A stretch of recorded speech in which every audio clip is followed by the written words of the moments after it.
Morning. Morning, Matt. Good morning.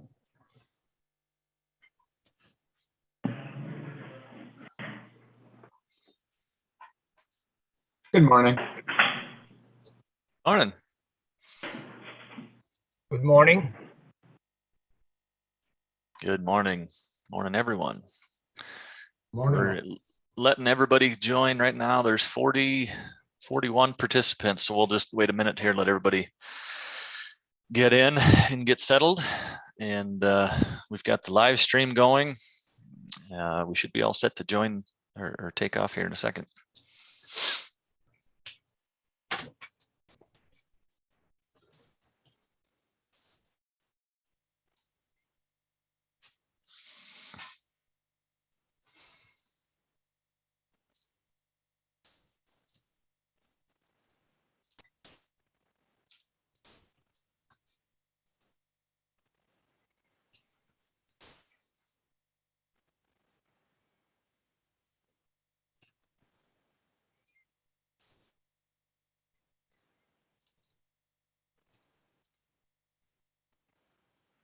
All right. Well, it looks like the numbers are leveling off. So let me rearrange my screens here and we can get going. Everybody's in, it looks like. Okay, and we are live streaming, so let's go. Good morning, everyone. Thank you for joining us today. Thank you for your time on this topic. This is the second meeting of the DNR Wolf Management Plan Committee. My name is Randy Johnson. I am the large carnivore biologist for the Wisconsin Department of Natural Resources, and I serve as chair of this committee. As a reminder, this is a public meeting available to everyone. Please note we are recording it. Committee members and other DNR staff support are participating on the Zoom call here. And then this Zoom call is being live streamed out to the public on the DNR YouTube channel, as well as streamed live on the Wisconsin Eye Network.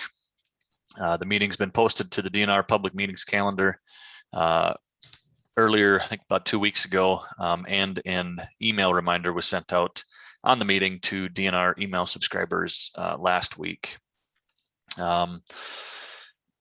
Zoom etiquette, pretty straightforward. If you get disconnected, just follow that same link back in. You may have to wait in the waiting room for a minute, but we'll get you back in right away. Otherwise, just please keep mics muted unless you're speaking, and videos are certainly welcome but not required. I want to remind everyone how this committee was formed and our purpose here today. This Wolf Management Plan Committee is an inclusive and diverse committee which was formed earlier this year in a two-step process. First, invitations were extended to all 11 Wisconsin tribal nations, along with a number of governmental partners and the Wisconsin Conservation Congress. At the same time, we initiated an open application process for stakeholder seats, which include representation by hunting and trapping organizations, wolf advocacy education organizations, and agriculture and ranching organizations. The end result is the committee here today, and whose purpose is to provide input to the DNR during the development of an updated wolf management plan. Committee discussion and inputs are expected to be science-based and with consideration for the social, the biological, and the legal and statutory landscapes in which wolf management is administered here in Wisconsin. The anticipated final product of this committee will be a report which contains a complete description of the work completed here, including all ideas and items discussed, and a final list of ranked inputs. The department will then consider that report along with the latest wildlife science and other public input as it drafts the updated wolf management plan, which will outline wolf management objectives, specific strategies, and tangible action items for achieving the plan's objectives. And of course, there will be opportunities for review and providing comments on the draft plan. And that's scheduled to occur later this winter. I think it's also worth mentioning that there was a separate wolf harvest advisory committee which met twice earlier this year to discuss and provide input to the department on the fall wolf season. Now, I understand it's a topic that's on many minds currently, but please understand that is not why we're here today. And we will not spend time specifically discussing this fall's wolf season. Instead, this committee and our time here today will stay focused on the management plan effort. Also, you'll recall we've brought on an independent professional facilitator, Credence LLC out of Madison, to help us design and implement this process, as well as capture the detailed meeting notes. Raj Kamal will be our facilitator again today. Daryl Harrison will be capturing the detailed meeting notes. So welcome to both Raj and Daryl. Before we get into the agenda, I thought it would be worthwhile to review what the committee has been up to since we last met in July. And then I'll get into a quick roll call and we'll get started. So first, all the meeting materials from our first July meeting, the meeting notes, the slides, and a full recording were posted online and are available to the public on the DNR Wolf Management Plan webpage. You can find these materials by going to the DNR website and searching Wolf Management Plan, should take you to that page. And on that page, we'll post today's materials and future meeting materials as well. Second, committee members, as you know, you were all sent and completed a second round of pre-work. Let's see, a second round of pre-work prior to this meeting. And I just want to take a second to recognize those efforts and all the time put in between these meetings. That's kind of in the background, but just want to recognize all the time spent on that work.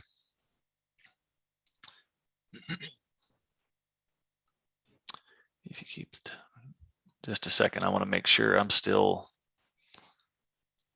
coming through for everybody. My Zoom has been minimized. Y'all can still see me, right?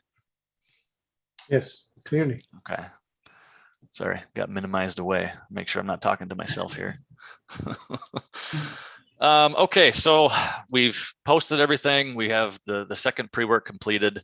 Third, I think it's worth mentioning again too that during the first meeting, we felt a number of committee members expressed some questions and concerns regarding the process and the timeline we've designed here and will be using to accomplish this committee's work.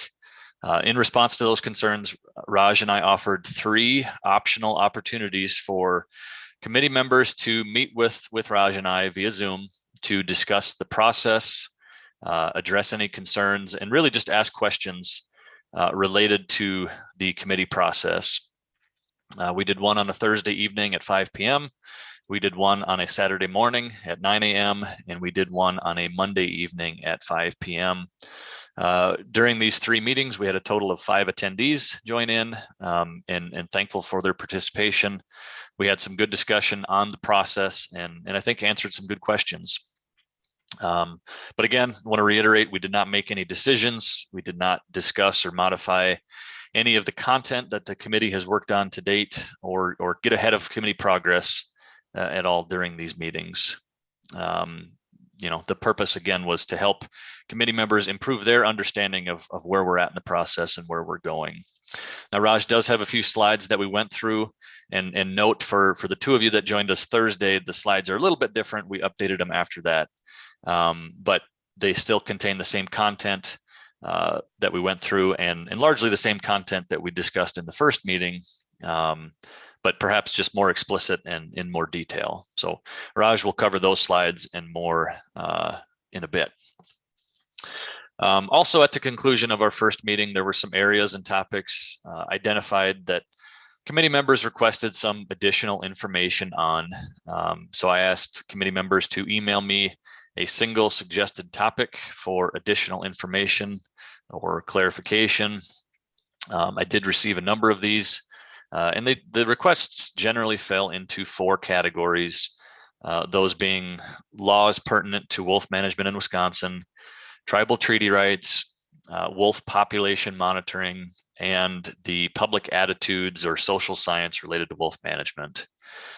So in response, I pulled together some materials and sent those out to the committee last week for review on everyone's own time. So I'll just quick mention what those materials were on the law and legal side of things. Much of that was covered in the committee's introductory packet, which pointed to again and sent out again. The Ojibwe Treaty Rights section, I pointed the committee to some materials that have been prepared and offered publicly by GLFWC, Great Lakes Indian Fish and Wildlife Commission, on their website, which provide a good overview of Ojibwe treaty rights from their perspective. Third, the public attitudes and social science pointed folks to the comprehensive scientific public attitude survey that was completed back in 2014 by the DNR. It's available on the website. And I'll also mention that DNR social scientists are just wrapping up a literature review to summarize human dimensions work related to wolf management. Should be available to share soon, and I'll get that out to the committee when it's ready. And then finally, again, we heard a lot of concerns about population monitoring. And to that end, I've asked Jennifer Price-Tack, our carnivore and elk research scientist, to deliver a presentation to us today during our meeting, and we'll have a chance to ask some questions following that. So with all that said, I look forward to our discussion here today, and I'll state the obvious, which is we all expect and we all deserve respectful and thoughtful dialogue here today. I'll do my best to keep things moving along in a positive manner, in a fair manner, and try to keep us on time as well. Be respectful of everyone's time. So again, a sincere thank you for your time here today. Now, let me quit talking and let's get to a roll call. So what I'll do for roll call here, we've got a relatively large committee. We've got 28 groups. I think most everybody's here. I've had a number of folks reach out to me, which I much appreciate, letting me know who's stepping up. So what I'll do is I'll just go ahead and read through my list of organizations. I think they're in alphabetical order here. And if you are the representative for the organization, please just state your name and we'll mark that attendance that way. And for everybody's background, we have each organization has submitted a primary and an alternate representative. Both are welcome on the call, but we ask that only one participate during the call. We just want to make sure everybody has a chance to be present. So with that, let's start. The Bad River Band of Lake Superior Ojibwe. Abby Fergus is on as the primary rep, and I just want to make sure you know that Forest County Potawatomi is trying to contact you and take their seat on the board. Okay, I'll check my emails for that. I think I had a message on it the other day. I'll check on that. Thank you. Abby, present. Okay, Great Lakes Indian Fish and Wildlife Commission. Peter David is on, and Tanya Aldred, our alternate, is also attending. Awesome, thank you. And let me check, Daryl, are you capturing attendance, or should I capture it as well? Do you want me to capture names or just organizations? It's okay. I'll just highlight. I got a list here. I'll just highlight them as I go. I could remember. Yep. Perfect. I'm highlighting organizations as we go, Randy. Okay, perfect. Okay, Ho-Chunk Nation.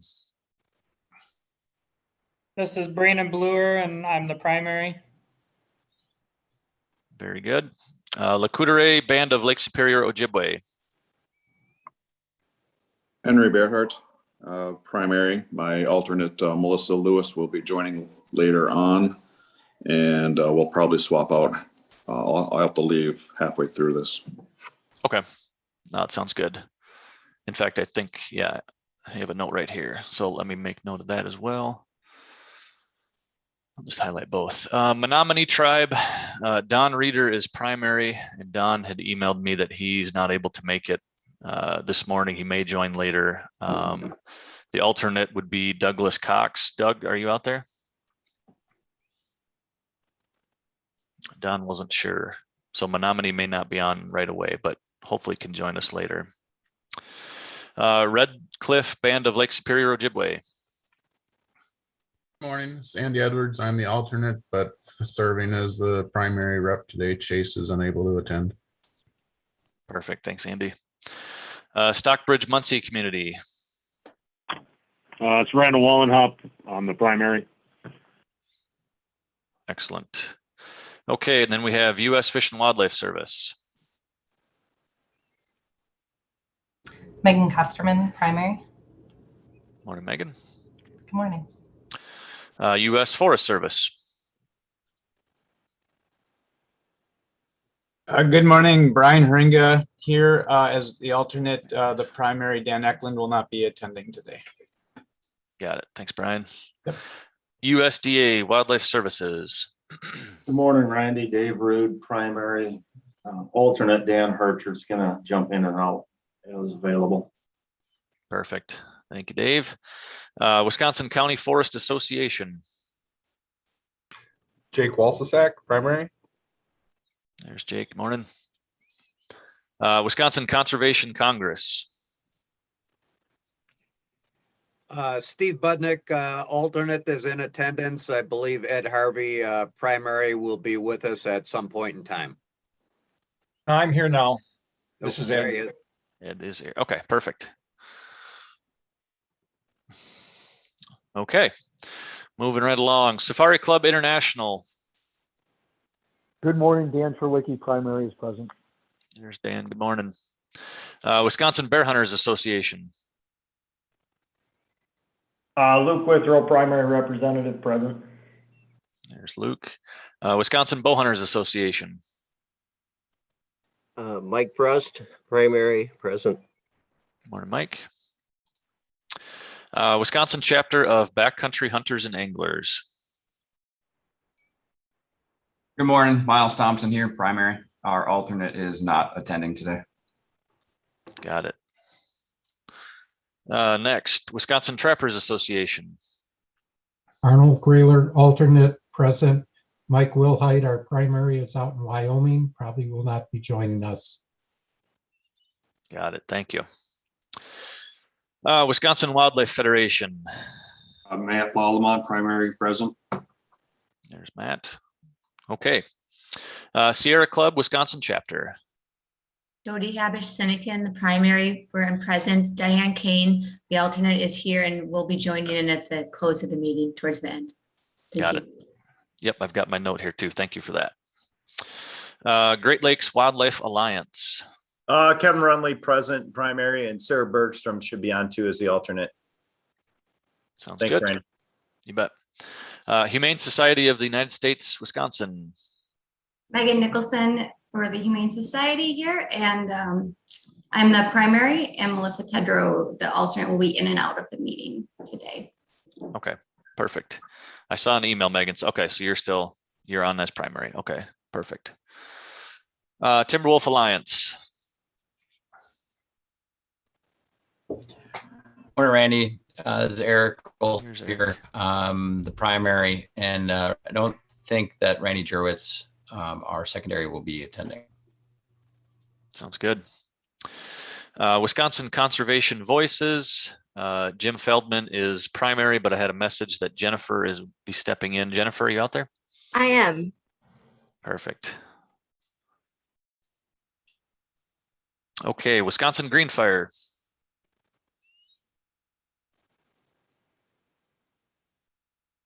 Video off here. Adrian Whitehaven, primary. I don't know whether Tim Van Deelen, our secondary, will be joining us. Got it. Morning, Adrian. Wisconsin Cattlemen's Association. Morning, Jack Johnson. I'll be the primary today. Perfect. Wisconsin Farm Bureau Federation. Tyler Winslow, secondary. Yep, and I've got a note here. You'll be stepping in for Ryan Klusendorf. Perfect. Wisconsin Farmers Union. I'm here, Lori Grosskopf, and I see Grace McLaughlin, our secondary, is also on the call. Perfect. Morning, Lori. And last but not least, Wisconsin Wolffax.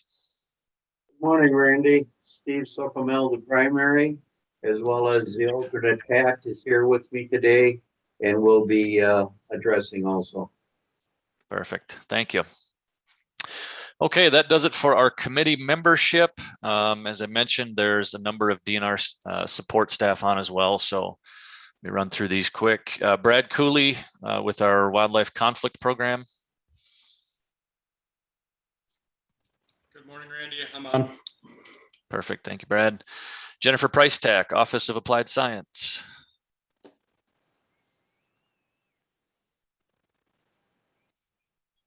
I might have had a message from Jen on here, actually.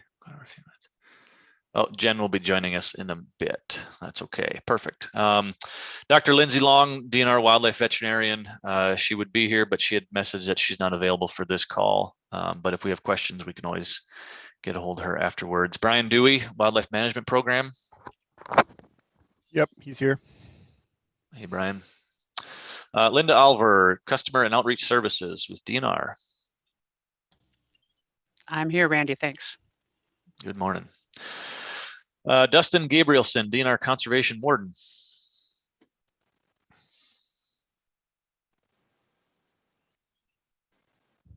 Dustin may not be on with us this morning. Let's go Scott Carroll, Regulation Policy Specialist with Wildlife Management. Scott, are you on? Yep. Good morning, Randy. Perfect. Morning. And Bob Knack, Big Game Section Chief and sponsor to this committee. Morning, everyone. Randy, I'm here. Thanks. Perfect. Thank you. Okay. Right on time. 20 minutes in. I'll just throw out a quick welcome as well to everyone watching on YouTube and via Wisconsin Eye. And thanks to all the folks that help make this live stream happen. Appreciate all the hard work going on that. So with that, we can jump into the agenda here. I'll kick it over to Raj to go over the plan for the day and kind of review the process, where we're at, some of the items that we discussed in the optional meetings as well. I'll just kick it over to you, Raj. Thank you, Randy. Good morning, everyone. My name is Raj Kamal. As Randy mentioned, I'm an independent facilitator hired to help with this committee. And in our agenda today, which I am displaying on the screen right now, I will talk a little bit about the process that Randy had mentioned, and then we'll take a short break, 10 minutes. After that break, we will have Jennifer Price-Tack talk to us about the population estimation methodology. We'll take another short break after that. And then at 11 o'clock, we will start getting into the pre-work that we had all done. And we will share extensive information. A number of you contributed to that, so we really, really appreciate that. Then we'll take a lunch break. We will continue reviewing the Excel table and have lots of Q&A going forward. And we will go through that till about 2:45, and then we will have, we'll discuss next steps and we'll adjourn for the day. So with that, you should each have a copy of this. I think, Randy, you had sent that out earlier this week. And again, just wanted to highlight that you've done a lot of work. You've done 2 pre-works, you've attended the first meeting, we are the second meeting. There's a lot of work that has been done. And as part of reflecting that work, the document that Randy had sent along with the email, I just want to walk everybody through that. It is a fairly extensive document. I'm projecting it. It may look really small because I don't need to go through the content, just want to familiarize with you with the structure of that document. You will remember from the first meeting that all the verbatim input you had provided to us in pre-work number 1, we had put that together in a PDF document and shared that with you because we want to A, capture it, B, we want to maintain it for our records, and it'll be part of the report that we put together at the end. So what I'm showing you right now is the verbatim input from both the first pre-work and the second pre-work, and it clearly explains that. What we also did was we organized this by individual organizations, and you can see the number in front of the input. These numbers are the same ones which are reflected in the big Excel table that we will work through today, so that you are able to very quickly reference back and forth if you need to look at any information. Now, this is just the verbatim part. There were 3 parts to this document. So this verbatims go on for about first 14 pages, as you can see. The second part was we had asked you for comments on the mission statement from the 2015 unfinished Wolf Management Plan. So we have captured all that input as well. And this is the input that each of you provided to us. So that is reflected on these pages. And the third part of this document is in this first meeting that we had in July. There was a question about how do we want to call the coexistence theme, and there were some who wanted to separate it out from coexistence and conflict management, and there were some participants who were comfortable with them combined. So this particular part of this document reflects the input that each of you provided to us on that question itself. So we have captured everything that you said. Now, every member of the committee has this document, so there is full transparency. And we will continue to do this so that as we go through, everybody has all the input for reference as we work through this.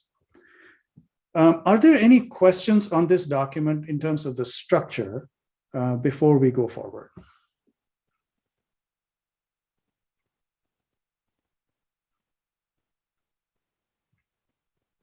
Okay, not hearing any questions.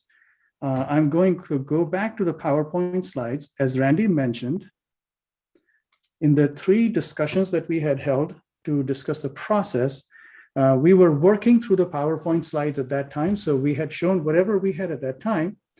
I'm going to show those slides to the committee today. So everything that we had discussed earlier will be shown today. There would be nothing which was discussed in those 3 process meetings, which we will not see today. So just wanted to walk you through that. But also wanted to take a moment and a step back to say, how are we putting all of this together? Because there were some questions about the process. So from the pre-work that you have provided to the final report, what are the series of steps? So you can see on the right-hand side here, we have 28 organizations, and multiple pre-works and meetings will generate a lot of content. And all that content has to be organized and put together in terms of what are the factors and information that DNR should consider as it writes its Wolf Management Plan. And that is the input of this committee to the DNR. And if we look at it this way, the first meeting was really about generating raw input, and you generated about 130 some ideas. And that was fantastic work. In today's meeting and the third meeting, we will work on the themes that we had identified, and I'm going to introduce a new concept, and we'll walk through that in a minute. We are calling them nutshells, and I'll explain in a moment why we are doing that and what is the value of this. But the idea is that in today's meeting and perhaps the next meeting, we'll work on the draft version of these nutshells. And in the final 4th meeting, we will basically finalize these nutshells and rank them.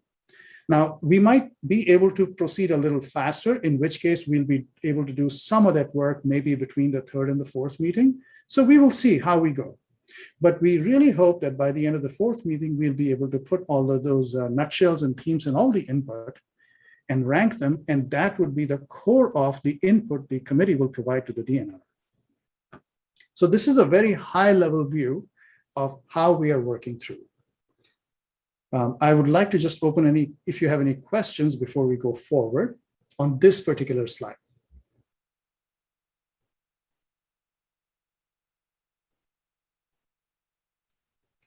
Okay, not hearing any, I'm going to go to even more detail. So I'd mentioned the word nutshell a little bit earlier. So let's talk about what they are. Now, what we have so far in the first meeting, we created about 130 ideas, which are very detailed. And then together we organized them in 10 themes. And these themes were very useful because they are high level and they help us put ideas together. And you reviewed that as part of the second pre-work and you confirmed. And there were some places where some of the committee members asked for some changes. So we have done all of that. Now, if we were to ask you to rank these 130 ideas, that would be a very large number. So what we have thought about is creating something in the middle. So between the themes and the ideas, maintaining all of that fully transparent, but to make it more actionable, what we are calling a nutshell is basically a summary of similar ideas here connected to the themes. So it is a mid-level concept. It's a mid-level summary of the idea, the essence of the ideas. It is specific, it is actionable, and it also will facilitate ranking.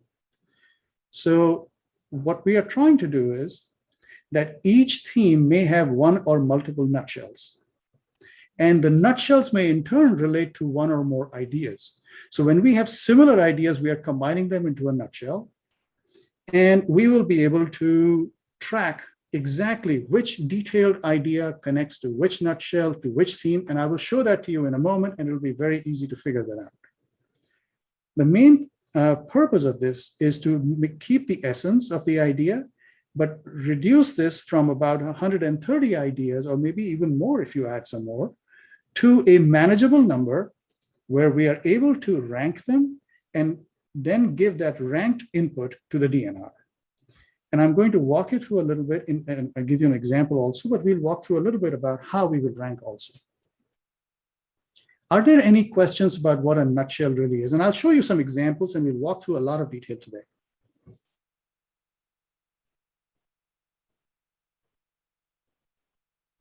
Okay, not hearing any questions at this point. This is a screenshot of the document we had sent you, and I'm going to show you in a moment how it's organized. You will remember that each idea, those 130 some ideas, had a reference number, and these are not changing. So we will be able to track exactly the original idea that came up through pre-work number 1, and you also worked on that in pre-work number 2. These are also exactly the same numbers which are in the verbatim document, so that you can refer back to them if you want to. So you will remember that in these 2 pre-works, we had the source, the organization that recommended these. You gave us some feedback about what you thought regarding pre-work 1 and 2, and the emerging theme. And then we being Randy and Daryl and I, we put our heads together and tried to come up with a starting point for you. We are not suggesting that these are finalized. This is exactly the feedback we want from you, but we wanted to give you a starting point of what a nutshell might look like. So as we go through today's work, we want your very candid feedback on how the nutshell is phrased, how it's organized. Does it actually represent the essence of what you were trying to say? And if not, we are happy to make those changes, but rather than give you a blank sheet, we wanted to give you a starting point. So let me give you an example. We have a number of these items here from pre-work 1 and 2, which tend to focus on harvest zones. So this one, for example, from Ho Chunk Nation says, determine harvest zone boundaries and quotas for zones. Then just as an example, Wisconsin Bow Hunters Association also talked a little bit about harvest zones. And we might have something from Cattlemen Association about populated areas. They all seem to focus on zones. So just as an example, as a starting point only, we identified a nutshell and we just called it set zone-specific population objectives based on scientific data and criteria. It seemed to us, at least as a starting point, that many of these items might fall in the same nutshell. So you can see that a number of these ideas are in one nutshell, which aligns with the picture that I showed you earlier, that one nutshell might show the essence of a number of related ideas. Now, as we go forward, this is a screenshot from the Excel table, and we had sent a copy of that, a PDF to all the members. You can see that for any nutshell or any input, we can clearly track what is the reference number, where it came from, what was the input, and how it connects to the theme and the nutshell. So this is full transparency and full traceability throughout. And you will have all of this input as we work through our committee work and the pre-works that are coming up. So I know I've gone through this a little quickly, but this is just an example. And if, for example, and I'm just going to hypothetically pick up an example, if one of the sources says, well, you know, you have captured my input, but this is not the nutshell we think this belongs to, we are happy to edit that. That's exactly what we will do today. But we just wanted to give you a starting point, something to react to. I'm very happy to answer any questions on this particular slide.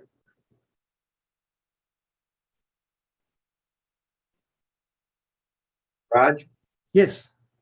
Steve from Wisconsin Wolfpack.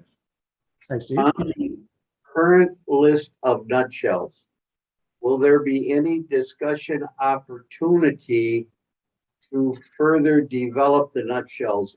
An example would be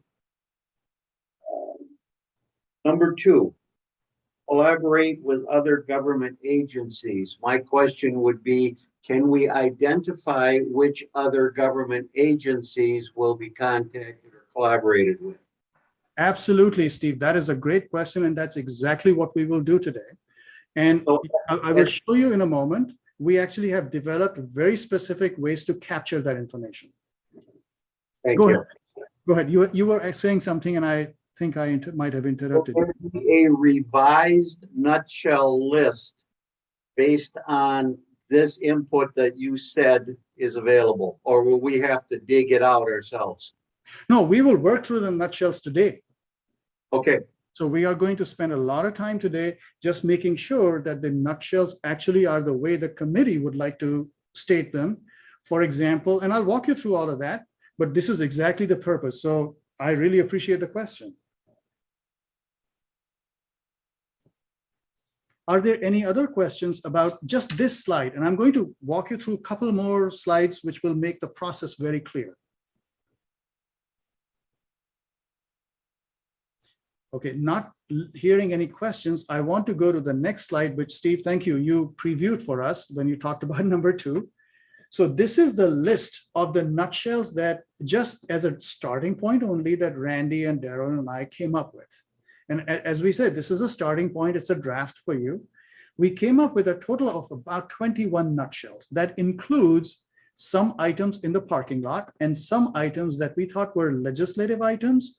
And we weren't sure, so we'll talk through how to process that because we were not sure, how we need to look at whether they are totally in scope. Should we put them in parking lots? So we highlighted them.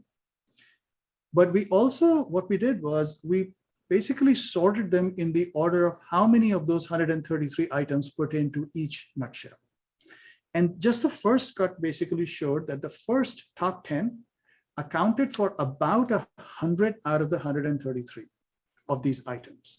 So you can see that this nutshell used scientific research to improve our understanding of the wolf population was basically referred to in about 14 of those 133 items. So that in a way demonstrates that there is a lot of interest across the committee members in this particular nutshell. So we can certainly dig more into it. And as Steve, you mentioned, you were giving an example of the second one here. We are happy to make changes or edits or maybe break these nutshells into more nutshells if we need to. So that's exactly the purpose for today. But we wanted to give you a flavor for some of the nutshells have maybe 1 or 2 ideas, but some have much more. It doesn't mean that these are not priority. No, this is not a ranking in terms of priority. This is just a view of the first cut of how these nutshells seem to be aligned. We are not at all talking right now that just because this idea, promote volunteer efforts, has maybe 1 idea connected to it at the bottom right here, that it is not valuable. We are not saying that at all. There will be a separate exercise where the committee will be able to give us feedback on where the committee thinks each of these lies in importance. So that is coming. This is not about importance. This is just about organizing the input.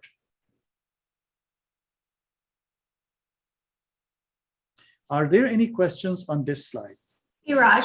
Yes. Just clarifying, it's Megan here. So there's parking lot legislative item, but the top ones, we're calling them nutshells, right? There's no title or grouping for that. Is that correct? Am I understanding that correctly? Yeah, and that's why we highlighted that in yellow, because we weren't sure what is the best way to reflect that. So we will certainly go through those today. And if the committee feels that there is a better way to describe that, we are happy to make that change. This was really just our first attempt. Does that answer your question, Megan? Sorry, I muted myself. Yes, thank you. Okay, thank you. Okay, then let me take us to the next slide, because I think that will put everything together and make it very clear about how we will go step by step from where we are. So this is our path. You will remember we had talked about 4 meetings right here in the blue. And we have 4 pre-works. The committee has done a fabulous job already of the first meeting and the first 2 pre-works. Now think of it this way. We are just starting the second meeting. We are not even halfway through the work, but we already have 130 plus ideas, which you have reviewed. You have given us feedback on the themes. And now today we are talking about nutshells already. So we have collected a lot of very good input already here, and we have much more to come. But you have made a good amount of progress on a very complex topic with 28 different organizations. So I just want to commend the committee on the hard work that you have done through every pre-work and in the first meeting, and that we will be doing coming up. Very nice work on that. So basically today we will discuss the nutshells, which is the question that Steve had asked. We will update them. We will clean that document up. And then we will have pre-work number 3, where we will ask you to review and confirm, just like we did in pre-work number 2. We will also have an opportunity for you to add any actionable items for the nutshell. So you might come up with a few more specifics. For example, Steve, I'm just going to pick on your example just to illustrate the point. You said for that particular nutshell, which was about collaborating with other government agencies and tribes, that you would like to propose specific ones. That's exactly the kind of input we are looking for. So it's very actionable, saying not only do you want to connect with other agencies and tribes, here are the lists. Here are the recommended lists. So that's exactly where every member of the committee will have an opportunity to provide actionable items, which will be an input to the DNR. And then we will come together in the third meeting. We'll finalize the nutshells, look at the actionable items, and we'll do some very preliminary ranking of the nutshells. And I say preliminary, that's an important word, because if we do some ranking in the committee, you may want a chance to look at everybody's input collectively, the whole committee's input after that preliminary one. Go back to your organization, maybe talk to your stakeholders. Maybe you might want to revise some of the rankings that you had put together first time. We want to make sure that we build the process in such a way that you have a preliminary ranking, you see the summary results, you have a chance to update your ranking if you want to, and then we can have the final ranking, which means that there is enough time and thought given to that ranking. And that's exactly what we will do in pre-work number 4 and in the final meeting. Now, if we need to, and I know that in the first meeting, some members had raised a question saying, 4 meetings may or may not be enough.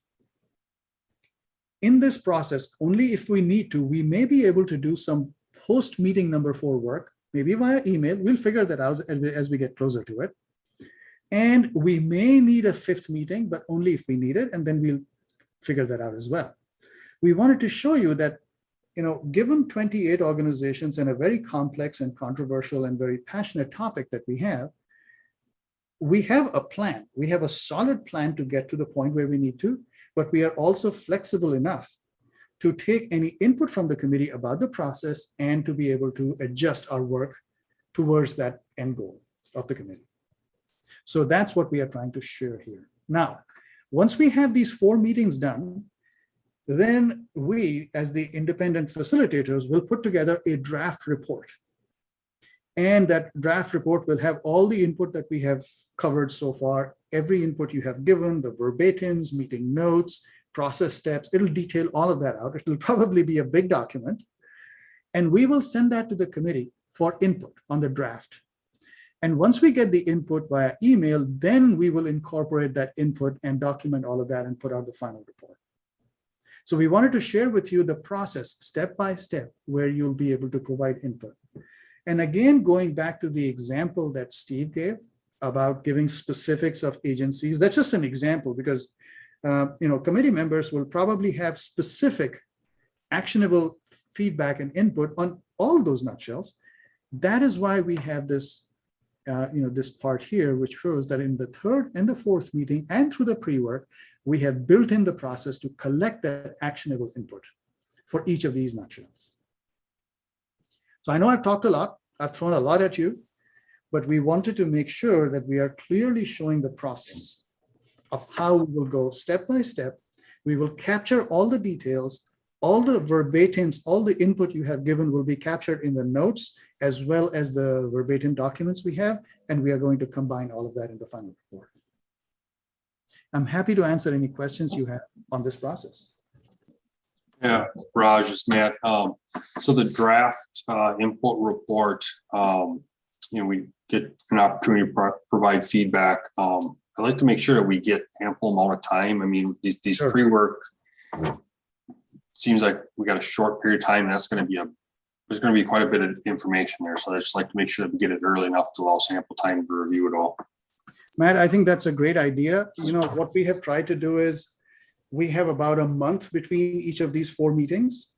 So in those 4 weeks, what we try to do is immediately after the meeting, we try to put our notes together and develop the pre-work for the next one. We send it out to the committee, let's say 1 week after the meeting. Then the committee has 1 week or so to give us response, and then we need time to put all of this together. So we have tried to build that cadence. So I completely understand and appreciate your point about giving enough time to the committee, particularly because this will be a big document. Right. So we will definitely work with you on that. And we have not put any specific dates yet, but we hear you loud and clear, and we will do our best to give you as much time as we can for the committee's input on that. Thank you. Are there any other questions on this slide? If not, I'd like to go to the next one because that will show you the next layer of detail. Earlier, I had talked about ranking, and even here we had talked about ranking. Now, I don't want to jump the gun by saying this is exactly how we will rank because some things might shift based on the input we get from the committee, but I want to share with you the plan that we have at least right now. The plan basically is that we will ask each member to rank each of the nutshells. Once we clean up and finalize the nutshells, we'll ask every organization to provide their input, and we will do it in 2 parts. And this is 2 parts mainly because there are 2 aspects to ranking. One part is how much do you support or oppose a particular nutshell, and given all the ideas that we have in there. But that's only showing the support and opposition. It doesn't show how important that nutshell may be to you. So as an example, I'm just going to pick on Randy. If Randy and I were to rank something, we might completely agree on an idea, but it may be extremely important to Randy and not important to me. So we want to capture that degree of importance also, because that would be important input from the committee to the DNR. And that's why we will talk about the importance of nutshells as well. We will explain this in a lot more detail as we go through, because we are working through that. We have some really good ideas, but we will work through that. More details will come. We might use Excel, we might use SurveyMonkey. We have all kinds of tools available to us, but we will be thinking about this throughout, and we'll come to you with those ideas in the next meeting. I don't want to spend a lot of time on this right now, as I mentioned, because this is TBD, but wanted to give you a preview of what we are thinking about and where we think we will go. And one thing I would like to point out, when we ask you for rankings, you will be able to see all the input we have had till that point from all the organizations. And that is a foundational tenet of the work we have done, that we capture all of this, and we are very transparent, and we combine all of that input and send it to all the committee members. Okay, so if I may then jump to the next one. I have a question. Yes.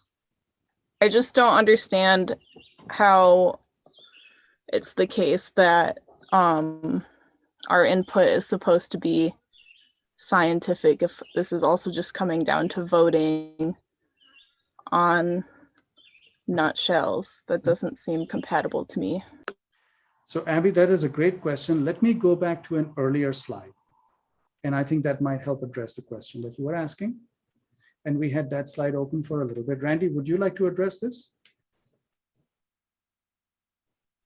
Sure. Yeah, I think I personally like this slide a lot. I think it reiterates what we've been saying all along, which is, this committee input, the report, is but one of several items that will factor into the plan. We want to hear what's important to the committee. We want to capture those actionable items, but more so we want to hear about the what. What is it that wants to be addressed from the committee in the plan? That'll be combined with, as you can see in the blue, the best available science, other public input, and all of that will factor into that final plan. And then everybody will have a chance to review that final plan, in its draft stage as well. So this report from the committee, we want discussions based in science, based in the legal framework that we have, et cetera. But ultimately, the final product will be much larger than just the committee plan. Does that help? Yeah, I guess my follow-up question is the diagram indicates that those 3 realms informing the plan are going to be equally weighted. Is that correct? I wouldn't rely too much on that. I mean, I think that's not the idea. That's good to know. Yeah. There are only so many ways, and we didn't want to say that the size of the circle denotes the relative weight. It gets a little too complex. This was basically the concept. They're not mutually exclusive either, but they all factor in. Randy, this is Mike. Best available wildlife science, is that not part of our discussion then? Is that from elsewhere? It all comes into play, and some of it depends on what input the committee's providing, right? If the actionable items are, it all just depends on what input's being provided.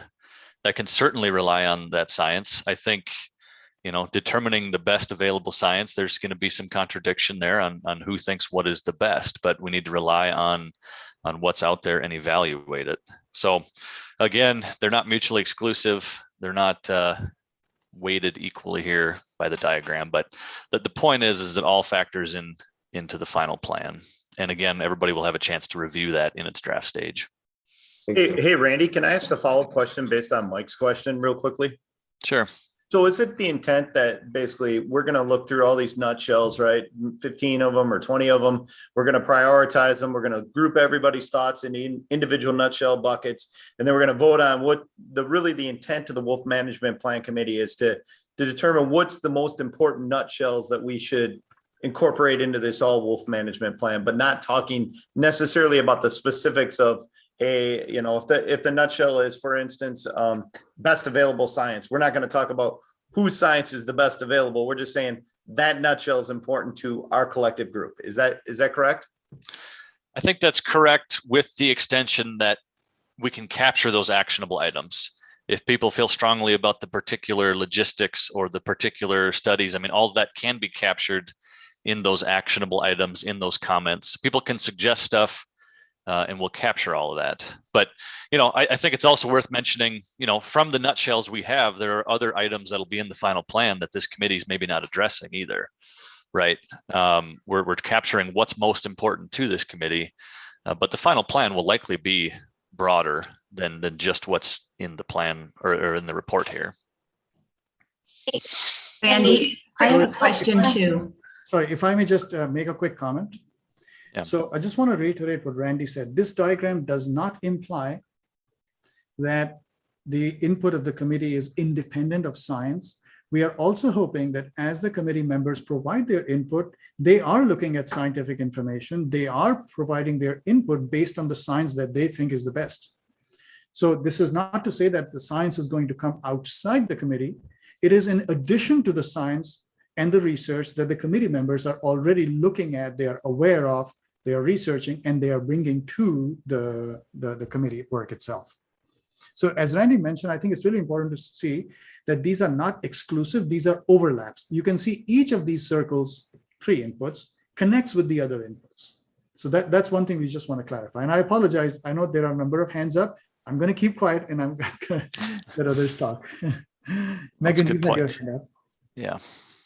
I just want to clarify, is this slide going to be put out to the public? And the reason I ask is because I think it's really important what we portray to the public, and how Abby's question was really, I think, a great question, because when I looked at it too, I think anybody in the public looks at it, we instantly think that these are all equal, and which we now know that they're not. So it might be, that would be my suggestion, if that is going out to the public, you might want to reconsider how that graphic looks, or explain maybe in text that there you go. Okay, that would be helpful. those things matter, folks. They really do. So thank you. Yep, and it will be out. I mean, it's obviously out to the public right now. We're live streaming this, and that'll be linked. But that's good feedback. We'll make that point. Is that okay? I will also note the other. Maybe, yeah, maybe mention too. They're not mutually exclusive. Yeah, perfect.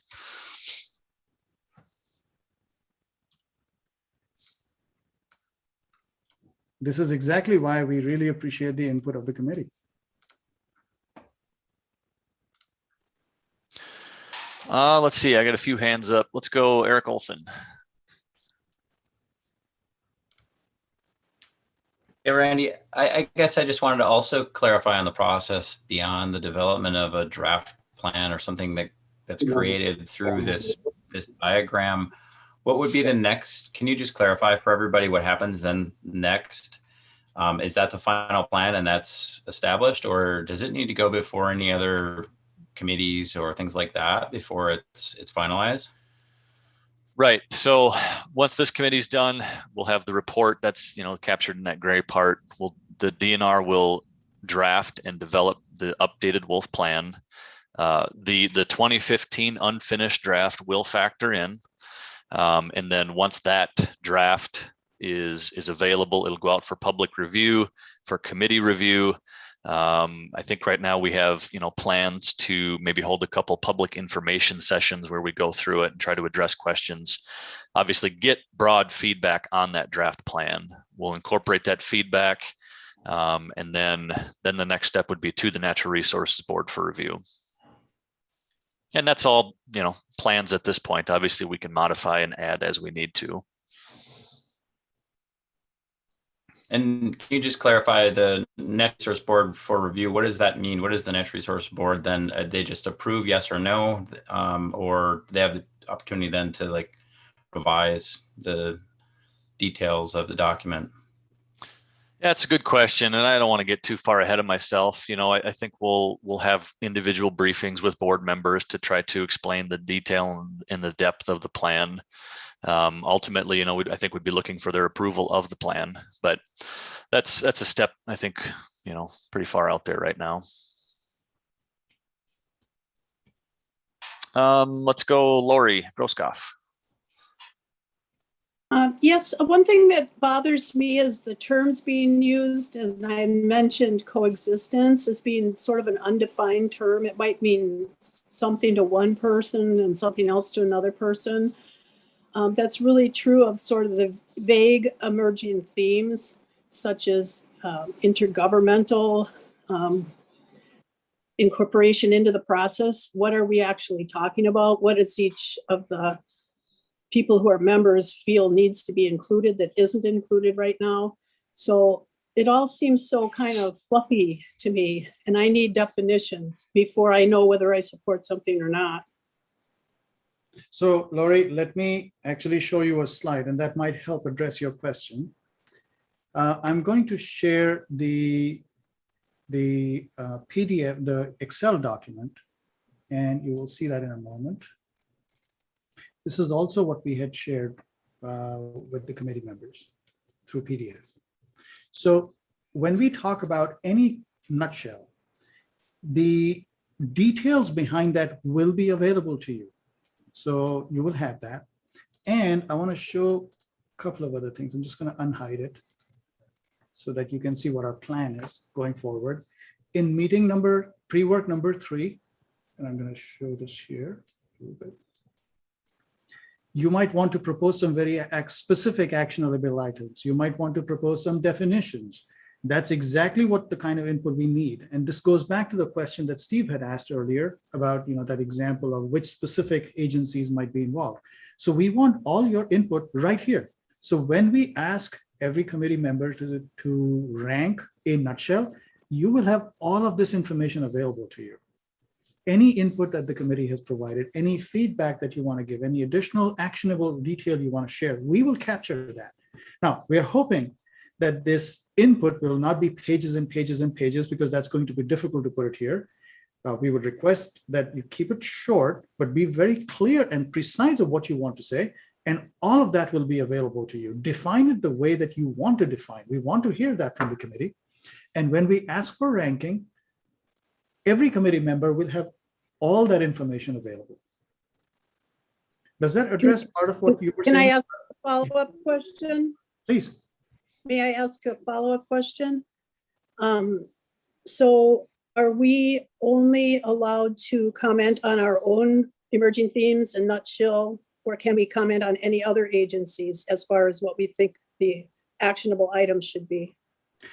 What we would like to do is capture the input you have, on your idea. We would capture it here. If you feel that that you have some very specific things to recommend on other ideas, share that with us. We'll figure out a way to show that in a very clear manner. And that will come in pre-work number 3 that we will send out.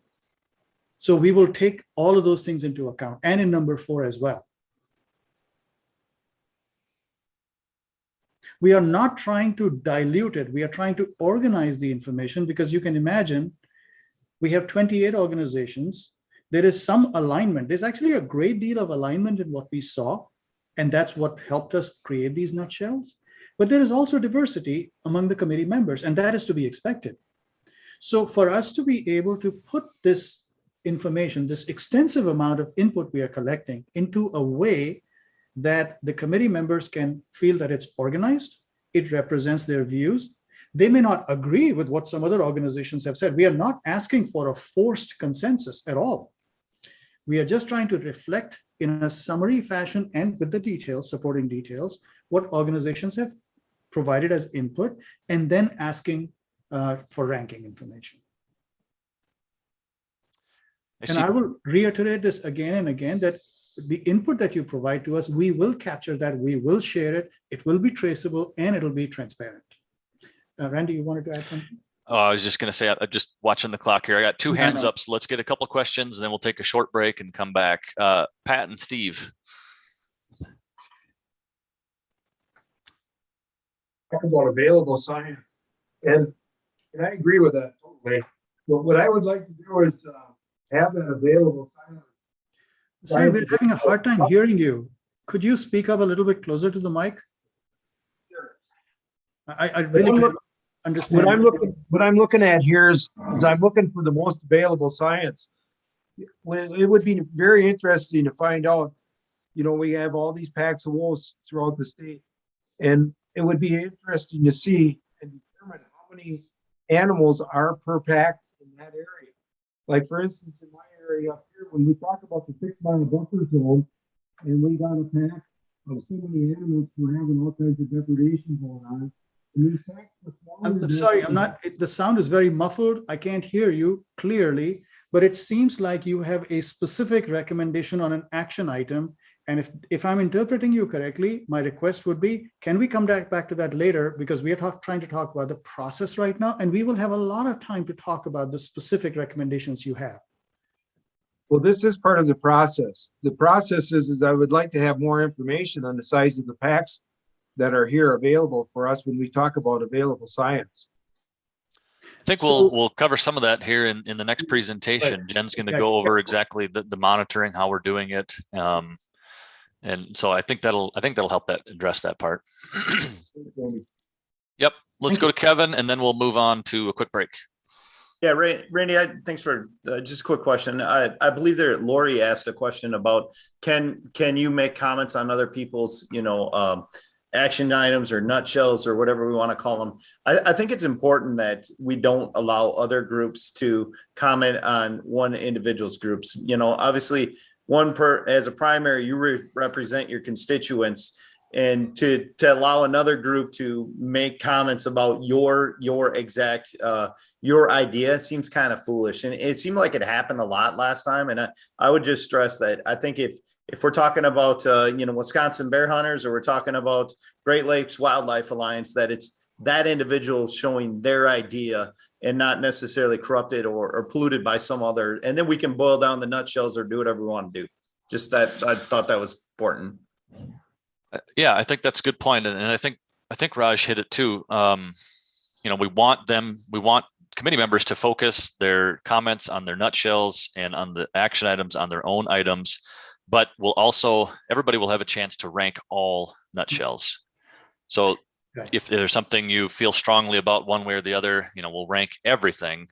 But when we're talking about placing and rewording your comments, we want that to focus on your own organization.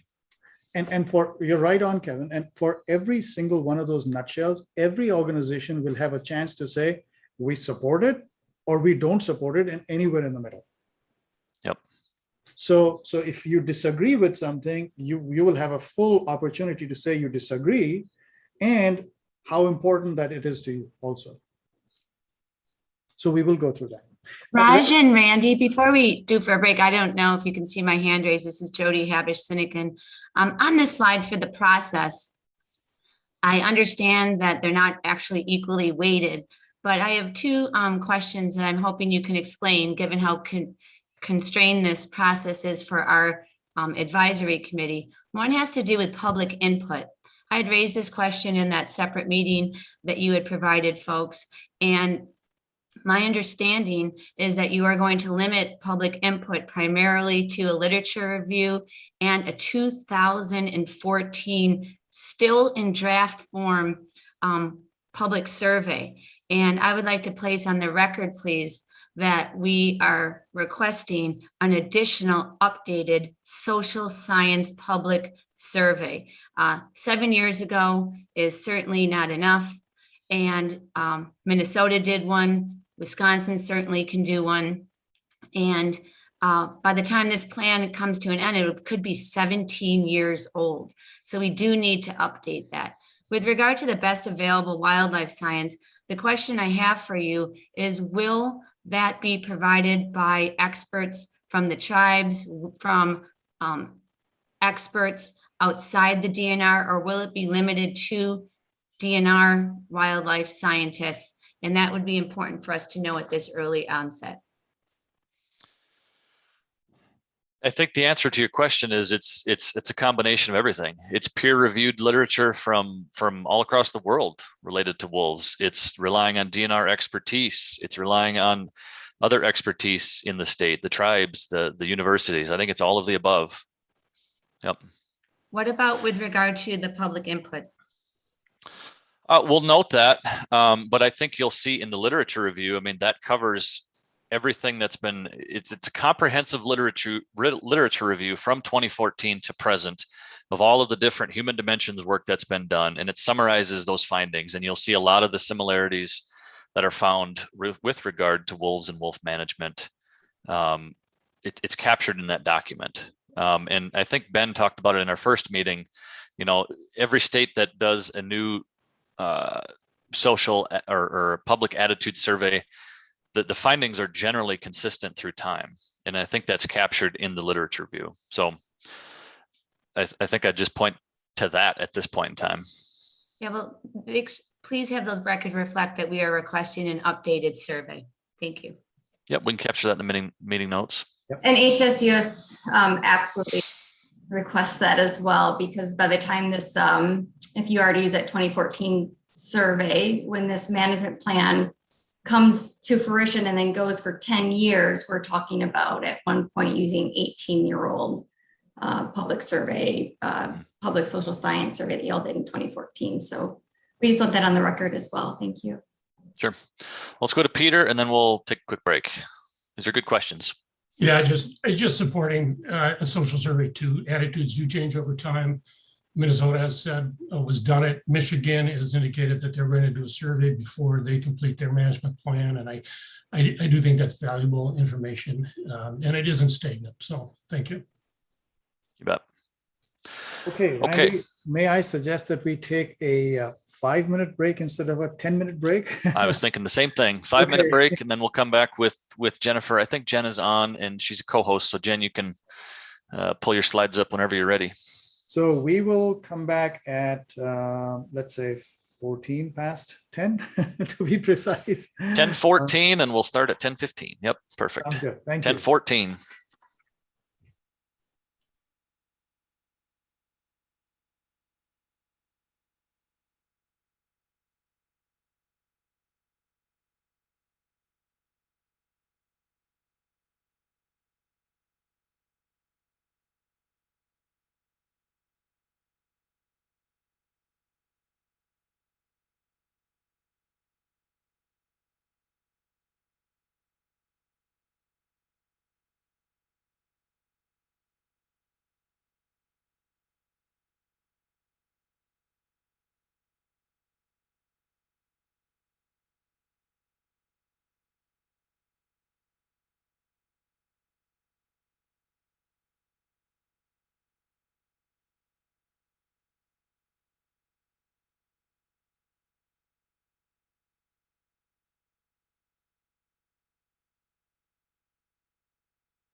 Randy, Sorry, Raj.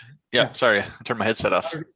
Will you get us started or should I start or would Jennifer just like to jump in? Let's see, 10:14. Yeah, Jen, if you're out there, I think we can jump right into it. Great. Thank you. Yeah, I'm on. Can you hear me all right? Gotcha. Cool. Jump in now or?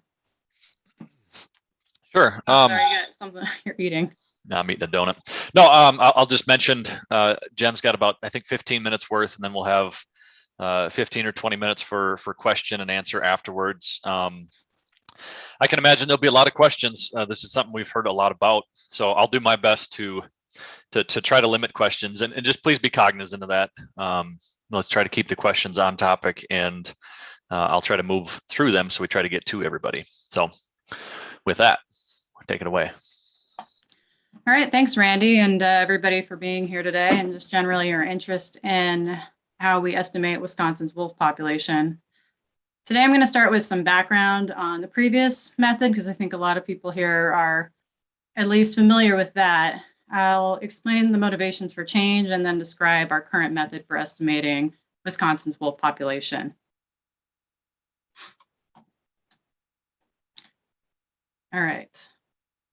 Make sure my slides are advancing. Okay.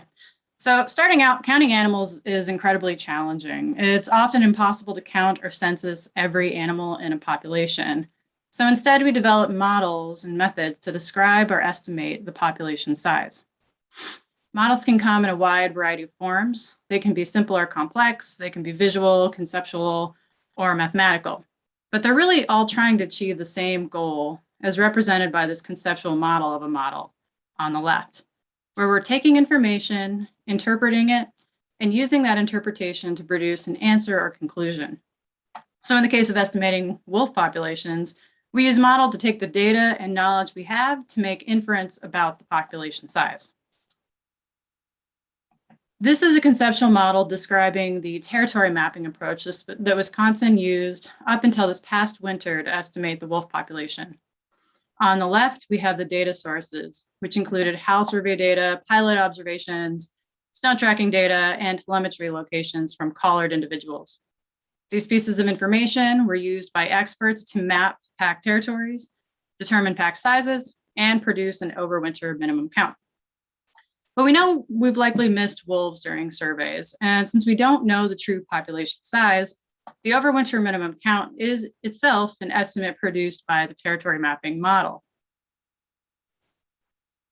Territory mapping was consistent and it was a reliable approach for monitoring wolves in Wisconsin. But as the population increased, there were motivations to explore alternatives that were less intensive and potentially less subjective. For example, territory mapping relied on current and historic information to map tracks observed during track surveys into packs, which worked well when the population was sparse, but became more challenging as the population increased. When packs are crowded on the landscape, like those track observations in this figure on the left here, it's increasingly difficult to delineate unique packs.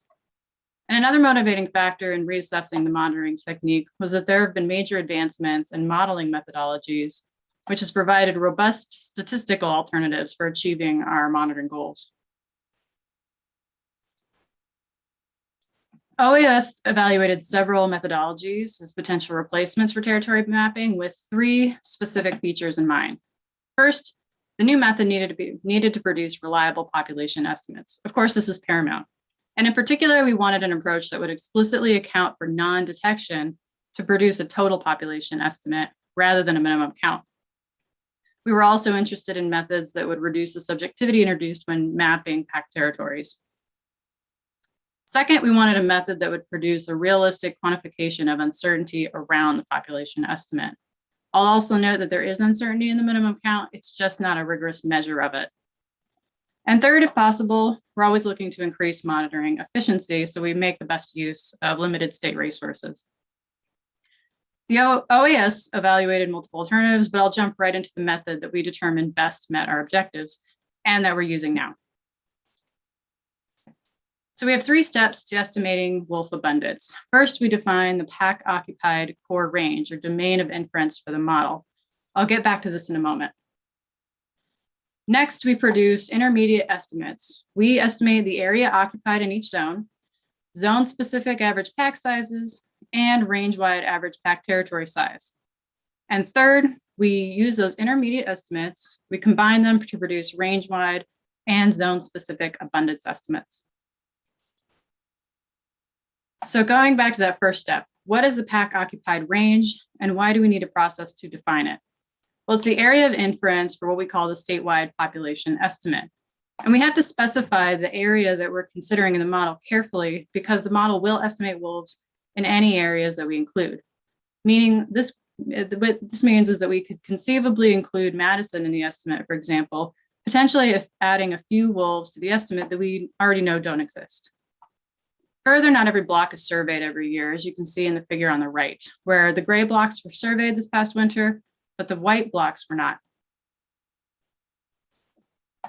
So we define pack occupied range on an annual basis using data from previous tracking seasons, and then we also consider conformed reports of pack activity. We define the range every year because wolf range is dynamic. We know, especially around the edges, that some years distribution of wolves is contracting and other years it may expand. And that's especially true now that the population is being harvested. So the criteria for inclusion in pack occupied range is based on tracking data during the past 4 seasons.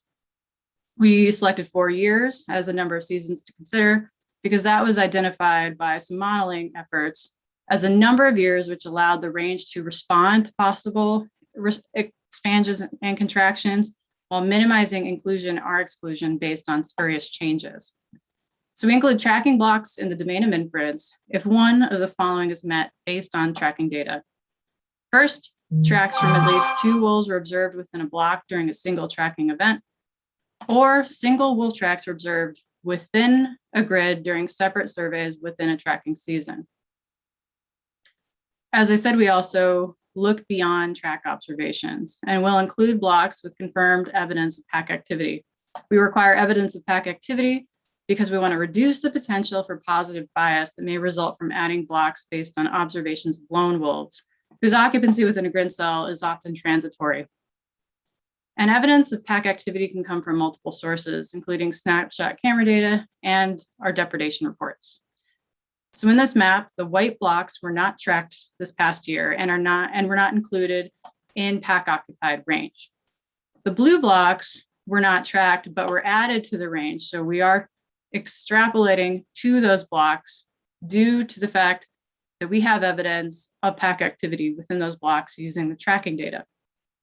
And then the 2 red blocks were added due to images from Snapshot, Wisconsin, providing evidence of pack activity. So here you can see the final map of 2020 to 2021. This is the overwinter pack associated range, and you can compare it to the blocks tracked. So you can see that we do have blocks tracked, for example, in Door County that are not included in the modeling because we haven't had recent evidence of pack activity. So we don't want to extrapolate results to that area when we already know wolves aren't there. I also want to point out this doesn't mean that tracking data in these blocks isn't valuable. It definitely is. Tracking in these blocks will ensure that we detect wolves if they do move into those areas early. And it also provides opportunity for citizen scientists to contribute to wolf monitoring. So now that we have defined the area of inference for the model, we're ready to proceed with estimating the wolf population using the scaled occupancy approach. So we're getting into steps 2 and 3. Our scaled occupancy approach is similar to what is used in Montana, Idaho, and Minnesota, but it has been custom developed for Wisconsin data and Wisconsin landscapes by OAS scientists in collaboration with UW-Madison. This work has also been published in the Journal of Wildlife Management. As you can see here, it's a well-known and respected journal and that vets scientific work through peer review. The basic approach of the occupancy model is that we use a mathematical class of models called occupancy models to estimate the total area occupied by wolves. Then we divide that area by the mean territory size to estimate the number of packs that fit into that area. And then finally, we multiply the mean pack size, multiplied by the mean pack size to derive an estimate for the total number of pack-associated wolves.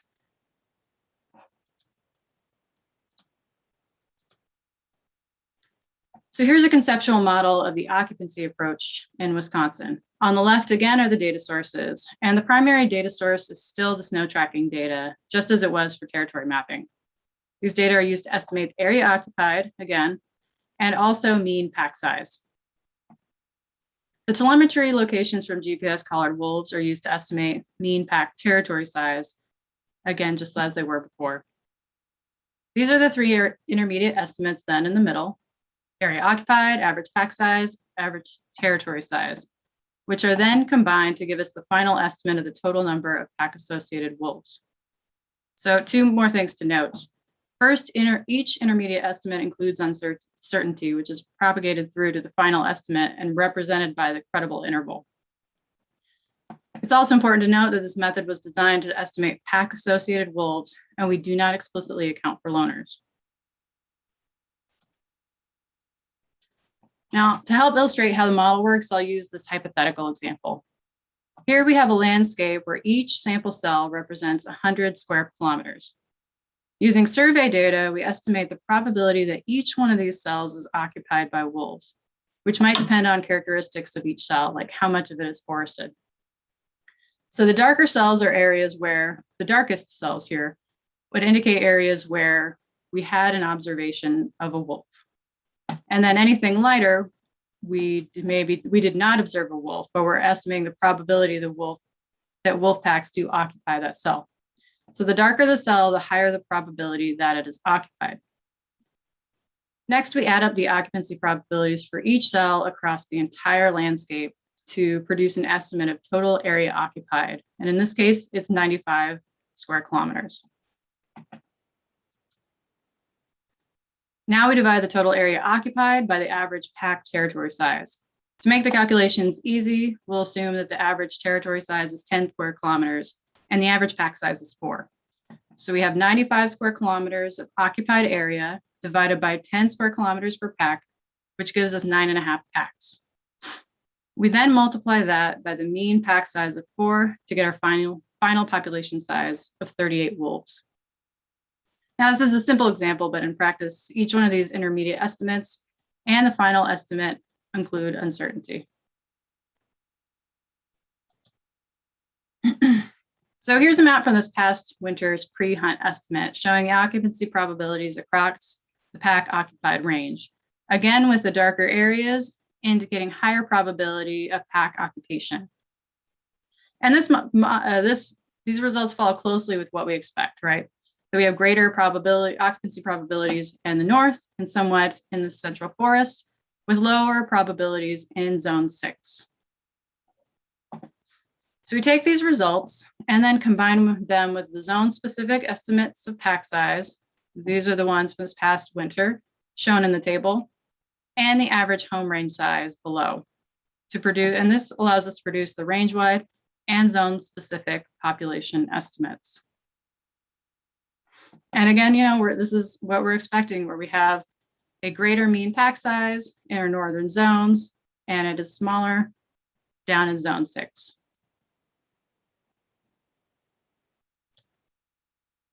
So the DNR has used this method for 3 years while simultaneously producing the minimum count with the territory mapping method. That way we were able to validate our method. So we compared the estimates from the occupancy approach with the minimum counts. While comparing the estimates and the minimum counts, before I show you, it's important to remember that they aren't the same measurement.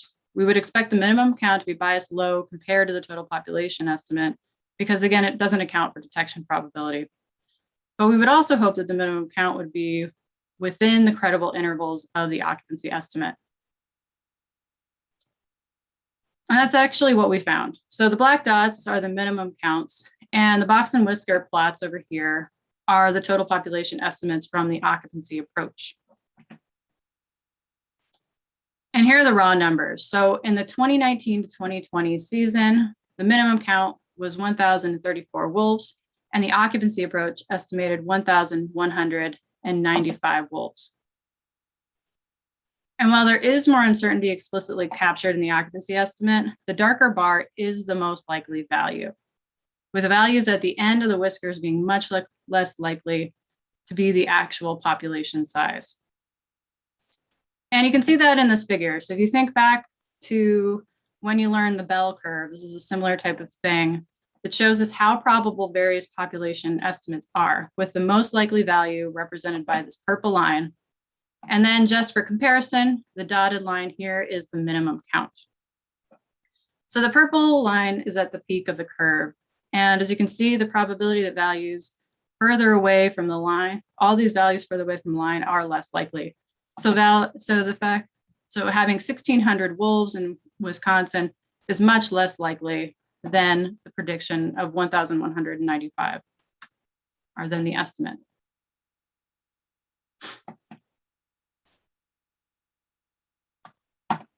And here's the just for reference as well, here's the pre-harvest estimate from this past winter. And another really important thing to note is that because pack occupied range changes from year to year, you can't directly compare these estimates, but you can get an idea of the trend when you consider the uncertainty in the estimates. So for example, there was a slight decrease in this year's mode versus last year. So a most likely value of 1,195 to 1,126. That's a 5% increase or decrease, but again, these aren't directly comparable due to the fact that the domain of inference, or our pack occupied range, did change. All right, so to sum it all up, the new occupancy approach meets the monitoring needs of Wisconsin. Coming back to the slide of what our objectives were for the state, it produces reliable estimates. It's a robust and repeatable statistical approach that has been well vetted for wolves. It accounts for detection probability to produce a total population estimate. It removes potential sources of subjectivity associated with mapping every pack territory. And it has been through the peer review process, and it's now published in a well-respected journal. It also provides more realistic measures of uncertainty represented by those credible intervals. And it's a cost-effective approach for monitoring large populations and areas. So before we go to questions, I'd like to first express my appreciation for the contributions of those who have made the wolf monitoring program what it is today. This includes my colleagues in the DNR, UW-Madison, and GLPWC for their extensive work in developing this approach and also refining it. I also want to thank the many, many volunteer, tribal, and staff trackers for their tireless efforts collecting data over the years, and acknowledge the leadership of Jane Wiedenhoft, who is largely responsible for the excellence of the program over the past 3 decades. Her work is being continued by Shannon McNamara, who I'm sure will keep up the high standards set by her predecessor. So with that, I hope that was a pretty good overview, and I have some time for questions. I'll pass it over to you, Randy. Sure. Yeah, no, thank you for the presentation. I think that hits exactly what this committee was asking for. So we'll, excuse me, try to get to some questions here. Let's go to Ed. Thank you. I have basically 3 questions, but you should be able to, I don't think they're going to be difficult ones for you. How many collared, first one, how many collared wolves do we have in Wisconsin? Second one is, how much overlap do we see between pack ranges? Any at all, or is it significant?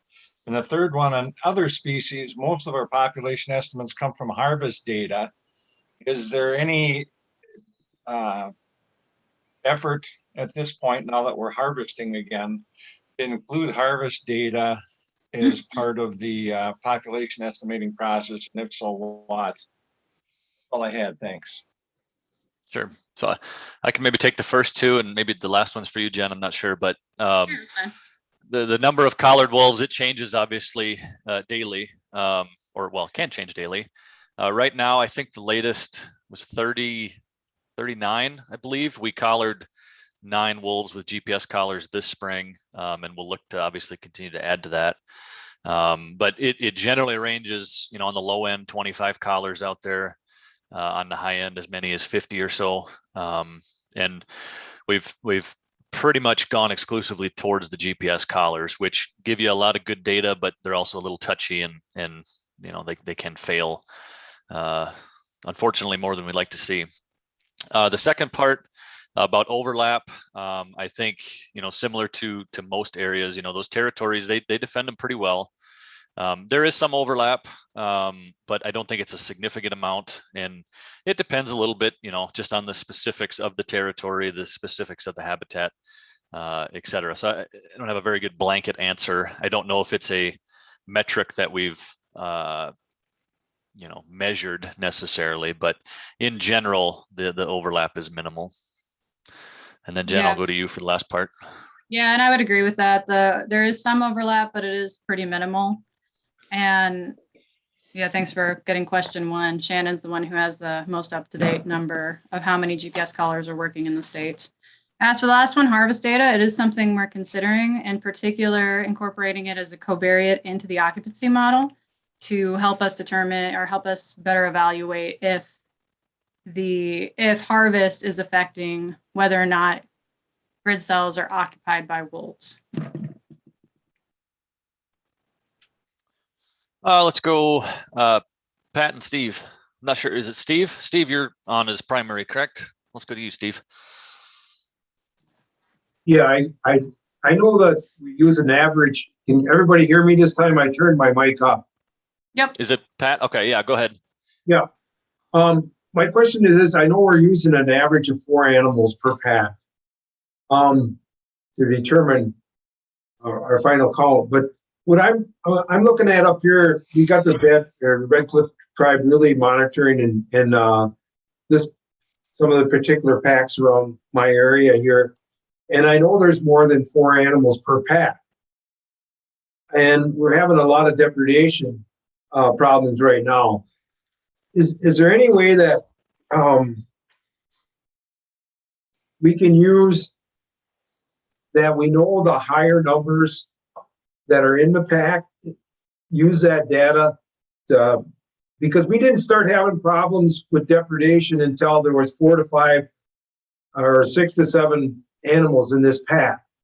If the Red Cliff Reservation biologists would share that information with us, I'm sure that's when we started having this problem. It was just in the last couple of years that we're having a lot of depredation.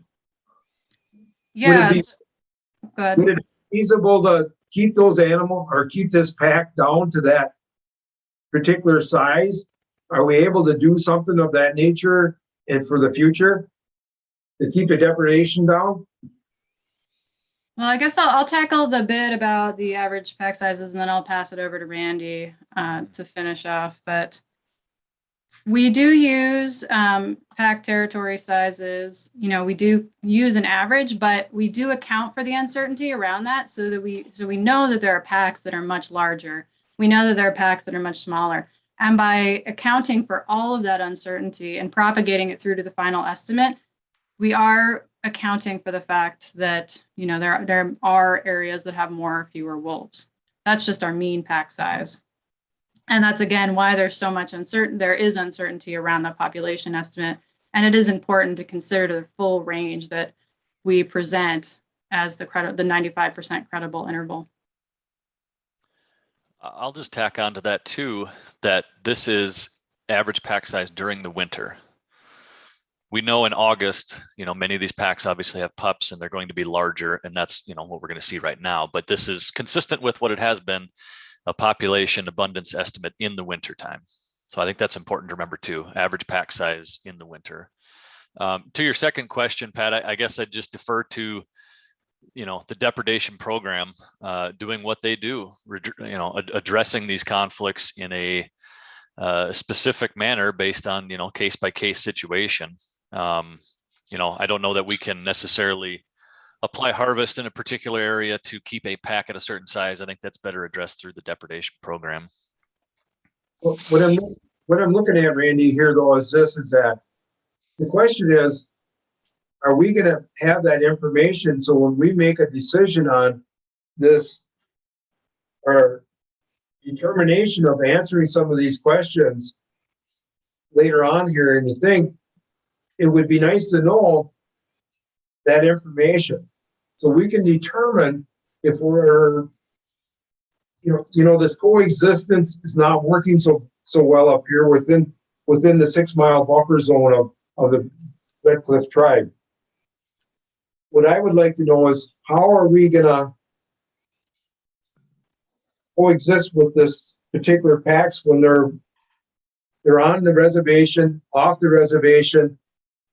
And how am I going to answer that when I'm making my determination of to support this or not support this or so on?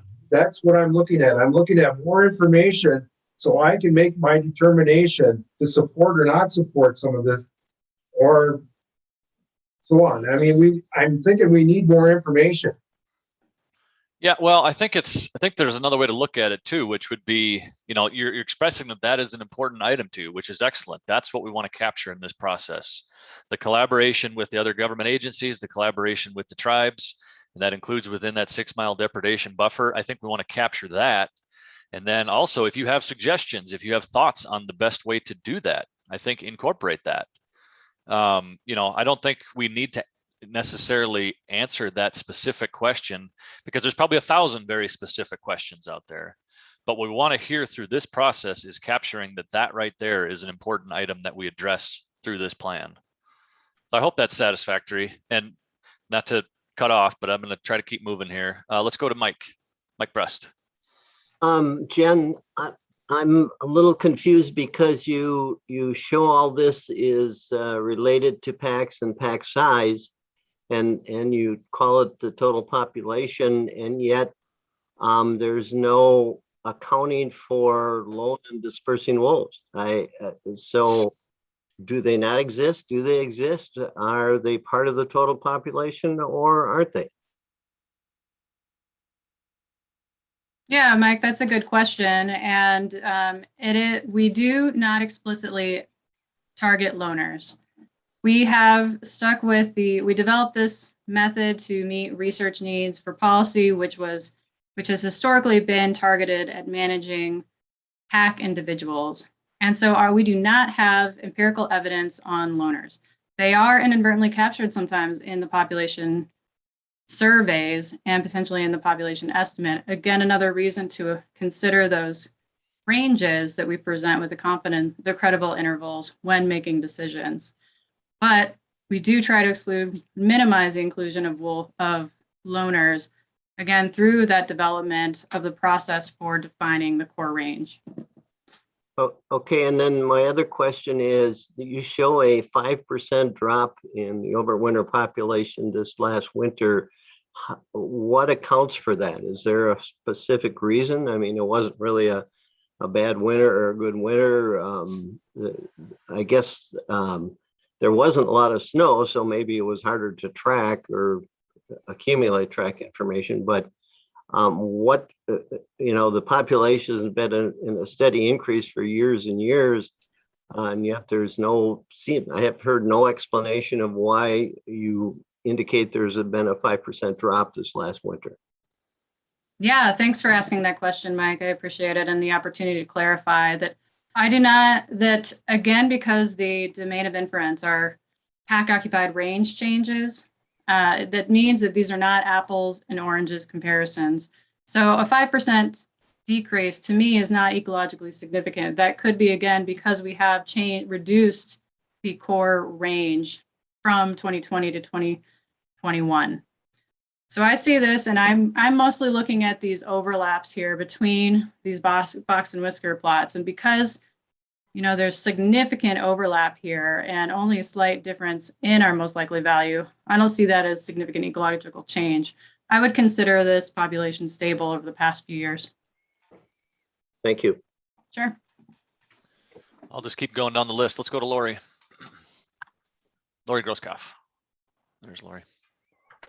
Yes, I've volunteer tracker for 7 or 8 years. I lose track of time, and I have 3 units.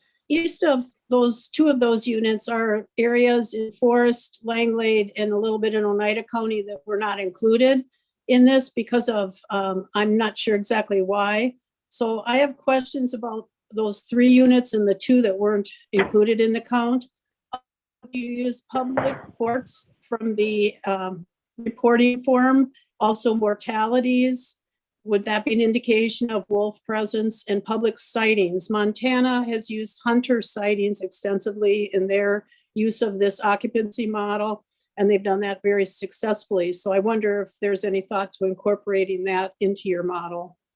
Yeah, another great question. Thanks, Lori. And I think we'll have to jump into those specific blocks in detail, I think separately from this conversation, just to keep it on path. But more broadly, to get to your point, we will consider additional sources of evidence when considering inclusion into the PAC occupied range. And the big thing there, they just need to be confirmed reports of PAC activity. And so if you do have, for example, a photo of multiple wolves in an image on, on the landscape, then that would be something we would consider. The main point is, again, it has to be confirmed PAC activity and not just one lone individual. Let's go to Kevin. Hey, Randy, Dan Terwicki from Safari Club. Sorry, Oh, sure. Yeah, Kevin, if you want to hold on tight, let's go to Dan. I can only see the Zoom hands, but I think Dan, you're calling in. Yeah, thanks. Go Randy. ahead. I lost the meeting for a minute or two, so I apologize if this has already been announced. But when we had that separate sidebar meeting, my main concern was the fact that lone wolves were not being counted as part of this occupancy model. And every dog hunter I talked to, that they were only releasing their dogs on lone wolves or pairs, mainly because if they released them on a pack, the dogs would get killed. So, and Randy, when you and I talked, you indicated that pairs of wolves were considered a pack, I guess. A little confused about that. But anyway, that goes to my main question is, why are lone wolves not being counted? And should they be counted? And then secondly, the wolves that are on the reservations, are they being accurately counted or as part of this quota, as part of the population density? Sure. To come back to the loners, we have developed this model to target pack associated wolves. And so loners are not explicitly accounted, and we do not have the data to estimate the number of loners. We would have to revise the survey, and if that ends up being a need, that's what we would do with OAS. That's not my place to make that decision. As far as the but is it not your place to try to determine the number of wolves? And so you're specifically eliminating a fair population number, don't count lone wolves at all, when other states are actually using population estimates on what the lone wolf population would be and incorporating them in the overall population. Yeah. No, why would you not count lone wolves? Dan, let's be respectful. Yep. I am. Sorry. Go ahead, Jen. Yeah, this is a policy decision to manage pack wolves. And further, hold on, I need to. Further, other states are making an assumption when they add, usually it's 10 to 15%. That's an assumption. They're also not empirically deriving that estimate every year. If we use the evidence that we have, which is not specifically to target lone wolves, the territory mapping method only estimated about 2.6% lone wolves. I don't think that's accurate, and we're going to constantly, and I'm going to push this, we differentiate between what is an estimate, an empirically derived estimate, and an assumption. So if there is a desire to make an assumption to add 10 to 15% on top of the population estimate, that is a policy decision. That's something the committee can do, but we do want to keep the estimate as its own dependent, robust, empirically derived number. Okay, so just one follow-up question, and just as a point of, I guess, clarification, are pairs of wolves, is that counted as a pack? So that's my last question. Is a pair counted as part of a pack? Yes, that's correct. A pair would be considered a pack. Yep. Okay. All right. Thank you. Okay, let's go back to Kevin then. Yeah, I apologize. I'm not asking and beating a dead horse, but I'm trying to understand the lone wolf stuff. And so I spend a lot of time in the woods. I'm a bow hunter, right? And spend a lot of time on logging roads and stuff like that. And obviously I understand a large component of this, Jennifer, is tracking and, humans following, and say, oh, two two across the road here and I found tracks, right? And wolves like my big black lab, he'll go on one side of the road and then he'll be 100 yards and then he'll cross the road again, and my question is, how are we not counting for lone wolves? And it is a real question, because at the end of the day, if it's human tracking and all of a sudden I found a track here and then 100 yards down the road, I found another one cutting a track, isn't that by virtue, could that be construed as, well, now there's wolves in this area because I found two tracks? Or I guess I don't understand when you say we don't account for lone wolves, how, because to me, it sounds like when we count those tracks, then all of a sudden, well, now there's a pack there and it's territory. And so the average pack size is 4. So could we be overestimating too? I'm just curious. I don't understand. And if you could help clarify that, would be appreciated. Sure, and that's an excellent question, and we do know that happens. There are opportunities, or there are moments when you do have an individual that's detected multiple times and would be considered a pack, and then that becomes a pack occupied grid cell. However, we also know that there are times when we may think it's a lone wolf, but in fact there's a pack that is traveling together and stepping in each other's paw prints. So the point, what it really comes down to is this is a population estimate. Those ranges of uncertainty are important because of factors like this that go into creating that uncertainty, right? But the most important thing to take from this is that we are producing a robust estimate that does account for that uncertainty and, is robust to these issues. Thanks, Jennifer. Sure. Let's see, Megan. Just a quick question to go back on the GPS tracking collars. Can you explain if there's any way a member of the public could track that collar based that it's on GPS, and the technology out there is pretty robust? Is that something you all have looked into? Can I ask, you mean follow along like an educational thing, or intercept its signal and track the animal? Intercept its signal through GPS. Right. Through technology that's available out there to purchase. It's a secure company we work with, Vectronics. They're a German company that they're one of the top companies that does telemetry and wildlife research. It's a secure portal that the data is communicated back to on their servers. I mean, I suppose there's maybe a hacker out there somewhere that could get through. I don't know. That's not my area of expertise, but I think it's pretty secure data. And what was the company again? You don't mind? Vectronics is the company that we're currently using. There's a number of them out there. Yeah. I'm aware. Okay. Yep. And then how much? Can you clarify how much the collars cost? Because I believe we've lost quite a few, and I'm not sure that all of them have been recovered or what. But just wondering, do you know off the top of your head how much those collars cost? Boy, I'm trying to recall. It's around I think it's around $2,000. Okay. Obviously, you can get a batch. You can save some dollars that way. But okay, thanks. Yep. Adrian. Yeah, more or less just wanted to add some comments that every time we get in this discussion of occupancy modeling, the concept of lone wolves becomes a big discussion item, and Jen does a great job on this, but just kind of want to remind folks that there are lone wolves captured in this process. If a lone wolf is detected in more than one survey, that survey block is then, or that survey grid is listed as occupied range by packs and listed as a pack, even though it might just be a lone wolf. What's really important is that this process captures the residential population. Wolves that are dispersing over large areas are not really part of a residential population. And there's also a difference between lone wolves and wolves by themselves.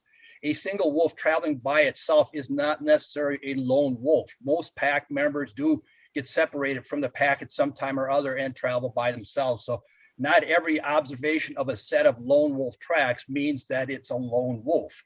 The other point I wanted to make is we hear a lot that the population is constantly increasing, and Jen did point out the population's mostly stabilized. It remained pretty much stable from 2018 through 2020.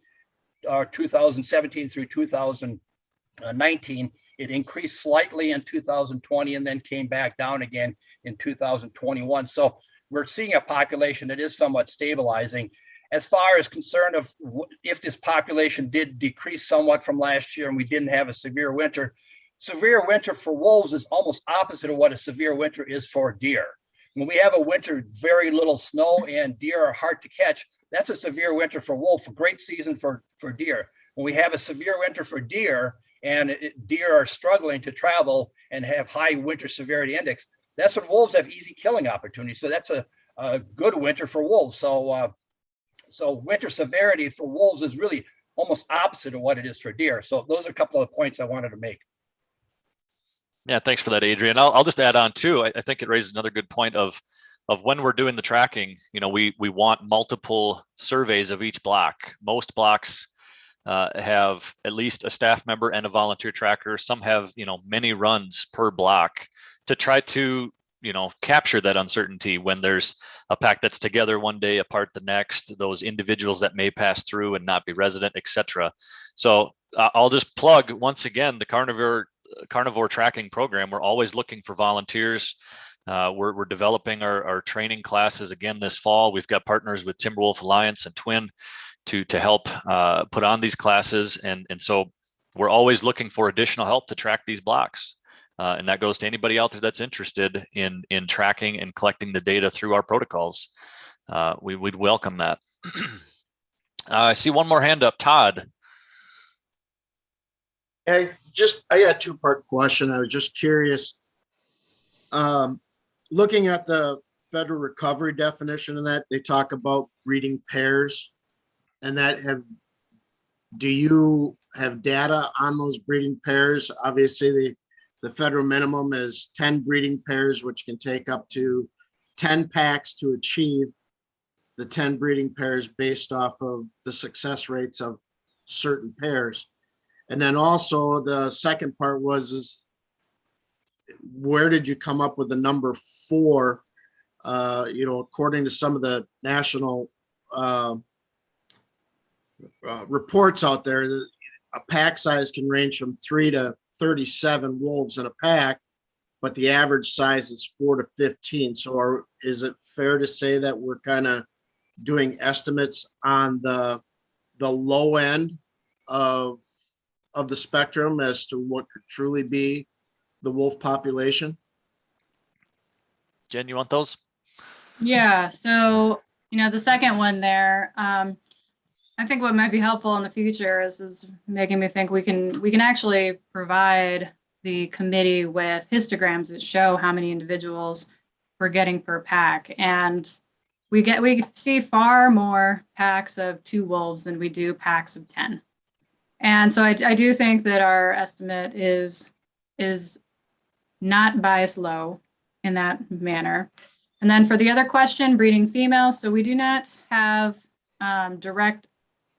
we do not directly estimate the number of breeding packs. We do have estimates of the number of, basically the number of packs in the state. Yep, and I can just add too, you know, we've seen that historical pack size in the wintertime hover around that 4 mark for decades. I think Adrian could speak to that better than I can even. You know, some of those larger packs certainly do exist both in the state, but you know, when you talk about the 15, the 20s, you know, those are more something you see in the western states, in Canada and Alaska, and a lot of it has to do with territory sizes. It has to do with the dynamics of what their prey population is, et cetera. You know, white-tailed deer versus elk and even bison, those types of things. So, whoop, did I hear somebody? No, I just said, yeah, that's a good point. Thanks, Randy. Yep. Try to bring in some biology on occasion. That's all the hands I see. I think we're right on time. So thank you for those. And I'll offer too, if there's additional questions on this, we welcome them. You can send them to me via email. You can reach out to Jennifer directly. You know, if you think of things along the way, we can try to address those after the meeting as well. So I think we're at the point. Randy, if I can just add to what you just said. If there are any questions about the process, we are very happy to answer them. And again, in addition to what Randy said about questions to Jennifer, if you have any process questions, please send them to Randy. We will do our best to address them. And if the need be, we are very happy to schedule additional time. You bet. We don't want any questions unanswered about the process of this committee. Okay, so we had a 10-minute break in the agenda here. So why don't we just take a 5-minute, come back at 11:05, and then we'll get into discussion on the nutshells. So 11:05.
Okay, I've got 11:04, so we'll give them just a few more seconds, then we can jump into the next part here. Randy, I'm going to share the nutshell list, and I think it may not be a bad idea for you to just quickly discuss what the main theme is for each of those 20 or 21 that we have. Sure. So, and then we can start from there. After that, we can get to the big Excel table, but I'll project the screen. So okay. All right.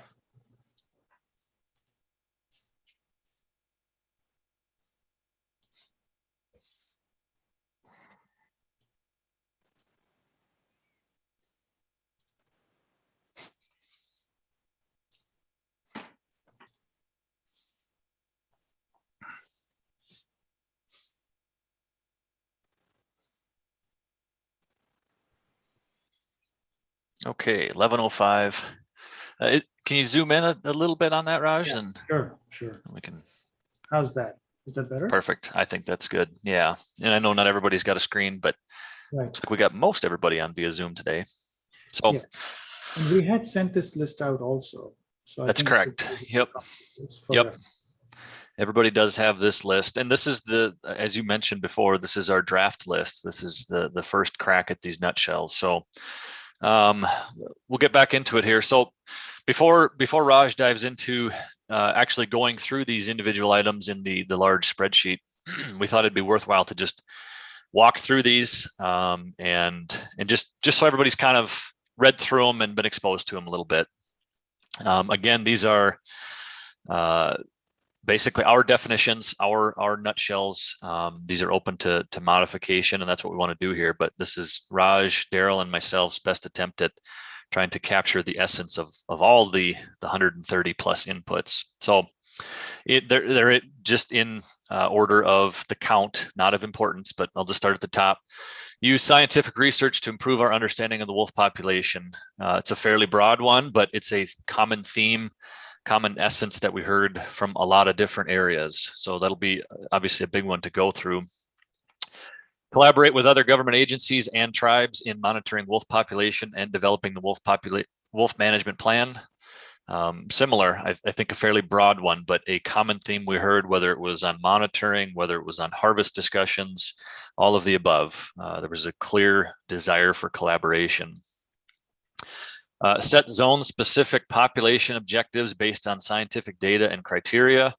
I think Raj kind of hit this one earlier. A lot of the calls talked about managing the wolf population based on the habitat, based on the area of the state, based on a bunch of different criteria, conflict levels, human density, wolf habitat, things like that. We tried to capture those together there.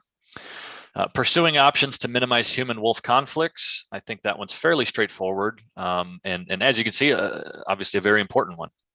It came out in a lot of different inputs. Evaluate season structure to improve season implementation and regulation. This is in regard to the wolf harvest season. This one is a lot of this one is identified in state statute and out of the scope of this committee, and some of those fall into the highlighted parking lot and legislative items. But other suggestions were within the scope of things that DNR has authority to change, such as the time to register a harvested wolf. So we'll take a look at those. Science-based input and methodology to monitor and estimate the wolf population. Again, a common theme we heard, and one that Jen just did a really nice job going through. Similarly, science-based input to set clear population goals that may vary over time based on the latest data. This one, in my mind anyway, is similar to number 5 there. Again, these population objectives based on data and criteria that are used to inform those population goals. The next one, number 10, create a DNR Wolf Advisory Committee that reflects views of all stakeholders to assist DNR in implementing the wolf management plan. This is something we've talked about with our current Wolf Harvest Advisory Committee and our Management Plan Advisory Committee. Through the management plan process, the goal here is to define and come out with a single wolf advisory committee.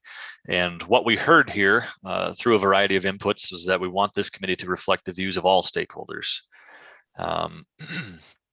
Next, provide science-based educational materials on wolves. Again, a common theme, whether related to conflict, whether related to the biology of wolves, or even the results of our monitoring, things like that. Create zones of low or no wolf harvest based upon factors such as tribal boundaries, conflict levels, and research. This one is similar to that set zone-specific population objectives, but also different enough we felt that it required its own nutshell. But again, these are all up to change. Update wolf depredation compensation program. I think that's pretty self-explanatory. Include the overall health and sustainability of the wolf population as a stated goal of the wolf plan. Some calls out there for specifically pointing out the health and sustainability of the population as an important objective.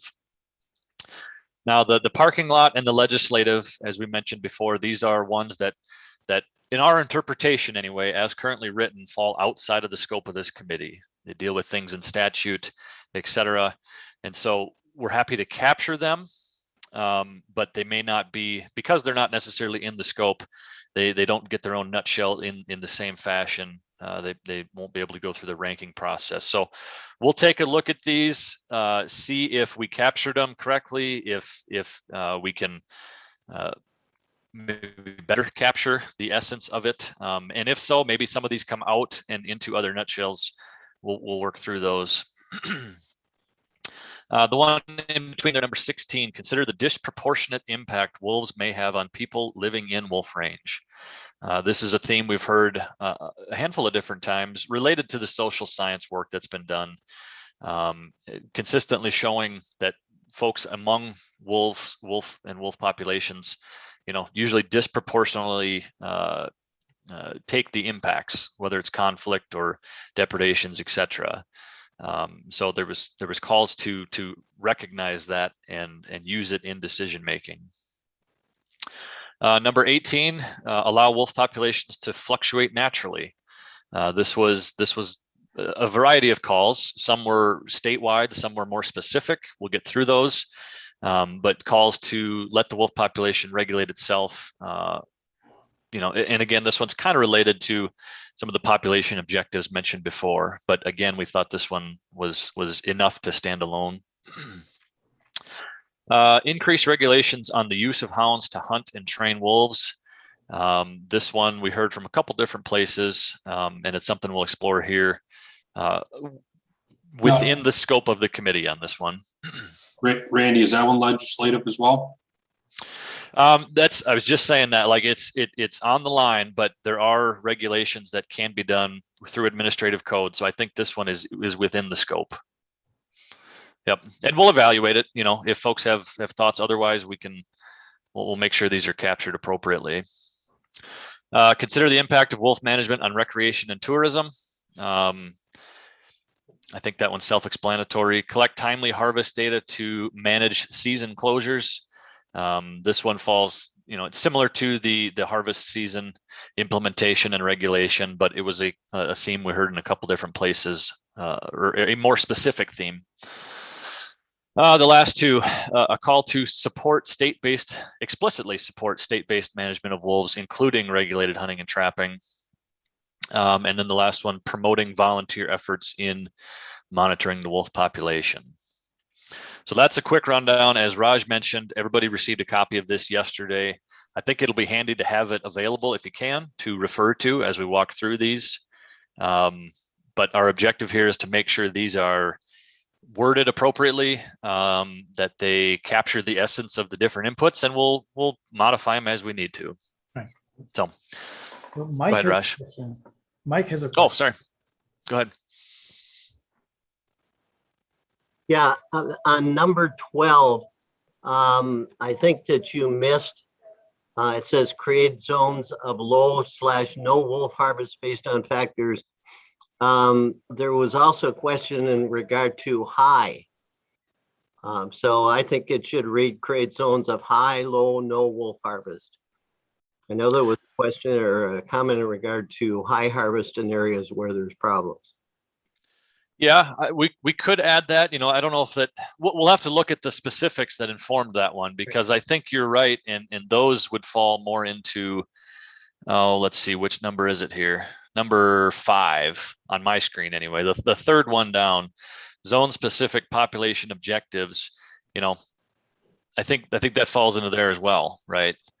Well, but And if the there's, number 7, it means how many were in, like how, so that count of nutshell input that says 7, that represents the amount that fell into that low. Correct. Oh, okay.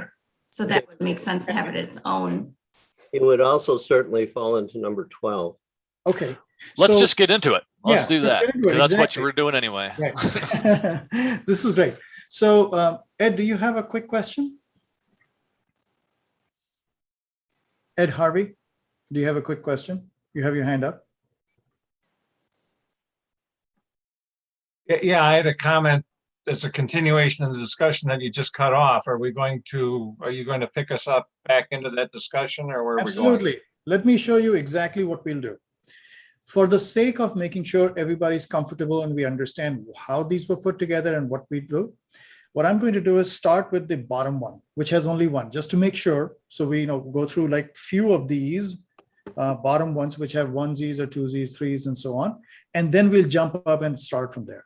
So just to make sure that we are all comfortable with the process. So again, as Randy mentioned, it would be very helpful if you have either a printed or electronic copy of this particular slide. I think we had sent that yesterday, Randy, just as reference point. And what we will do is I'm going to go to the full spreadsheet. So here it is.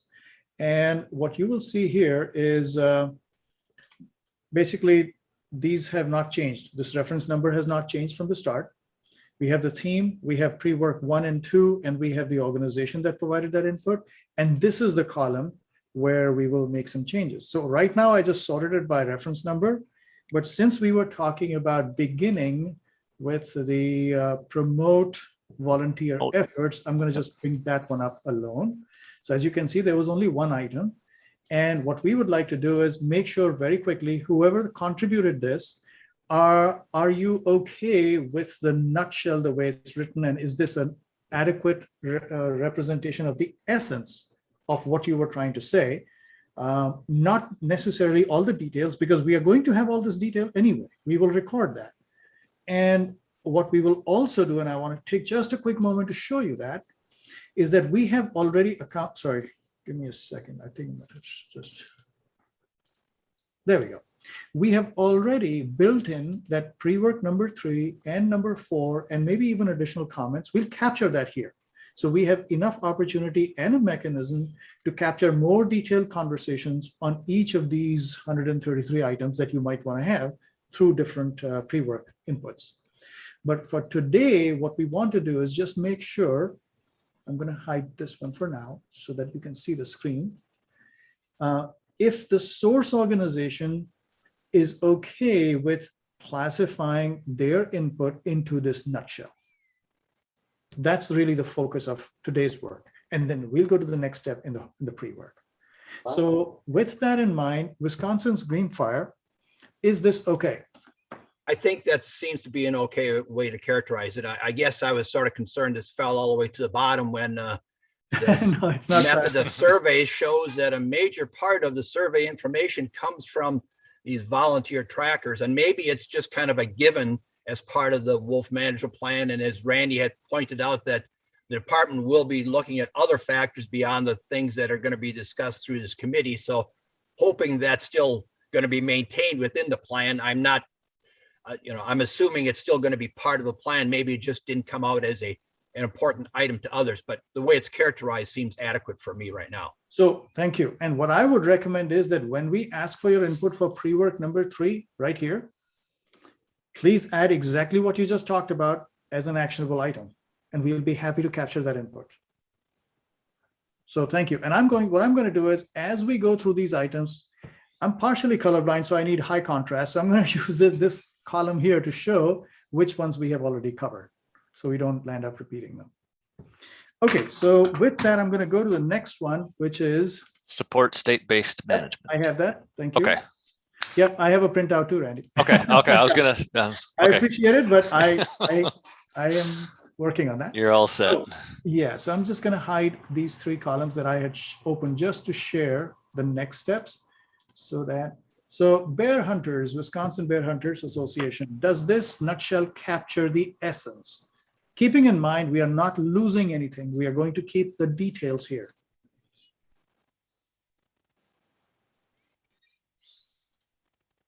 Yeah, I think at this point it does, and obviously at the next step, there's room for more elaboration. Absolutely. Absolutely. Thank you. You know, I think as a goal here, and I guess I'm going to ask the question at this point. Okay. So I know we had a little bit of discussion earlier about how we didn't necessarily want others to weigh in on other organization statements. But at the end of the day, I guess there's some clarification to be had about what you're looking for from this process. Because if what you're looking for, again, is everyone's very specific opinion on these issues without any discussion or inference from others about these issues, then that's fine. But I think there's some clarification needed there. So obviously, my concern is that there's 133 items on this list. I don't have time to give my opinion on all 133 items on this list, but I also find it negating the process of discussion to not be able or allowed to do that. So I guess what I'm going to make a statement now to my question is that, am I understanding this correctly? That obviously this is my opinion. I agree that at this time this statement is adequate. And I can elaborate on it some more into detail this next pre-work, but you're just looking for everyone's opinion, their own opinion, right? You don't want discussion or disagreements about what someone says or does, right? So, well, partially, and I say partially because right now what we want to make sure is whoever wrote the statement, this is correct. Randy and I will sit down and we'll think about what is the best way to incorporate some discussion and some other ideas where maybe one organization wants to provide some feedback on another organization's or another item or another nutshell. Let us think about that. And this is exactly why I mentioned earlier that, you know, we can design the best possible process, but depending on where the committee goes, we may need to make some flexible accommodations. And that's something we'll come back to you with. Is that okay? Because I've heard both sides today in the meeting. Some people are interested in providing comments. Some people are not. So let us think, and we'll come back to it. And I think, Raj, that's the problem is I think everybody's interested in providing comments. And I truly believe that everyone in this meeting is interested in what other people have to say and would like the opportunity to correct them or discuss the difference of opinion, right?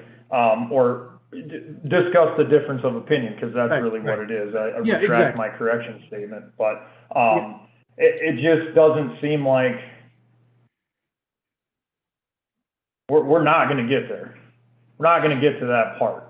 And when we do, we're going to be very narrowed down here. So I just want to be clear that this is about each organization's statement. It really isn't about discussing who's right, who's wrong. This committee is formed to just give input, correct? Well, I think this is part. I mean, we could spend all day discussing who agrees with who and who doesn't agree with who, but that's what what you have to understand is that's what this old process looked like. You sat down at a table, you opened up the plan and you said, page 1, let's talk about it. And there's a lot of people involved in this committee that are very familiar with that process several times over. And they're very weary and frustrated and don't quite understand. I'll tell you what one of my biggest hurdles is right now is the technology part of this. You know, it's overwhelming for me. I'm not a Excel guy and all that stuff. So even just getting and I'll just make it public, even getting through the last pre-work, I had to have a couple extra emails with you just to get my information put up there. So, Right. but like I said, I was just looking for clarification about where we're at, which is specifically to discuss about our own opinions and statements at this point. Is that correct? So, yeah, so let me address 2 points that I heard clearly. One was about technology. Let me just address first. And we are very happy to take input from the committee members, either in Excel, and as we have done before, in Word, or even type it out in an email and send it to Randy or me. And we are happy to take that input. So we are trying to make sure that the technology part is not hindering the input that you want to provide. We are offering multiple ways to do that. So whatever works for you, we are happy to take that. That's not an issue at all. When it comes to having discussions, I do agree with you that we could spend a lot of time agreeing, disagreeing with each other, and the discussions may or may not actually end or get to a place where there is consensus. So what we want to do is, first of all, make sure down and get, you can mute me back because I found out where Somebody's unmuted. I think, is that if you, you don't mind, Pat? there's background information sound coming through. Thank you. There you go. So, Thanks, guys. Yeah, what we want to make sure is that first step really is to make sure we have every organization's input. And what we would like to do is figure out a way, and that's why I was suggesting, let Randy and I think about this and come back and see how can we facilitate some dialogue. We don't want this to be a dialogue-less exercise, but there is also a balancing act to say we have 4 meetings that are assigned, and how much dialogue can we have? And one of the ways in which we are trying to get some dialogue or input is through the written pre-work. So what I can promise you is that Randy and I will put our heads together and figure out the best possible way to get feedback and have that discussion. It may or may not be live. We'll have to figure out what we can do, particularly given technology issues also. But absolutely, we want to encourage that as much as possible. So I appreciate that input. And don't forget, we'll rank the nutshells. Everybody will Right. rank every nutshell. Right. So exactly. And if people think that, they are not able to support a nutshell or an idea just because of they have significant differences in opinion, there will be a process to express that. And I will actually get a little bit more detail into that at the granular level. I don't want to jump too far ahead of us because it gets lost in the details. But once we are done with today's exercise, you will see where we are going next, and it will facilitate. So particularly about nutshells that have number of items, it is very likely that you're not going to agree with every item in the nutshell. And we have a way to address that, but we'll come to it a little bit later if you don't mind.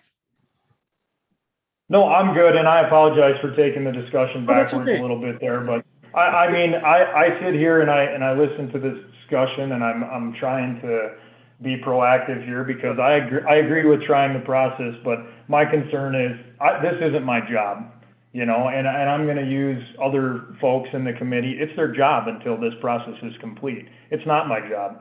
I don't have time to give feedback on 133 items. I don't have time to read every single thing in the nutshell and sit down and write a soliloquy about how my organization feels about this and that. So it unbalances the effort that's put forth, you know what I mean, into this process. But I'm good with my statement. Let's move forward. We've heard enough today. Thank you. Thank you. Appreciate that. And I'm hoping that as we work through this, it'll become a little clearer how we'll be able to balance some of the concerns. The next one is collect, timely, harvest. So this one has 2 items connected to that. And thankfully, they're from 2 different organizations. That shows a little bit more, more than one organization was thinking about it. So I would request that each Red Cliff Band and the Wisconsin chapter of, and I apologize, it didn't. Backcountry Hunters and Anglers, read each of these statements, your statements only, and let us know if these are okay in the way it's captured in the nutshell. This is Andy at Red Cliff. Yes, I'm fine with where that is at right now. Thank you very much. Okay.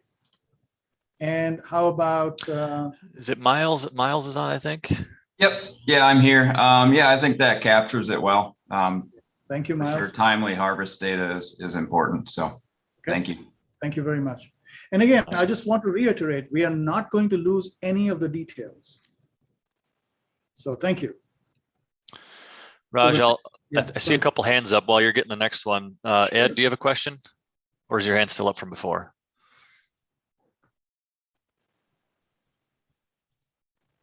Okay. Oh, Ed, you there? Your hand is Yeah, up. my hand is still up from before. Okay. Okay, thank you. Mike, if you have a quick question. Yeah, I'm kind of thinking about what Lucas has said, because he was, like I, part of the previous Wolf Committee that spent a couple of years developing the new management plan, which wasn't completed. But we weren't talking about processes and nutshells and things like that. We were talking about biology. We were talking about habitat. We were talking about the zones and things like that. It seems from what I've seen here and the projection of what the next two meetings are like, that we're really not going to get into that. We're going to get into more of what different groups' opinions are, and then we're going to walk away. And that's frustrating for all of the time spent and everything else. But I guess if that's the way it is, that's the way it is. It seems frustrating that this last thing you did with Jen was a perfect example of what we could be doing to really kind of flesh out the facts and develop a good management plan. But at this point, it seems like we're talking semantics, and it's frustrating. So that's all I have to say. I just want to mention too, we recognize and value all the work that went into that 2015 draft, and we will use that the best we can. We want to make sure we don't, gloss over how much work went into that. But it's also been a number of years, and we've got some new folks at the table. So this process is designed to capture that updated input, and we'll use that along. I mean, as we've pointed out, we have multiple sources here, and we'll try to mesh it all together. And then folks will have a chance again to comment on the draft plan with its specifics at that time. Raj, we're all really busy people on this committee. And I just want to put it out there. If we could stop going back to the past and move forward here, I think we would get a lot more done and accomplished. So if you could manage that and focus on what we're doing, I think a lot of us would appreciate that as well. And there's a perfect example of the push the agenda, let's just move on. Let's let this process happen. Let's do what we're supposed to do and not talk about the past. All right. I'm quite busy as well. Let us continue with the process then. Yeah, let's continue with the process. We're going to go nutshell by nutshell. We're going to call out which source, and we want those folks to respond. If there are questions and comments, raise your hand and we'll try to fit them in. But we have to recognize everybody's time here. Luke, you're spot on. I know a lot of folks are working around work schedules. We want to be respectful. We want to try to get through all these nutshells today. So let's focus. And if not, then we'll basically have a little more pre-work to do. Mm-hmm. Okay, so we have these three organizations for the next one, which is consider impact of wolf management on recreation and tourism. And if these organizations could just let me know if this is okay, I would appreciate it. Wisconsin Farm Bureau is fine with ours. Okay, thank you.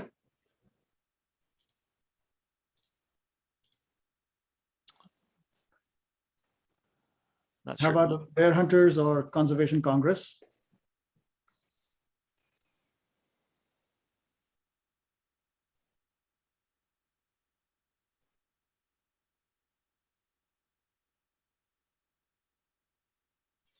Okay, I'll comment about this now. Earlier, when you had that the initial parking lot,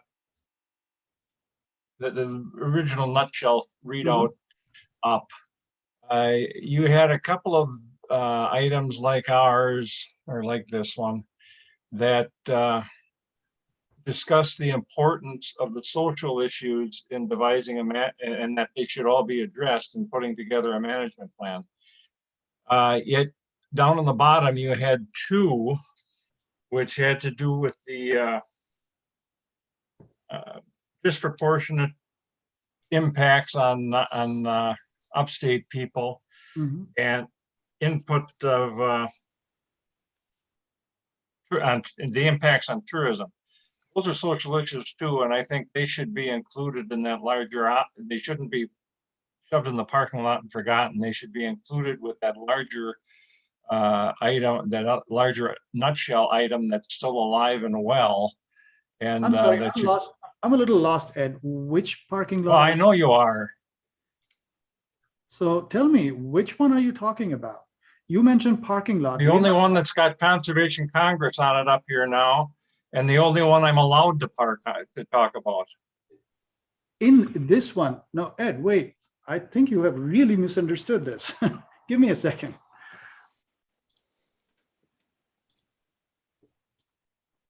You are talking about Conservation Congress. We have all of these ideas from you, and we are going to get to them as we get to different nutshells. You have one item on parking lot, which you agreed with, which was merged into the other input in the first meeting. So I don't understand what you're upset about. We just haven't gotten to all your items. We are not going organization by organization. We are going nutshell by nutshell. So I think like a lot of people, I'm upset that we've spent an hour and a half already today discussing the process. It was 10:07 before the first time the word wolf entered into the discussion. We need to get moving here. So I am trying to really move all of us along. So if you can help me address the question that I asked earlier, which was. Yeah, it's fine just like it is, Raj. Just leave Okay, it. thank you. I appreciate that. Let's see, which one were we on? There you go. I think we're waiting for Bear Hunters Association. Luke or Todd? I think Luke was on. Oh, I apologize. I had to step off for a second. Yeah. That's okay. So access of loss of opportunity for hunters and hound hunters across the state of Wisconsin. My second pre-work got a little bit more detailed about what that looks like. Loss of opportunity is a huge issue due to the presence of wolves and the idea of wolves and the possibility of depredation issues from wolves. So I think it's coming along nicely and could probably use some more detailed tweaks, which we'll get to in the future. Thank you. Okay, so you're okay with the nutshell? Yeah, I am. Right. Oh, I thank think you. so. Thank you. I appreciate that. Perfect. And by the way, when we send the pre-work number 3, you will still have an opportunity if you want to change something. So you're not locked into it right now. And part of the reason we are going through this with the whole committee is so that everybody has a chance to look at what other people are saying. Randy? Yes. Okay, question, Raj. Who are, oh, Steve. Okay, go ahead. I understand the process. What I'm finding a little difficult now is I have to go through all the spreadsheets. Like take number 1, there's 14 people who commented on it. Is there a list that could be provided? Sorry, I can't hear you very clearly. You're cutting in and out. Okay. I see the nutshells. I understand that. For number 1, there's 14 organizations that commented on it. I would have to go through all the spreadsheets to identify which 14. Is that correct? Well, I'm going to actually help you with that. So we are just going to go through the process of the initial ones earlier on. But when we get to that 14, I'm going to help you through the process with that. Okay. Asking it a different way. Is there any way I could have a list of which those 14 are? I know you're going to help me by identifying them one by one, but I'm looking to have a list of all the entities that had that. So Randy had sent out a PDF. I think that's, yeah, I think that that's. has all that information. The information, but not a listing of which 14 unless I go through the spreadsheet and tick off the 14. Well, that's the only way that we have to show which 14 it is going through the spreadsheet. Let me show you an example. I'm trying to figure out a way to help. So let me just show you an example. You have the spreadsheet. Here are the 14 items for that. And here are the organizations which listed on that, and that's on the spreadsheet. So if you look at the spreadsheet and you look at, they're sorted by nutshell already. So you have by the nutshell, and you should be looking at. Okay. Yeah, look towards the bottom of that spreadsheet. that was sent to you by Randy, and they are all sorted by nutshell. So when you come to this nutshell of use scientific research, which has those 14 points that you're talking about, you will be able to see which are the 14 organizations that contribute, or not 14 organizations, which are the 14 items contributed by the organizations there. Because it could be 14 and could be, for example, Bad River Tribe had 2 contributions, 2 items in that. So it's not 14 organizations, it's a smaller number of organizations, but 14 ideas. So you already have that. And if that's not helpful, let me know. We'll figure out a way to make it work. Thank you. Okay. All right. So if we can go back to, we were on increased regulations at the bottom right here. Here's another one with 3 inputs. It happens to be 3 different organizations. Are these 3 organizations okay with the way the nutshell is written, and does that reflect the essence of their input? The Stockbridge Muncie, yes, the nutshell and the wording is fine. Okay, thank you very much. Same with Humane Society of the United States. We're good with that. Okay, thank you. Also with Sierra Club Wisconsin chapter, the one thing I would interject, however, is again to this higher altitude process question. We were given the opportunity as organizations, all of us, to make requests for additional information. And that was provided to us in a series of web links earlier in the week.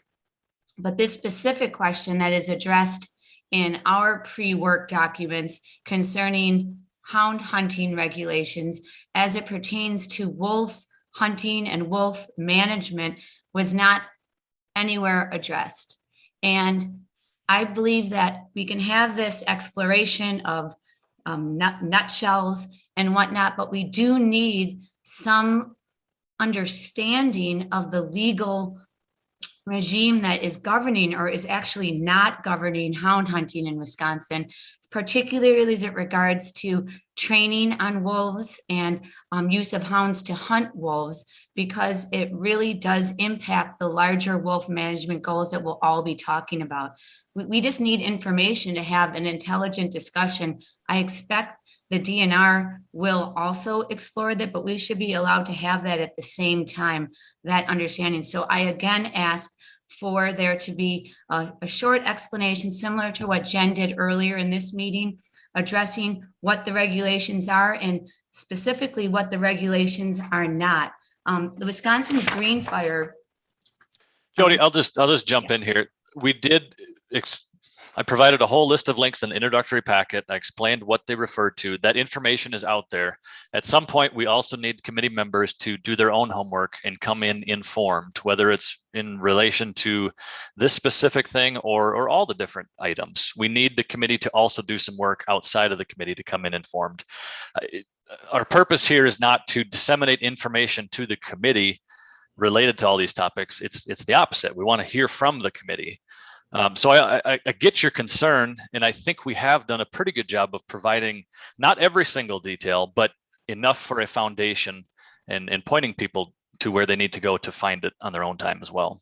Well, thank you, but I just wanted to clarify that I carefully did look through the information you provided, and there was nothing with regard to the regulations pertaining to this important aspect of wolf management. And I think that we do need more discussion and information from the DNR. As I was mentioning, the importance of this was specified in Wisconsin Green Fire's February wolf hunt assessment, the role of hound hunting, the numbers, the lack of regulations. So I think that if we are going to be proceeding with this nutshell approach, we have to allow there to be some informed understanding of these matters. So thank you for your consideration. I think it'd be helpful for the public as well, Randy, because I've looked through those. I've looked through those as well, and it's pretty difficult to follow as far as certain regulations go, but the public also needs to know what the impact that hounding has on wildlife management populations, deer population, a ton of things. So I do echo Jody's ask of that. Well, Well, and I think we're capturing that Yeah, here through a the nutshell nutshell here. process. We're capturing that. There's a desire from your two organizations to look into this, to address it. We're capturing that. Feel free to provide those specific actionable items in the next two pre-works. That Sure. is our process. Sounds good. Thank you. Okay, so moving along, then the next nutshell we have is allow wolf populations to fluctuate naturally. Now, you may agree, disagree with this, but that is the way the nutshell came across. And here are three organizations that contributed to that. And we would just like to make sure that they agree that this nutshell captures the essence. This is Andy at Red Cliff. Yes, I'm fine with where that is at. Thank you very much. How about the Humane Society and Timber Wolf Alliance? We're good. This is Eric from Timberwolf Alliance. Yeah, I'm fine with this. Okay, thank you nutshell. very much. Thank you. We really appreciate this. Now, what basically we've just done is gone through the bottom few, which had like 3 or so. Should we just continue that, or would we like to jump to the complicated ones from the top, which are 14 at a time? Angie, could you announce the page that you're on? Okay, give me 1 second. I will be happy to do that. So it would be easier for me to follow then. Sure, I'll be happy to do that. Give me Thank just you very one moment, because I'm going to have to open a different computer document on a different one, because these numbers don't change, but their sequencing changes based on how I sort it. So give me just one moment. I'll be happy to do that. I printed out all the pages and I'm having a hard time finding I which page. understand. I will help you with that. Just give me one moment. I'm going to go to a different computer right here. I'll pull that up and it'll make it a little easier. Thank you. To give you that information. I'm happy to share that. Just give me one moment.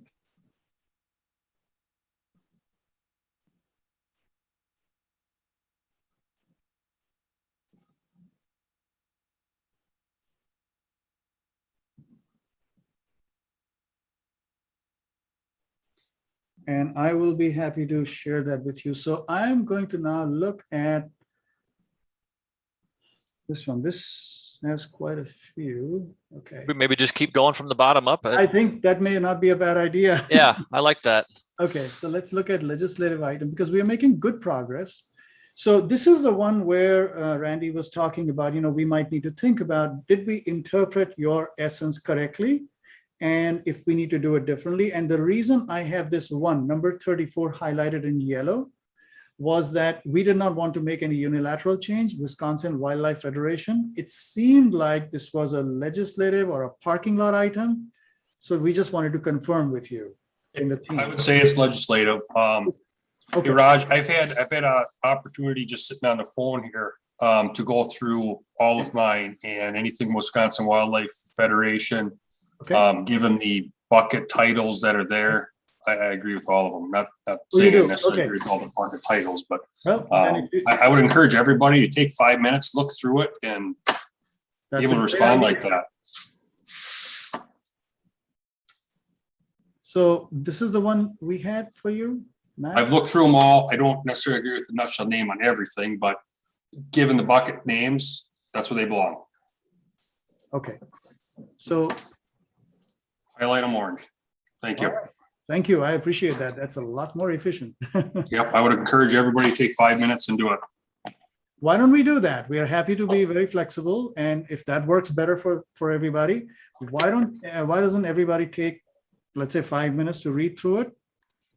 And the only challenge is going to be that the gentleman who wanted me to give the page numbers, because they are sorted by nutshell, not by organization, they might have to go to the right side, the right column, and just find their name and then look at if the nutshell is okay. So and I apologize, I don't remember who it was. The other idea would be in the verbatim spreadsheet, we have the reference numbers for each input by organization, if I'm not mistaken. So you could look at the verbatim, you could find your 5 or 6 reference numbers. I'm going to pull that up. Oh, I'm misspeaking. No, they're not in order by reference number on the spreadsheet, are they? They're not. They're by organization. Yeah, that's right. I take that back. So no, actually, this is good because an organization can say, I'm just going to take, I hope it's okay, just Bad River Tribe because it just jumped up to the top. Here are your 5 inputs. Go and look at that number. Yeah. if you would like. So because we're all, some are computers, some are on phones, some don't have printed out, some do. Raj, I suggest you continue doing this process, but those that have the ability to look ahead when they get to theirs, just say, hey, I've looked at them all. Perfect. I'm happy to be very flexible. And that way we've covered all of our bases. Yep. I'm very happy to be very flexible and do what works best for the whole committee. So we were at the legislative item level. I think number 34 there, Raj, we can clean up that theme too, from wildlife. We can, it'll be parking lot then. It'll be parking lot, okay, Yep. thank you. All right. So, and this was already marked. So the other three, Humane Society, Wolf Facts, and Greenfire, are you okay? That these are legislative items?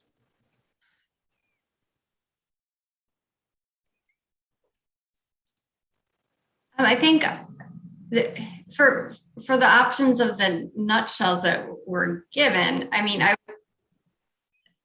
the whole point of our statement is coexistence should be a primary driver of a wolf management plan for the species to maintain in Wisconsin. So that's I might have to get back to you on that one. That's okay. That's all right. So you know what I will do is I'll mark this in yellow. Yellow being thank you. Follow up.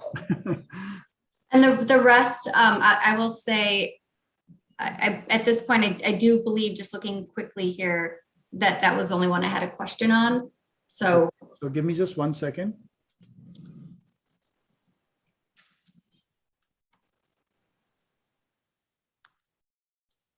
Humane Society. So you're okay with the other two? Yes. Perfect. We can make this process go a lot smoother. And the more time we have available, then we can open up to discussions on key items too. Because we do have a process in mind where we'll have discussions on nutshells and we'll capture that. Okay. Perfect. Thank you very much. While you're sorting, Raj, I'll take a quick question. I think Kevin, you got your hand up. Yeah, thanks. I was going to tell Raj, he can take, I think he nailed the nutshells for our group, so he can highlight them all orange. I thought Matt had a brilliant idea. But I do have one comment, and I think it's along this whole nutshell process. I think there's maybe could become a fundamental flaw. The reason, follow me on my logic here, you have one nutshell that says evaluate season structure, improve season implementation regulation, right?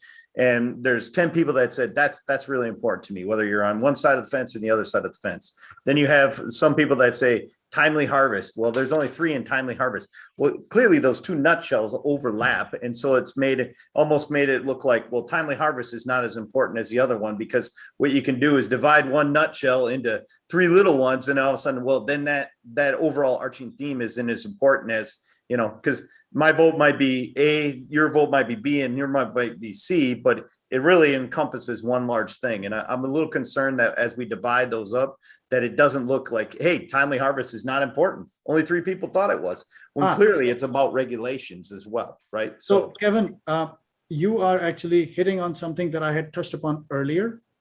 The number of items we have in a nutshell is not, and I want to be very clear, it's not an indication of how important it is.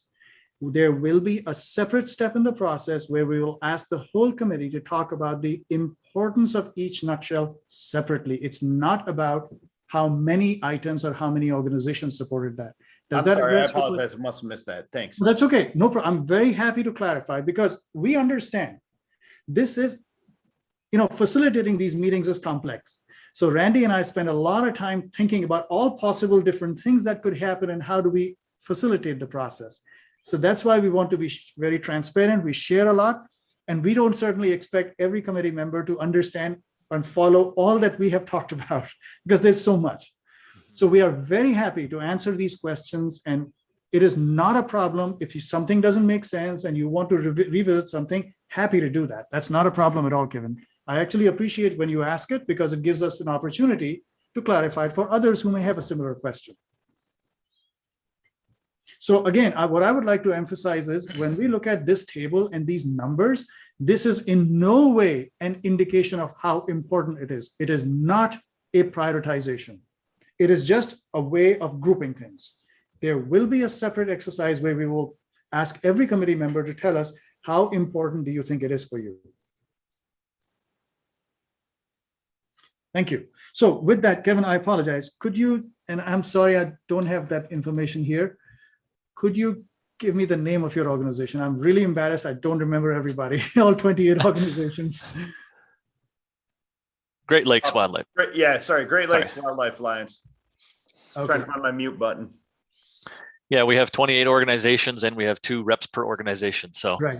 uh, I really apologize. I'm No, getting nothing. some, but not everyone.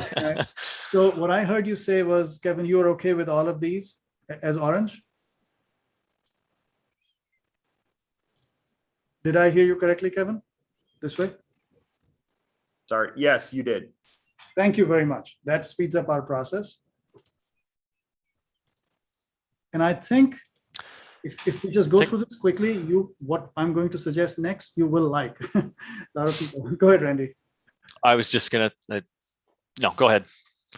I was just going to complete the legislative part. Yep, that's what okay, perfect. Thank you very much. And I know there's a So- couple hands raised, but I'll Yeah. try to Yeah. So let's talk strategically. about some, can we get some input from Wolffax and Greenfire first? Yep. So for Greenfire, the statements are okay.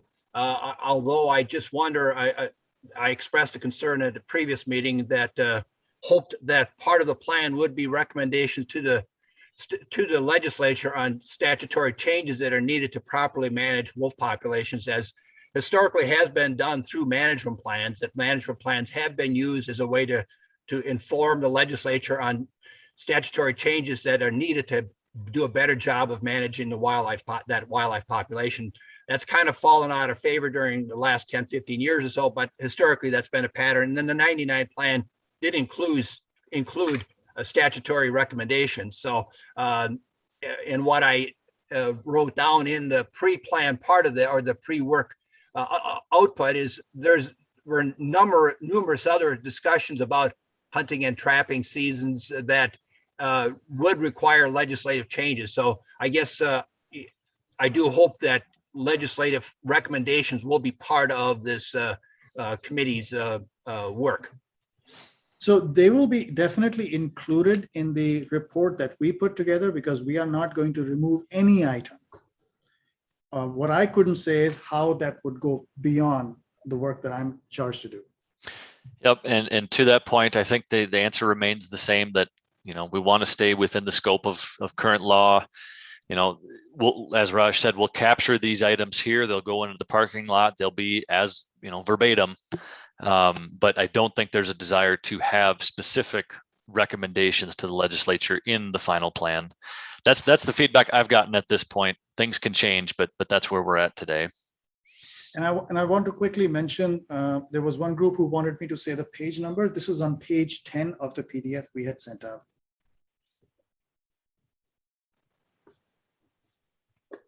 I think, let's see, Wolffax. We have just one more, Wisconsin Wolffax. In fact, I think Pat's hands up, Pat and Steve.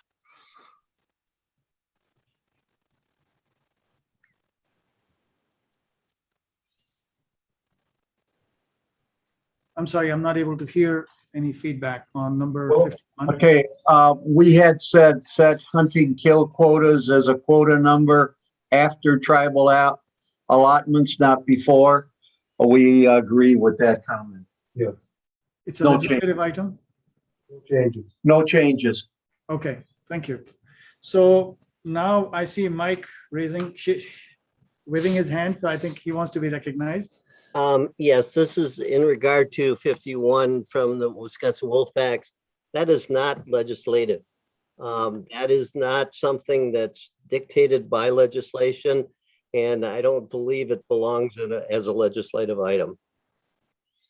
In fact, because of the problems we've had in the last season, there's been a lot of misinformation in regard to this very subject, and it is something that is controlled by the department, not legislation.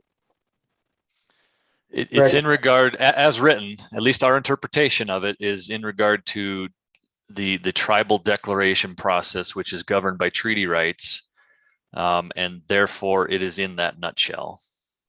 It's not legislative. Mike, may I ask you for a favor? Could you send an email to me about exactly stating what you mentioned, and we will put that as part of the record? Okay, I want to make sure that we are being very transparent and open and inclusive, so we'll be happy to do that. This is beyond what I can do, so I will be happy to at least include your comment about 51. And Daryl, could you make a note that when Mike sends any email or any other information on that, then we'll be able to include that for number 51.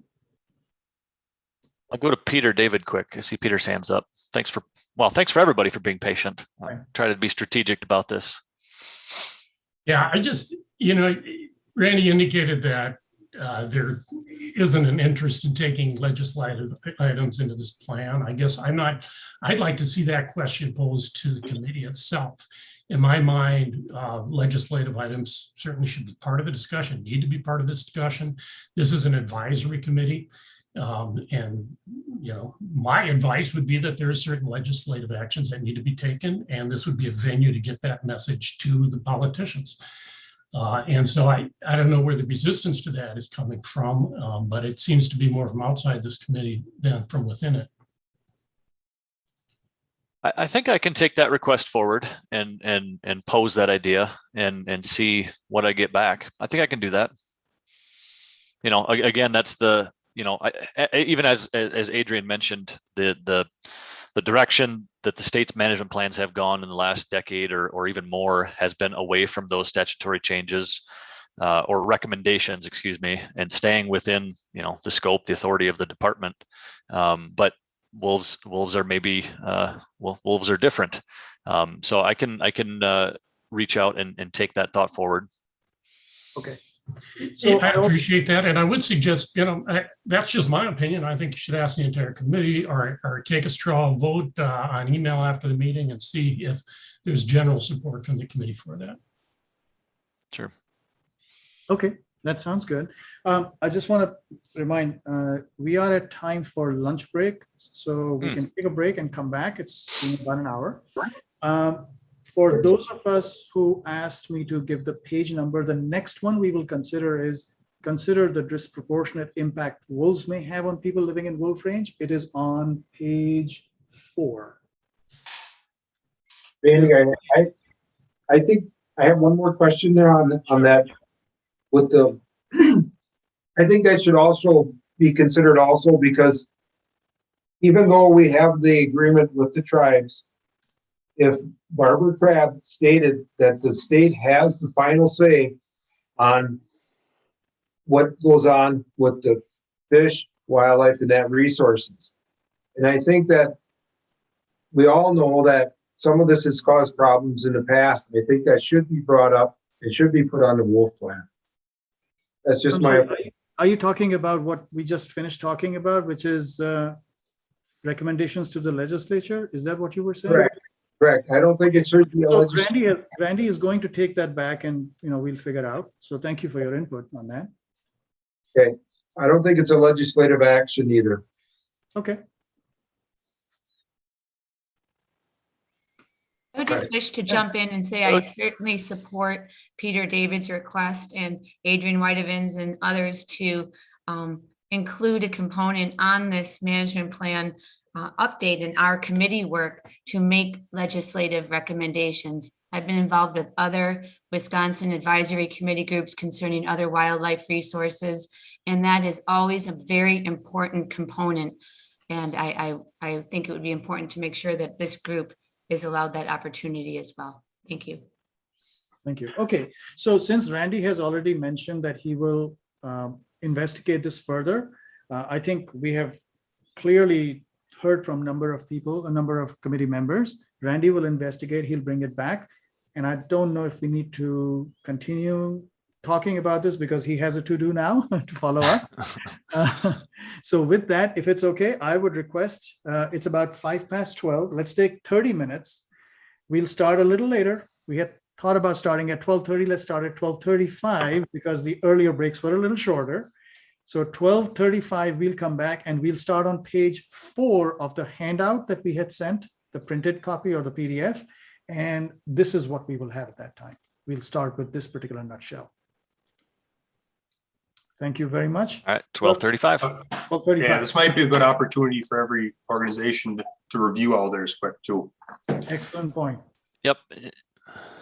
Because if we have some time, we would love to open it up to more discussion between organizations too. Yep, that should all be included in the email I sent over yesterday, the day before. Should be the last communication. Great, thank you. So let's come back at 12:35 then. 12:35. Thank you. Hey, Raj, Yes, this is Eric Olson from Timberwolf Alliance. I reviewed all of ours and all the nutshells. They look fine with the exception of 58, which Okay. I can discuss when you get to the number 58. So would you just mind staying on with me? Because I would love to take the opportunity to mark them as much as we can.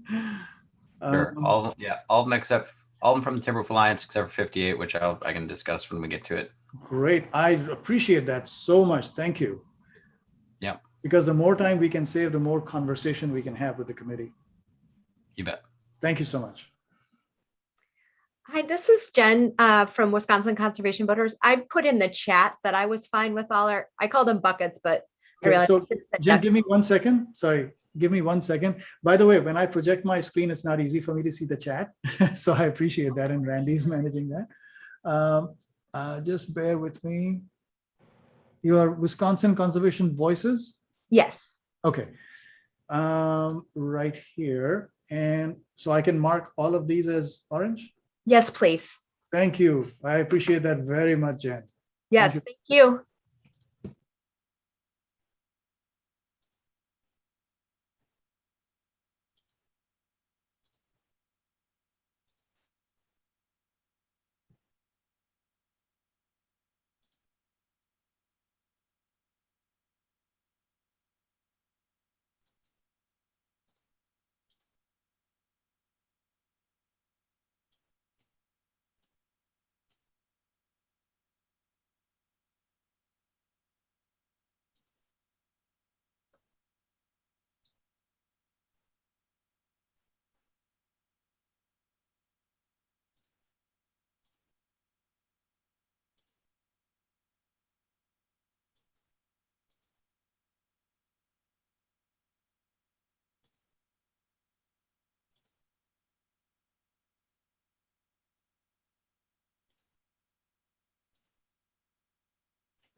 Hi, Raj, are you still here?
Raj, this is Mike. I sent an email to Randy. I didn't have your email address, so.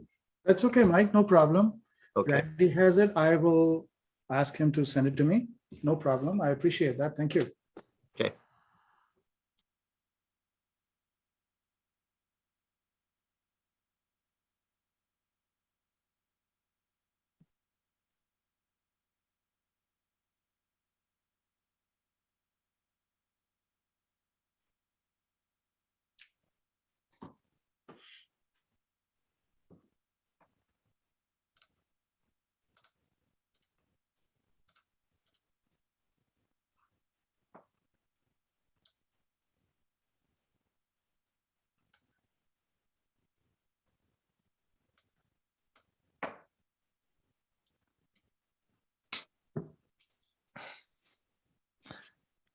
Okay, looks like we got another minute or so here.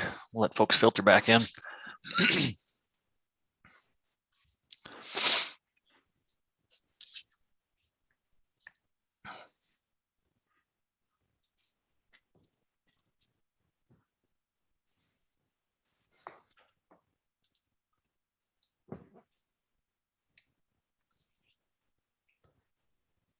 Randy, this is Mike. I just told Raj I didn't have his email address, so I sent the email to you, and if you could forward it on.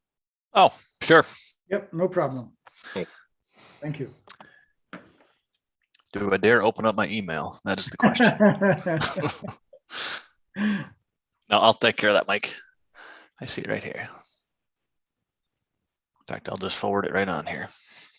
So Raj, this is Melissa with LCO. Henry tried to contact you before he got off, but we reviewed ours in our nutshells and we're good with it. The only thing that we'd like to make note is that in our one nutshell, 125, we noted our comment is that we feel that there needs to be two and not just. Sorry, could you say it again, Melissa? Could you say it again about 125?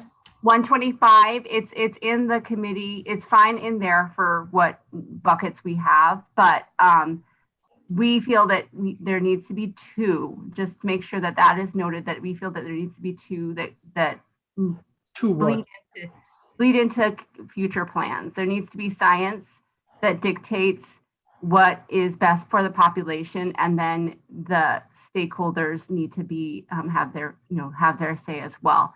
You have that. In pre-work number 1, it says get back to the 2 committee planning group. Right. Yeah. So, but just the nutshell is it states 1 committee. Like it says advisory committee. So just that that detail I know won't be lost. I just wanted to go on the record saying that we did.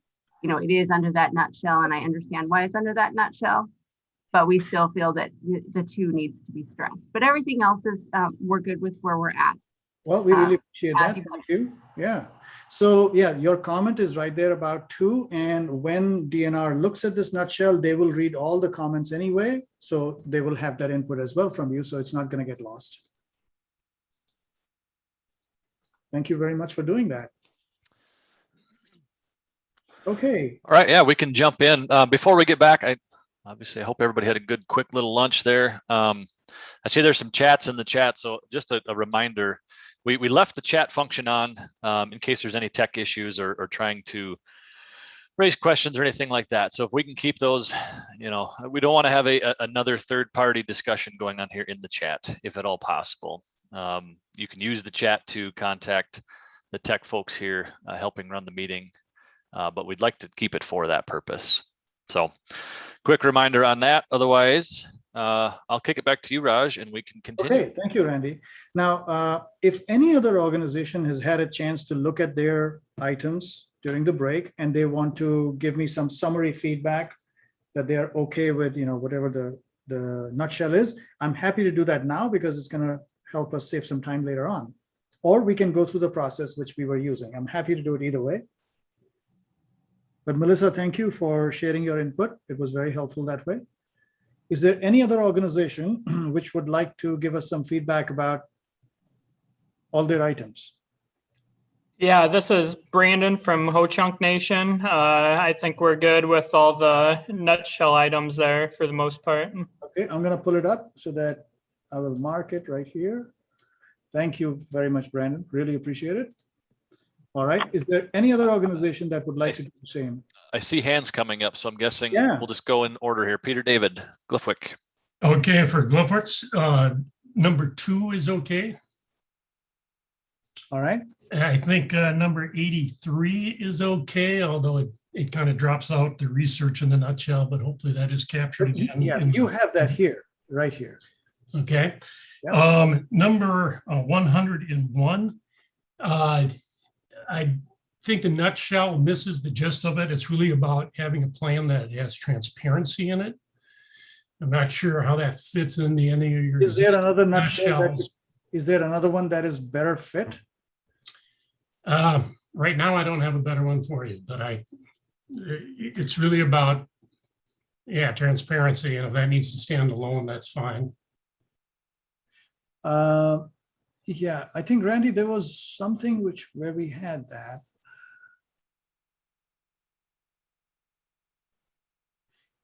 If it helps, I kind of have one I'm going to bring up that could probably go in a new separate nutshell, is what Peter David's talking about, because it relates to ethics and transparency.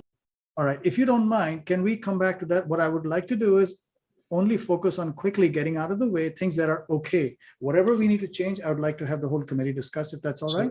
Here's the thing, if we're gonna create new nutshells, I want to revisit mine, because they fit best in the nutshells that we were presenting. If it's open to creating new ones, then I think we all get an opportunity to revisit. So let's be careful there. That's fine. That's fine. We can do that. So if you don't have any objections to specific ones, let's focus on that first. Then we can handle the exceptions. So Okay, my other 2 for Glyphwick, I actually do want to suggest changes. So if you want to park those and get to them later, that's fine. all right. Okay. Another organization. Is there anyone else who would like to give us blanket input? Yes, Raj, Wisconsin Trappers, R5 are good. Okay, thank you very much. Perfect, thanks. Okay, any other organization? Hey, Raj, this is, Wisconsin. oh, sorry, this Go is ahead. Miles with Wisconsin Chapter Backcountry Hunters and Anglers. Okay. Yes, Miles? All 4 of ours are good with those nutshells. Perfect, Thank you. All right, I'm sorry, there was another one, somebody else? The Wisconsin Bear Hunters is good at this time, Raj, with all their statements and nutshells. Okay, thank you very much.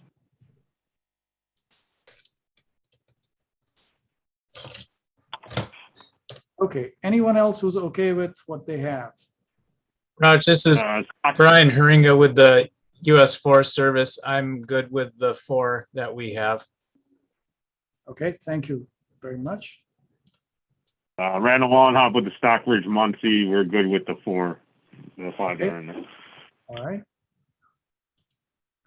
Thank you very much again. Raj, this is Jake with the County Forest Association. We are good with our responses.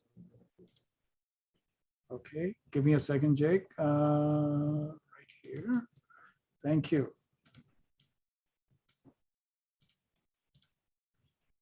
All right, anyone else? Right, Raj, Dave, USDA Wildlife Services, we're fine. You're okay with all these 4? Fabulous.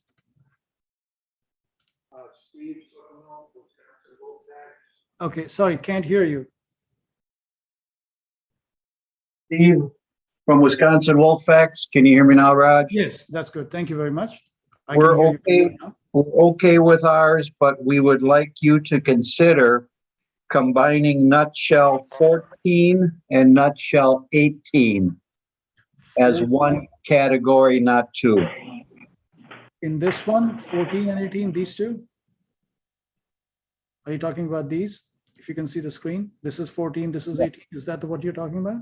Talking about 14, consider the disproportionate impact wolves may have on people living in wolf range. Okay, And give me number, a second then. I'm not seeing that number 14 nutshell here. Are you talking about item number 14? okay, if you go back to the nutshell listing, Yeah.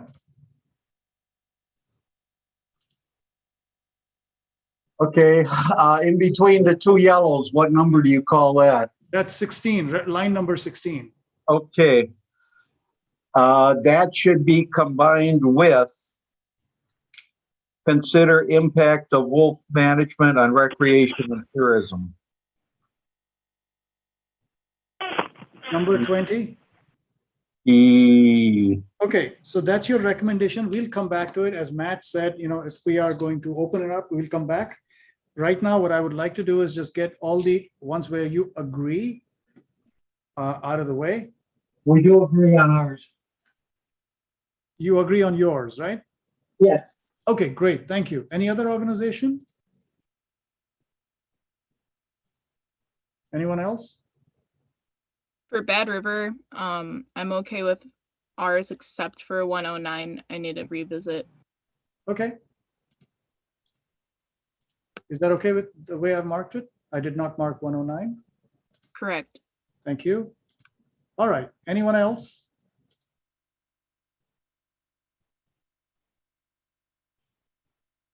For Wisconsin Green Fire, I'm okay with the way it's listed.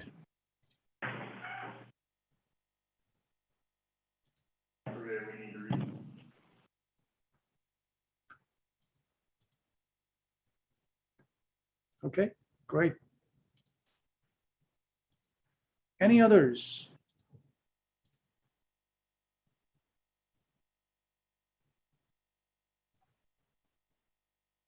All right, not hearing any. Let's go back to our process the way we were doing this. So now is the parking lot. There were 4 items in the parking lot. 2 were merged. We didn't want to lose them, so that's why they are here, but they are already processed, so we can put an orange one. Here are number 48 and number 133. And for those of you who are looking for a page number, it is on page 10 of the PDF that we had sent. So Cattlemen's Association, you have number 48, and U.S. Fish and Wildlife Service, you have 133. Are there any issues, or is that okay? You're okay with these parking lot items? I think with the cattlemen there, I'm not sure where else we could fit that unless somebody has a suggestion.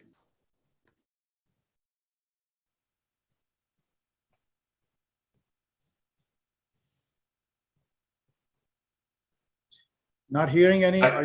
Go ahead. This isn't mine. I think I heard Jack saying, talking to it, but it seems to me if it's put in the parking lot, we don't speak to it. And I do believe the money spent defending litigation is something we should consider. Okay, then I'm not gonna mark that as done. We'll come back to it. How about 133? Any concerns? U.S. Fish and Wildlife Service? Yeah, can you tell me which one you put that in? Yeah, it's a parking lot. If you can see the screen, it's on parking. Oh, okay. Yeah. Yep, I'm fine with that. Thank you. All right. Then let's come back to this one, money spent defending litigation. What is the proposal from Wisconsin Cattlemen's Association? I guess my intent was that should the management plan be done appropriately, there wouldn't be any litigation. Therefore, there would be more money available for the management. I'm not sure what that means in terms of actionability. Could you elaborate a little bit? What does appropriate mean?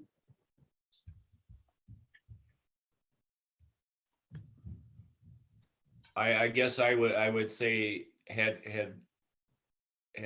would there be no more conflicts or less conflicts? That would be what I would call appropriate.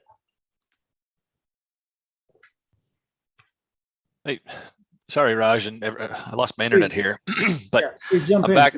Yeah, I'm just trying to think through this one as well. I think I understand the spirit of what you're saying, but I'm not sure how to translate that to action in the plan.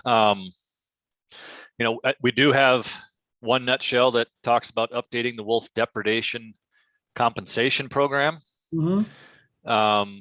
the other thing I can mention is, the money for wolf management in the state depends on, the federal and state status of the species at that time. So if that's something we want to, trying to keep it inside of the scope of the committee, what we're here to do, that information's in the packet. So if just trying to think if that's something you want to review and try to refine what that one's trying to get at, we can come back to it. Or if you want to put it in the other nutshell related to the compensation program. I don't know, I'm kind of spitballing here, but does any of that strike the right vein? Yeah, probably let's just let it where it is for now, and maybe we can refine it in the future. Okay, and I put it as yellow, similar to another item we had done before. Okay. And just to point out too, all those funding mechanisms are legislative. That's not administrative rule. Those are legislative or statutes. Okay. Is this a legislative item then, Randy? Is that what we should do instead of a parking lot? Well, I mean, it depends on exactly what the actionable item here is. Let's do this. Let's come back to this in the interest of time, because we still have a fair amount to cover. Okay, I see Eric had raised his hand. I just want to make sure if there was something you wanted to join in with. Well, I was just going to make a comment on this, but if you're going to move on, that's fine. Okay, thank you. All right, so the next one we have is include the overall health and sustainability. And I'm just going to find the page number for those of us. It is on page 8 and 9, pages 8 and 9 of the printed document.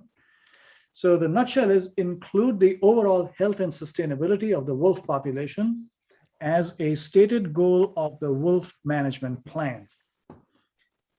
So other organizations during the break were able to tell me that they were okay. So the two that we just need to hear back from are the Glifflick and the Safari Club, 110 and 112.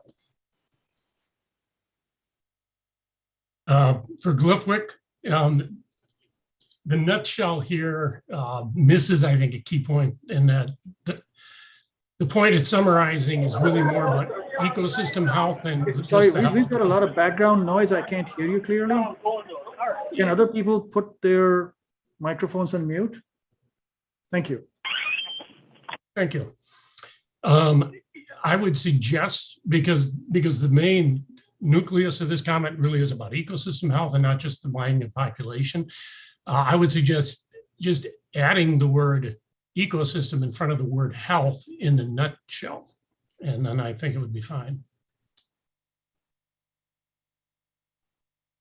So include overall ecosystem health and sustainability of the wolf. I'm actually just writing it down on paper also. So, all right.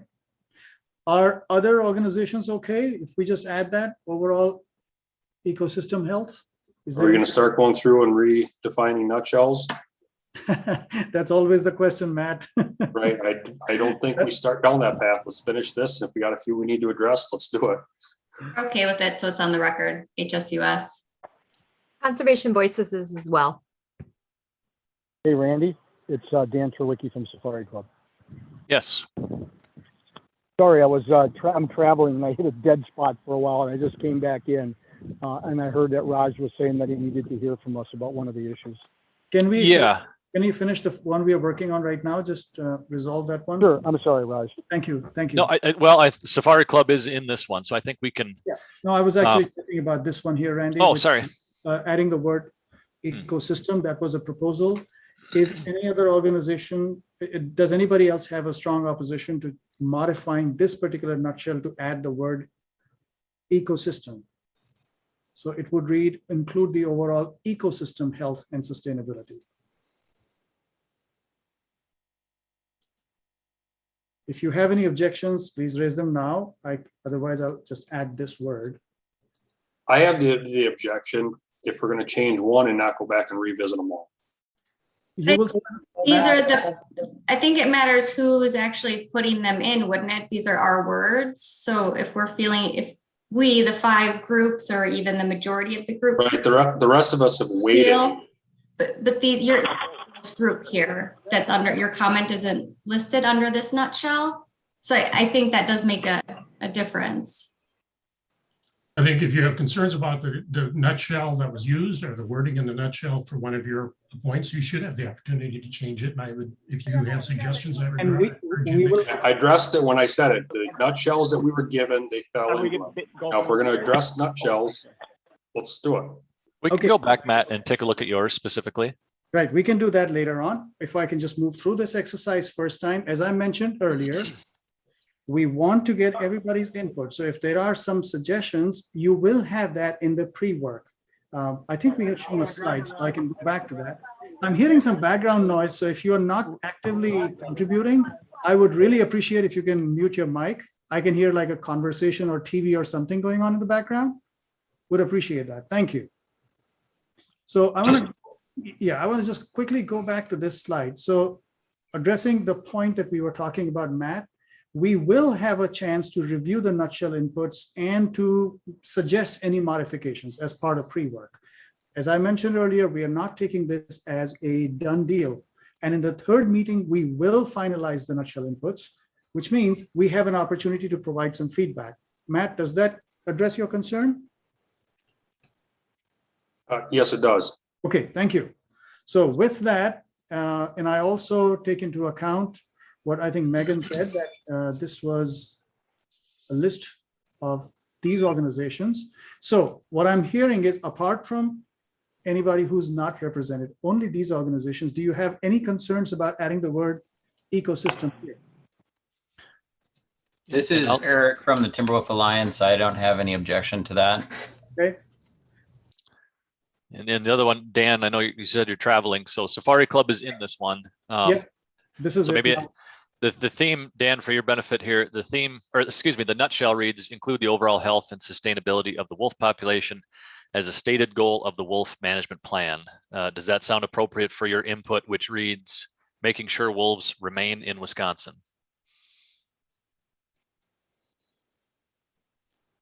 I hope his phone is working where he is. I know the challenge of driving through. Yeah. Well, he'll have a chance if maybe we did lose him, but. Right. Not to overstep my boundaries here from Glenn, but I had asked that and I know we're talking nutshells right now, but I had asked that the theme for this one actually be changed to population objective. Oh, okay. Sorry. I will do that. Okay. I can change that one to. There we go. Thank you very much. Is that okay?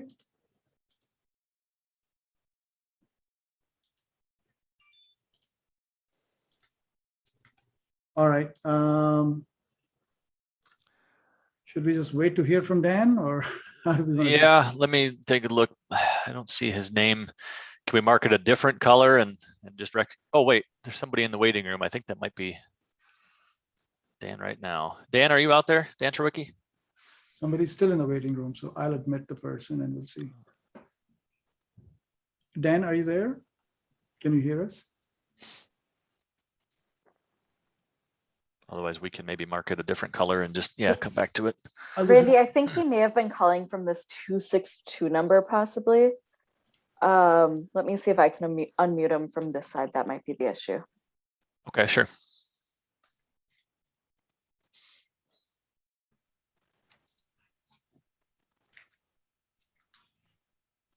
Okay, Dan, are you there? All right, we'll mark it as yellow and we'll have to just come back to it. Just a quick comment is that ecosystem isn't supposed to be include the overall ecosystem health, not the way. Oh, it's supposed sorry. to. Yep. Yeah, I made a typo right there. Sorry. Sometimes when I'm trying to do 3 things at a time, I don't write any of them. Understand. So thank you for pointing it out.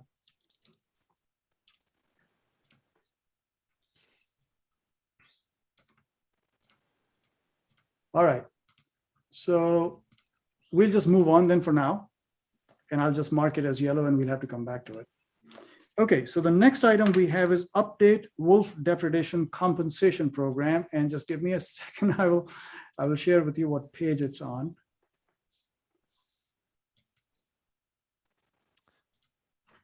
All right, and updating the wolf depredation is on page 14 and 15. So for those of us who are using the PDF that Randy had sent out, it's pages 14 and 15. And organizations here, any concerns? Are you okay with the way the nutshell is?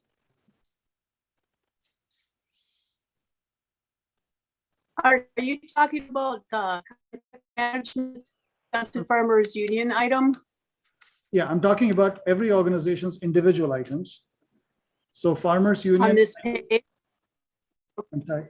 I have a problem with the emerging theme, conflict management. Because conflict management kind of implies that you're the conflict has happened and you're trying to manage the results. I would like to see that conflict management and conflict reduction, because conflict reduction is the primary essential goal of this plan. If you don't reduce those conflicts, it's not going to work. Okay, so we have your input of reduction and conflict mitigation here. Can we come back to the theme a little bit later? I just want to make sure the nutshell is okay, because we have the detailed input. We can't do word process. It's hard to make changes where everybody wants to make changes to everything. So I'm just trying to figure out, are you okay with the nutshell for now? Is that the right place? I guess. Yes, I think it does fit into update the wolf depredation compensation program, because we want the actual value of the animal as well as time lost and other all right. What financial burdens on people who suffer those conflicts.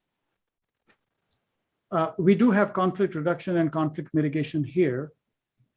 So yes, that's my comment.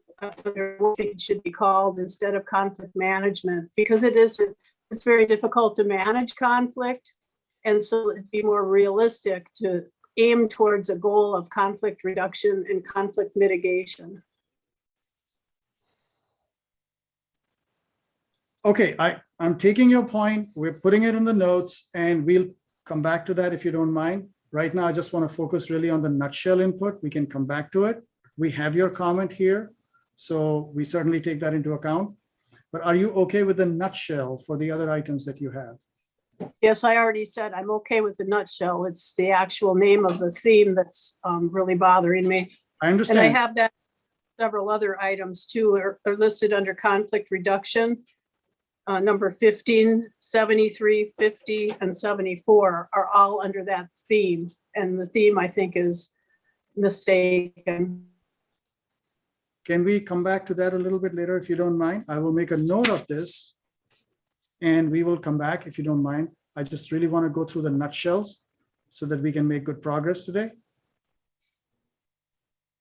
Hey, Yeah, Randy, that's Dan why Trinicky, I'm back I know in. the I'm in other back number. cellar right now. I'm sorry, there are a couple of people speaking at the same time. I couldn't follow either. I think I heard Dan. You back with us, Dan?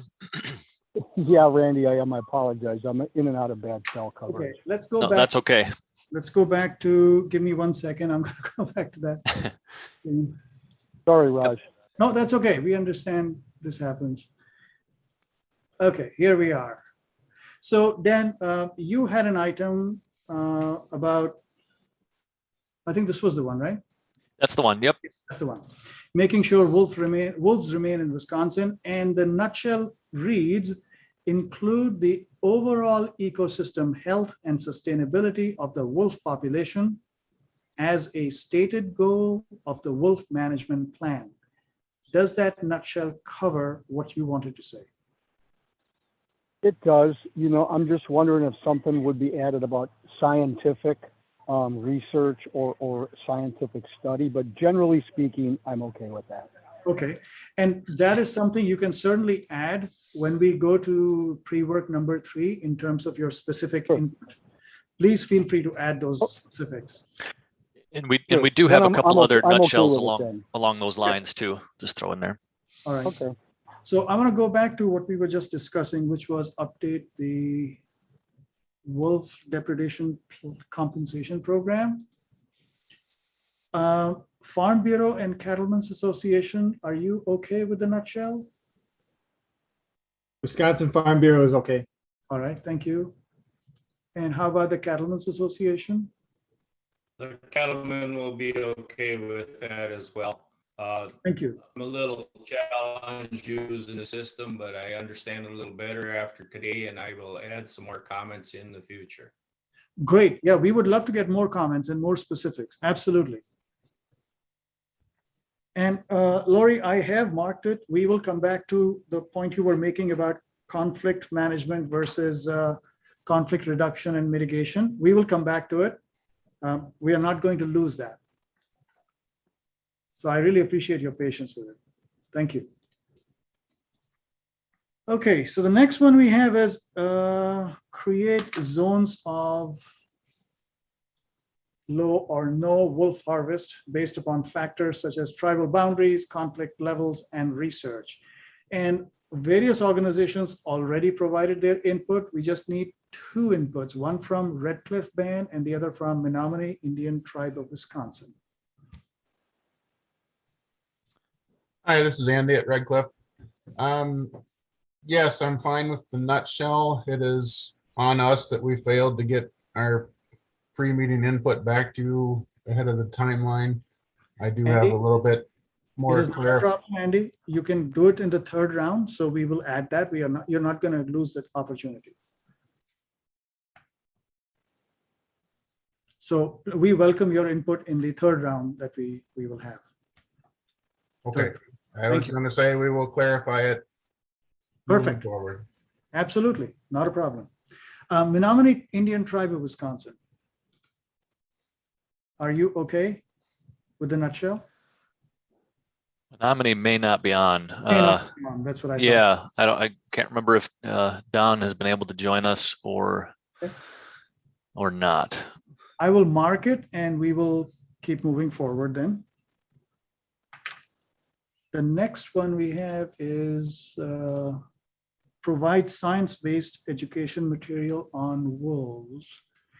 And this is, so every organization that reported on it basically said they were fine with it already. So I'm just going to move on. The next one is create a DNR Wolf Advisory Committee. So I'll go there.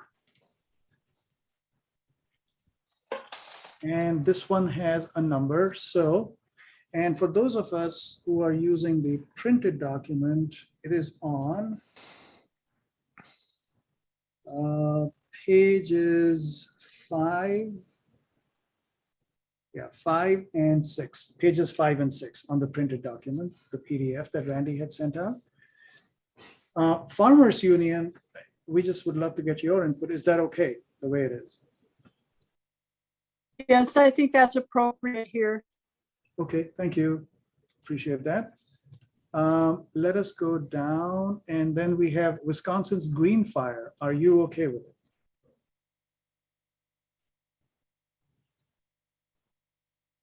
Yeah, we're okay with that. Thank you very much. Okay, the next item we have is use science-based input. So use science-based input to set clear population goals. There we go. And that one, I will just say use science-based input is on page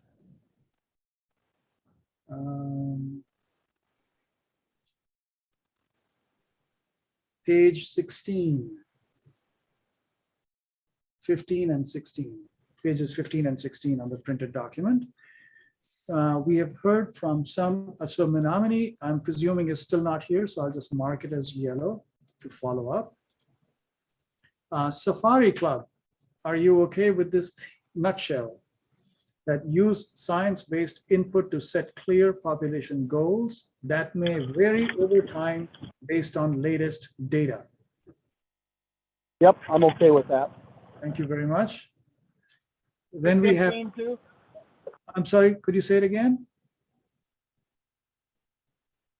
I couldn't hear you. I think Dan muted himself. Oh, okay. I'm not sure. Not sure. I'm not sure if that was to us or somebody else. Timber Wolf Alliance. Are you okay with this? I believe Timberwolf had to step away for a few minutes. Okay. Hey, yeah, I'm back now. This is the one that this is the one that I just had minor. Sure. It didn't seem like it fit perfectly because it basically the nutshell says to set clear population goals. So multiple goals, and that those multiple goals are gonna vary over time. I don't know if it's meant to read a clear population goal, and I'm not exactly sure. Like, I feel like the way it's worded doesn't necessarily match with what we were trying to convey. It's kind of in the same vein, but it doesn't. Essentially, we're suggesting that it's kind of focused more so on managing for coexistence. And less so on setting population goals and numbers of wolves on each year. Okay. And so I feel like they're kind of in the same thread, but there's a really important distinction there. Eric, would you mind just taking a look at some other options if they already do a good job of representing what you were saying? Otherwise, I will mark it in yellow and we'll come back and review. Well, Raj, mark mine in yellow as well, then Wisconsin Wildlife Federation. I mean, given the buckets we were given for nutshells, it fit, but really, I'm a numeric, and there's a couple in here that are clearly looking for a numeric, right? My assumption is we're trying to lump some together for the discussion, but it seems we're addressing nutshells, so. Yeah, I guess, I think what Matt just said is kind of an important point. Is what we're basically identifying there is that there is a less of a specific numeric population goal, and that instead it's focused more so on managing for the things people actually care about, and so less of a numerical, maybe more of a threshold goal, something along those lines. And so I do think. What's the difference between a numerical goal and a threshold goal? So Raj, a numerical goal is like, we're going to manage the wolf population to like some specific number with, within a small range of error. And that's where we're going to try to keep it. A threshold goal is we're going to try to keep it above that number, because below that, it's at a greater risk of going towards those endangered species thresholds. But when it's above that, the full range of management options can be used. But the focus of management is instead to try to, make sure conflict is reduced, things like that. So it's the threshold goal is not focused on a specific number, whereas a numeric goal is focused on a specific number of wolves. Okay, so because a lot of people assume that the number of wolves correlates directly with things that they like or dislike about wolves, and that's a false assumption in many cases. That the more wolves doesn't always necessarily equate to more of the things you like or dislike about wolves, and so that's kind of why I'm trying to highlight this. Okay. All right. So we'll have to come back to this one. And Matt, I think you asked me to put yours in yellow as well. Yes, just because if we're revisiting nutshells, and yes, that was the best bucket it fit in at the time. But really, to Eric's point, see, there's two different ways of looking at it. I don't think all of these line up the same. Okay, and that's a good point. So that's exactly where we want the committee's input to talk about, whether we should change the nutshell input or should we create a new input, should we split inputs? That's exactly what we want to do. So let's just go through some of the other ones, which are easy, and then we'll come back to the ones that are in yellow. How about number 70, Conservation Congress? Are you okay with this?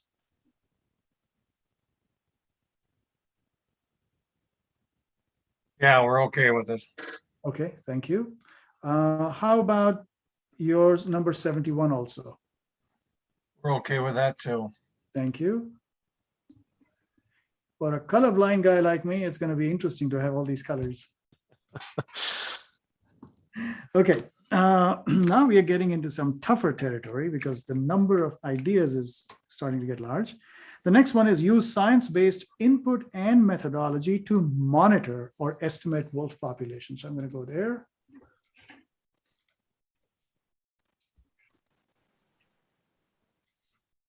And I think that's on the same page 15 and Oh, 16. thank you, Randy. Yeah. I was Yep. just- Trying to watch on that Right, too. thank you very much. Use science-based. I'll make sure I'm correct in that. Yeah, 15 Yeah. and 16. And 16, that's right. Okay. So Safari Club, you have one which says, make sure we have an accurate count of wolves currently in the state. And the nutshell is use science-based input and methodology to monitor/estimate wolf population. So Safari Club, are you okay with that? Yep, 100%. Thank you. Sierra Club, are you okay with yours for this particular nutshell? Yes, I am. As long as like the full range is included. I'm not sure what you mean. We'll have all the inputs there. Is that what you mean by full range? Yes, it's fine. Okay, thank you. All right, I saw Ed, you have your hand up.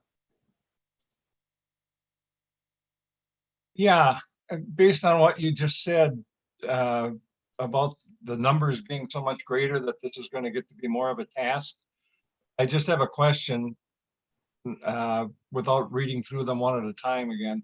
Would there be a way to reduce that by splitting this into two nutshells? That would make sense or not? So we would love to have that discussion. I will mark this one as to come back to this particular nutshell also. What I would like to do is just go through all of these where there is no disagreement, and then we can come back and think about how we want to split. So that'll take care of the basics done, and we can focus on the exceptions. Is that okay? Yeah, I was just trying to address your concern.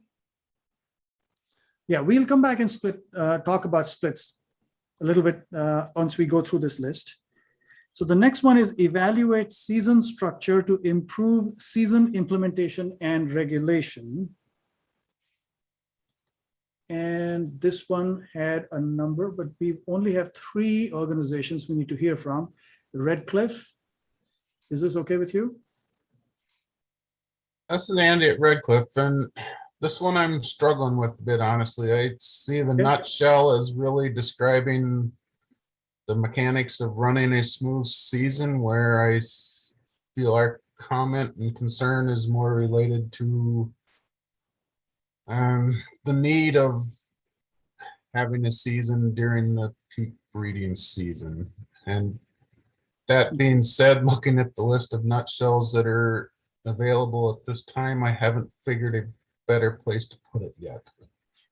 Just like Matt asked his to be colored in yellow for future consideration, is that what you would like, or are you okay leaving it where it is? That would be fine, yes. Okay, I'll put it as yellow then. And I can just add too, with this particular one, Andy, the season dates are identified in statute. So, you know, the season will go until the end of February unless zone closures occur. And so that's why I felt this one belongs here, is how can we evaluate that season structure within current statute to, you know, in this case, avoid that. That's the background on that one. You know, again, if there's clarification on a better way to address it, you know, we can do that, but just throwing that part out there. Yeah, thanks for that, Randy. I understand. I appreciate the input behind why it got there.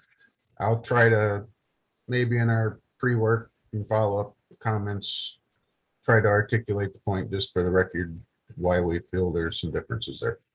Okay, thank you. Okay, next one. I just have one quick comment on this particular thing. It was going back to something that Safari Club hit on a little while ago. Education about hunting regulations. So 1 of 4 seasons actually took place in February, which is breeding season, January, February. All the other previous seasons took place starting in November and December, which is already regulated outside of the breeding season threshold. So just making sure everybody knows there is some written documentation in the regulations about some of these things that we're talking about in this particular theme that address some of these things directly already. That's it. Thank you. Sorry. No, it's okay. Thank you. No, that's okay. All right. Safari Club. Safari Club online. I think 7632. I think that's him. Okay. Dan, are you out there? Or did we? Yep, I'm here. Okay. There he is. I'm here. So I will read it out to you, Dan, since you're driving. Your comment was maximizing opportunities for all types of harvests, hunting, trapping, etc. And the nutshell that we thought it kind of fit was evaluate season structure to improve season implementation and regulation. I'm sorry, Raj, could you just evaluate? What did you say? I will I'm sorry. say it again. I will say it again slowly because I know you are on the phone. Evaluate season structure to improve season implementation and regulation. Yep, that's good. Okay. And there is one more, I think, for Safari Club. You had an item which said, consistent with scientific analysis, economic considerations, and ethical standards, Wisconsin's wolf management plan should curtail and/or eliminate recreational wolf hunting and trapping to the fullest extent possible within existing statutory constraints by designating core wolf habitat as protected and by barring controversial methods, while also recommending that Act 160. No, that's definitely not Safari Clubs. Oh, I'm sorry, Sierra Club. I apologize. I misspoke. I misspoke. I was letting that go for as long as we could there. I am getting bleary-eyed looking at this spreadsheet. No, it's been I like could get 36 lynched. plus I hours. could get lynched, Raj, if that goes down as a Safari Club position. Yeah, I'm getting bleary-eyed here. Sierra Club. Okay. No worries. Yeah, I am okay with that, but I would like to have it removed from the parking lot. The word that might be catching or leading you to the parking lot is should curtail and or eliminate because of Act 169. I would be fine at this point removing the words or eliminate until such time as there is statutory discretion or revision. But otherwise, it should be certainly included within the theme of hunting, trapping, management, and the evaluating season structure. So Okay. we're just Perfect. the opposite of the Sierra, I the know. Safari Club. Yeah, sorry, I was just getting bleary-eyed. I saw S in a club and that's what happened. So. I are you appreciate okay with- appreciate that, Jody. That you're Yeah. spot on. That's why we were kind of on the fence about that one, about which direction we want to go. But I mean, you even stated it clearly within statutory constraints. So I think that's the change we needed. So thank Okay. you. Very good. All right. So, good, we are done with this one. And the next is pursue options to minimize human-wolf conflicts. And I'm just going to go back and look at what page number it is. It is on page 12. Actually starts on page 11, goes on to page 12 and 13. So pages 11 through 13, bottom of 11 through top of 13 on the printed document. I'm going to do a better job of reading Sierra Club. Number 3, is this okay? Yes, it is as stated. All right.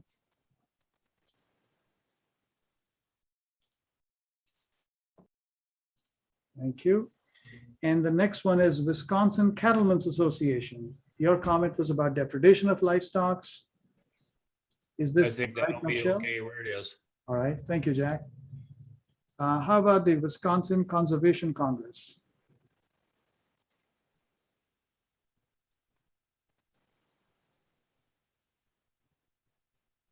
Oh, we're okay with it. Okay, thank you. And last but not the least, Wisconsin Farmers Association. Wisconsin Farmers Union, you mean? I'm sorry, could you say it again, Lori? You cut out. Wisconsin Farmers Union? Oh, yeah, union, I'm sorry. Yes, again, all 4 of our objectives are in this conflict management thing that I spoke about before as being not inclusive of what needs to happen. In fact, not representing what needs to happen. We need conflict reduction and conflict mitigation. Management is kind of a non-starter as a concept. Okay, so Otherwise, I have that noted from our previous conversation earlier today. Yeah, We I will gave come you the back- numbers of other. I'm just the trying to, numbers for. I'm talking about the I'm So we- talking about the nutshell, not the emerging theme. Right. So are you all okay of with ours the are nutshell? fine except for that conflict management thing, I'm sorry, could you say it which I again? said before. There's 4 of our objectives that are in the conflict management theme, and those I don't like the title Okay, of that theme. Lori, let me Otherwise- ask you to come back otherwise they're again. fine. Lori, let me Otherwise, ask you they're to fine. let me ask you to take a step back. We are focused on nutshell input. I have already mentioned that I have taken it down. We will come back to your concern about conflict reduction / conflict mitigation versus conflict management. We will come back to that. So I'm trying to be very categorical about it. My question is, number 73, the input that you have provided, is that okay in the nutshell input? And I already told you that the 4 of ours that are in conflict management, the nutshells are fine. Okay, thank you. But- I'm having a hard time hearing, so I appreciate you reiterating that. Thank you very much. For some reason, right. you're cutting in and out, so I couldn't hear that. Thank you. Really appreciate that. Okay, so the next one we have is set zone-specific population objectives. Go there. All right, and for those of us who are looking at the printed document, it starts on page 13 and goes to page 14. Cattlemen's Association, number 10, is that okay in the nutshell? Is that the right nutshell?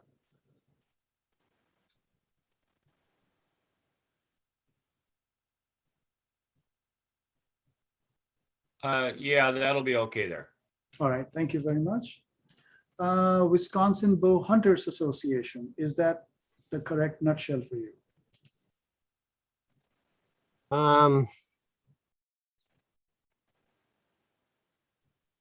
Probably not. Okay. It probably belongs in the previous one, pursue options to minimize human conflict. Okay, I can put that there, Mike, if that's okay with you. It yeah, I think that that's where it belongs. And if I change that, is that okay to put it as orange? Number 28 right here, this one. It could also go in number 12, but number 12 has to be reworked. So yeah, you could put it as yellow right now. Okay, I'll put it as yellow. Okay, thank you. Wisconsin Farm Bureau Federation. That is good. Okay, thank you very much. And Mike, yours again, number 65. Be consistent with expected.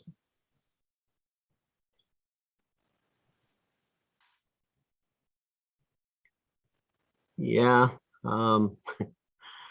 yeah, that'll be fine. Okay, and Mike, just wanted to point out, you had mentioned that you wanted to refer to verbatim.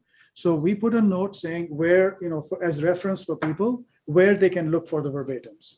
It's just a column on the left.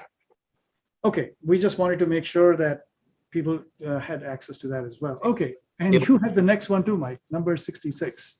It was shortened in our last meeting, number 66. Right. Okay, that one definitely belongs in population or pursue options for Okay. Minimize conflict, but also definitely belongs in nutshell number 12. But that has to add the word high with. What would you like it to be? Where do you want, which nutshell do you want it to be? Or if it's not appropriate, should I put it in yellow? Just put in yellow. Okay. There we are. All right. Lori, back to you. Wisconsin Farmers Union. And sorry, I mispronounced that. I called it association last time. That might have caused confusion. So number 74 for you, Lori? Yes, as I already said, the nutshell inputs are okay. All right. It's thank the you. emergent themes that I sometimes have a problem with, but this one's fine. Okay, thank you very much. And so I had sent you this okay before. So where it says okay in pre-work number 2. Right. Okay, got it. Thank you very much. We are getting really close, folks. Thank you for working with me. I really appreciate this. We just have 2 nutshells left. They have a lot of items, but only 2 left. Yep. And I'm watching our agenda. We have a break scheduled at 1:30 for 10 minutes here, but Okay. I propose we keep going. I think we're making good progress. Does anybody have objections to that? And then we can take a break after these 2 nutshells, the biggest Finish, one. yeah, finish these 2 and then maybe take a quick break. Right, and even then Do we it. have, I'm sorry, go ahead. Yep, I agree. Let's do it. Okay, thank Push you. through. Perfect. All right, Red Cliff Band, number 35. It's about collaborating with other government agencies and tribes in monitoring wolf population and developing wolf management plan. Yes, that is fine. Thank you. Safari Club, just want to be very careful. Safari Club.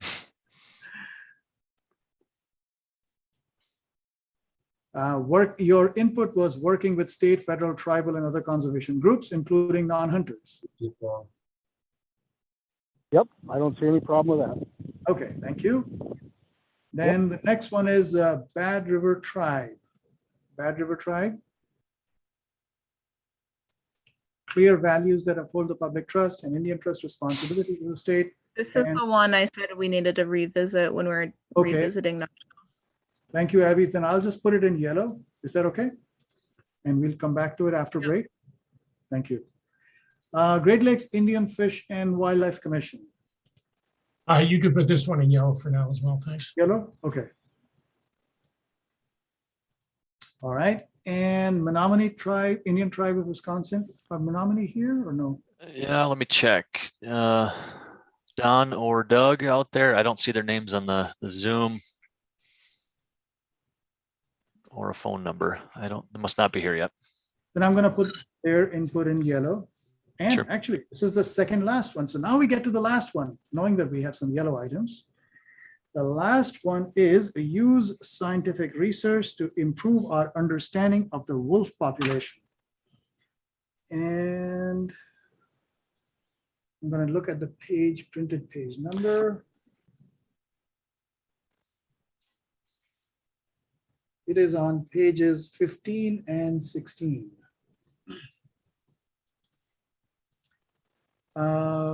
Wisconsin Farm Bureau Federation. Is that an okay nutshell? Use scientific research to improve our understanding of the wolf population. Yes, sir. Thank you very much. You have the next one too, number 96. Yeah, looking at this one, I think, there's not a great place that it fits, but maybe the nutshell create a DNI Wolf Advisory Committee better reflects our intentions. Okay. Yep, we have. Okay, there you go. Yep. Yeah.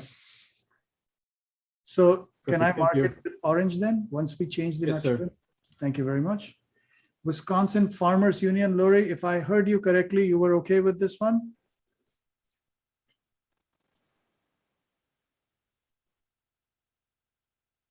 It's just okay. Right, all of the rest of ours are okay. I apologize. I'm having a hard time hearing you too, Lori, but I think I heard they're all okay. Yeah, it says on the form, okay, so I don't know why we're going. Okay, Great Lakes Indian Fish and Wildlife Commission. Yeah, this is the one, I think you'd want to put this in yellow. This is the one I had mentioned earlier is more about transparency. That's good. Sierra Club, number 105. This is a example of where it could go into 2 nutshells. earlier at the start of our meeting, there was discussion about the theme of impact of wolf management on recreation and tourism. And there was just a few folks who had included that, but I would recommend, since there's so many in this particular nutshell, I'd be fine to either duplicate it or move it into the nutshell regarding wolf management should bear on recreation and tourism concerns. I would just need to make a small modification. When I write here, in setting a vision for Wisconsin wolf management that is science-based and forward-thinking, the state's wolf plan should prioritize wolves' ecological value to forest health, biodiversity, Wisconsin's deer herd, and public health, safety, and I would guess we'd have to say it, non-lethal recreational opportunities, since all those things bear on the majority of Wisconsin's public to be able to enjoy our public spaces, and it relates to wolf management. Is that okay, the way I modified it?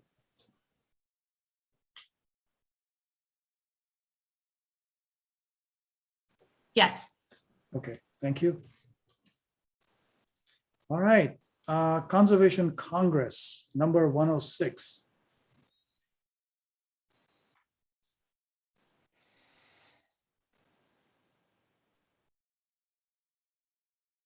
That's Yeah, okay. that's fine.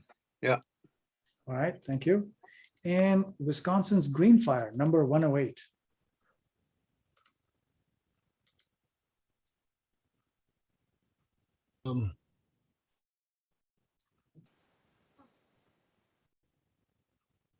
I think that's okay, yeah.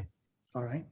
Well, this is great, folks. You've done a really good job staying with me in this. Thank you. Really, really, really appreciate that. And I want to just quickly do I'm going to reduce the size just so that we can see what we are dealing with here. So it will be hard to read. That's okay. I'm looking for the yellow color ones. I want to do a quick check in case I missed something. So everything should be at least either orange or yellow. It was filtered by color. There's a couple were. Yeah, we have these two left, and they are from Mike. So I'm going to come back to that. Just want to make sure.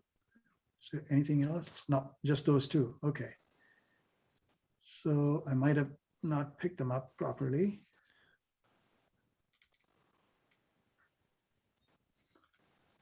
Mike, could you take a look at these two, number 67 and 68?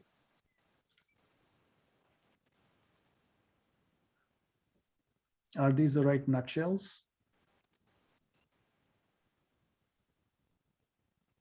Let's see. Okay, 67. I'll make it larger so it's a little easier to read. There we go, 67 and 68.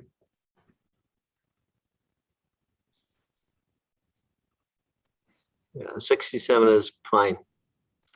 All right. And 68 is also fine. Okay, thank you. We got it. Why don't we take a very well-deserved, Randy, how much do you think? Are you feeling generous? 10 minutes? 10, let's see, we got, yeah, let's do 145. That's 8 minutes, I think. 8 or not, something like that. Oh, 145. Let's give 10 minutes. 10 minutes? All right. Yeah, let's do 10 minutes. Ask and you because- shall receive. 10 minutes. Right. That's right. Let's do 10 minutes because we've all worked hard. It'll give us a little chance to kind of quickly think through a couple of things. We know we have to come back to some yellow items. We'll do that. And then if we have time, what I would like to do, if we are able to get through this, is to maybe pick, and the committee can certainly pick, anybody can suggest, let's pick one nutshell. And then go back and what number of people had suggested in the morning saying, we want to have a discussion on a nutshell. So let's pick a nutshell and have a round robin discussion where everybody gets a chance to speak on it. So we'll really hear from each other. It'll be a discussion as was intended. Raj, before the break, could you put up the listing of the nutshells, the name of them? I will be happy to do that, Mike. Absolutely. So let's come back at let's see what 148. Okay, 148. 148. Thank you. Perfect.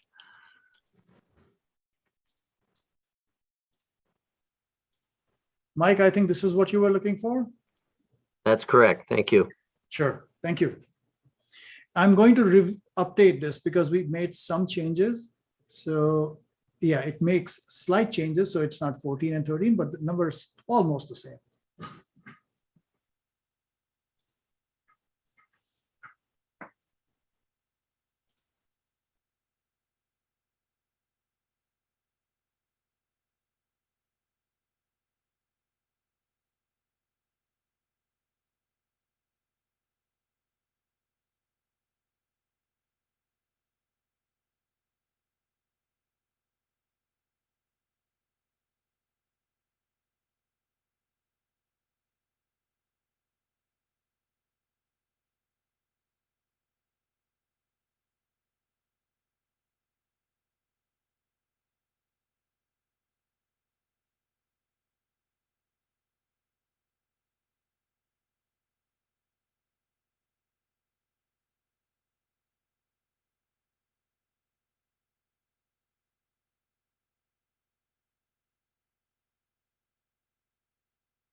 Okay, 148 it is.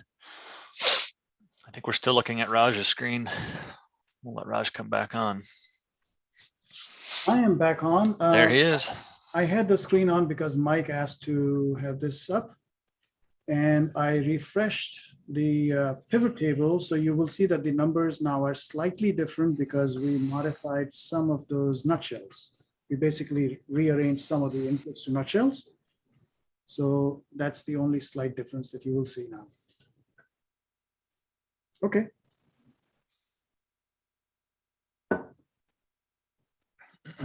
Is everybody back on? We've got 50 folks on Zoom. I think that's pretty much everybody. So next steps, Raj, then go through and try to work through the yellow highlighted ones. Just give me a second. Sure. Yep. Yeah, that's what I was going to do. What I will do is quickly arrange these. Just give me one moment so that it's easier to see which ones are yellow. Sure. Put a marker here.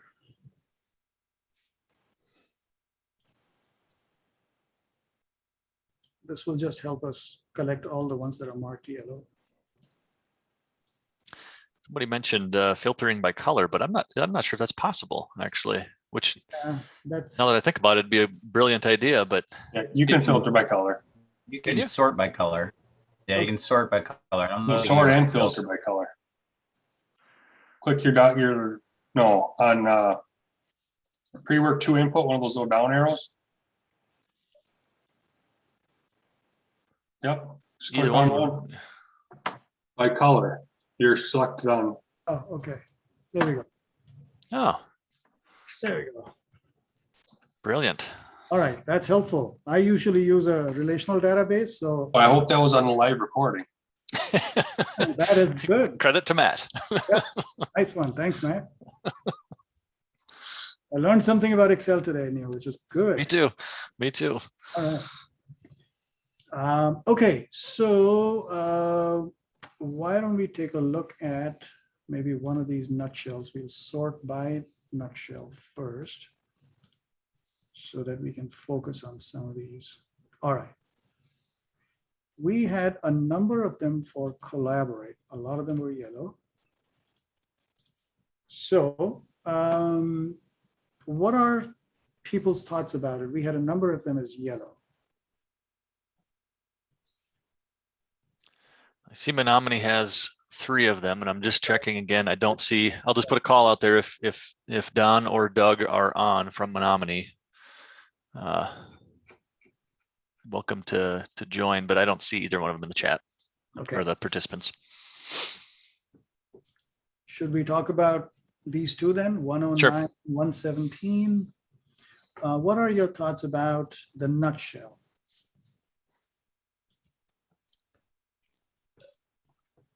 This is Abby. My thought for the nutshell was that there could be a better fit than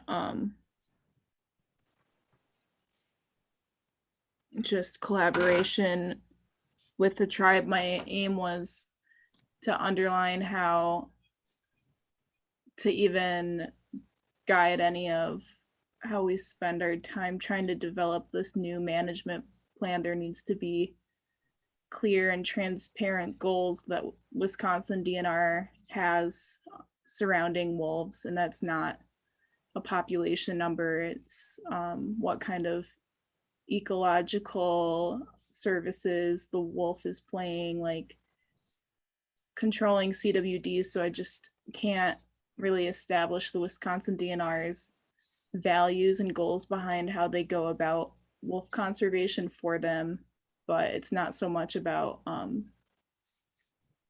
consultation with tribes, which is just an inherent thing that needs to happen based on treaty rights. It's about kind of a little bit what Peter David was talking about too earlier, just transparency and an understanding of what values Wisconsin DNR has in their conservation approach. So Abby, let me confirm if I heard you correctly. I think you used the phrase non-numerical criteria. Is that Did I hear you correctly or did I misinterpret? Yes. something? Okay. Yeah, it can relate to non-numerical goals for the wolf population for sure. Okay, so if we, and I'm just going to put something here as a starting point only. So these are drafts. I might put it in red font. And while you're doing that, yeah, go ahead, please. I don't want to lose the train of thought, but I'll just throw out there that we have a nutshell along the lines of set zone specific population objectives based on scientific data and criteria. Perhaps it fits in there, just throwing it out there. Okay. I appreciate that, Randy. I don't think that captures this. I think I don't recall if there's a nutshell for numerical criteria, but if there is, I think there should also just be one for non-numerical criteria. And I remember last time we were talking about how we're even going to talk about population goals and not just necessarily talking about numbers. Yep. Okay. I think we captured that one in that one a little bit. There's another one with science-based input to set clear population goals that may vary over time based on the latest data. Just trying to, do those capture it or do we need to split those? I'm throwing ideas out there for discussion. Yeah, so I'm just paraphrasing it, but I think what I heard Abby talk about was the focus was really on non-numerical criteria. Is that correct, Abby? Yep. And I think science-based did not explicitly account for that. Maybe that's where you're coming from. I'm just trying to. Science can't make value-based decisions. Science informs our decisions, but there's still always underlying judgment values that an agency or individuals have behind how they do something like wolf conservation. So this is separate from science and separate from numerical goals. It's about values and ethics being transparently outlined. So, for example, there's the mission statement and we gave input on that. And I recall my input was something along the lines of needing more detail on what values and ethics DNR is going to follow.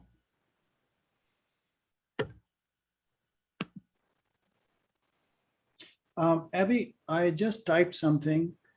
It says also use non-numerical criteria and goals for wolf population management. Does that capture what you were trying to say?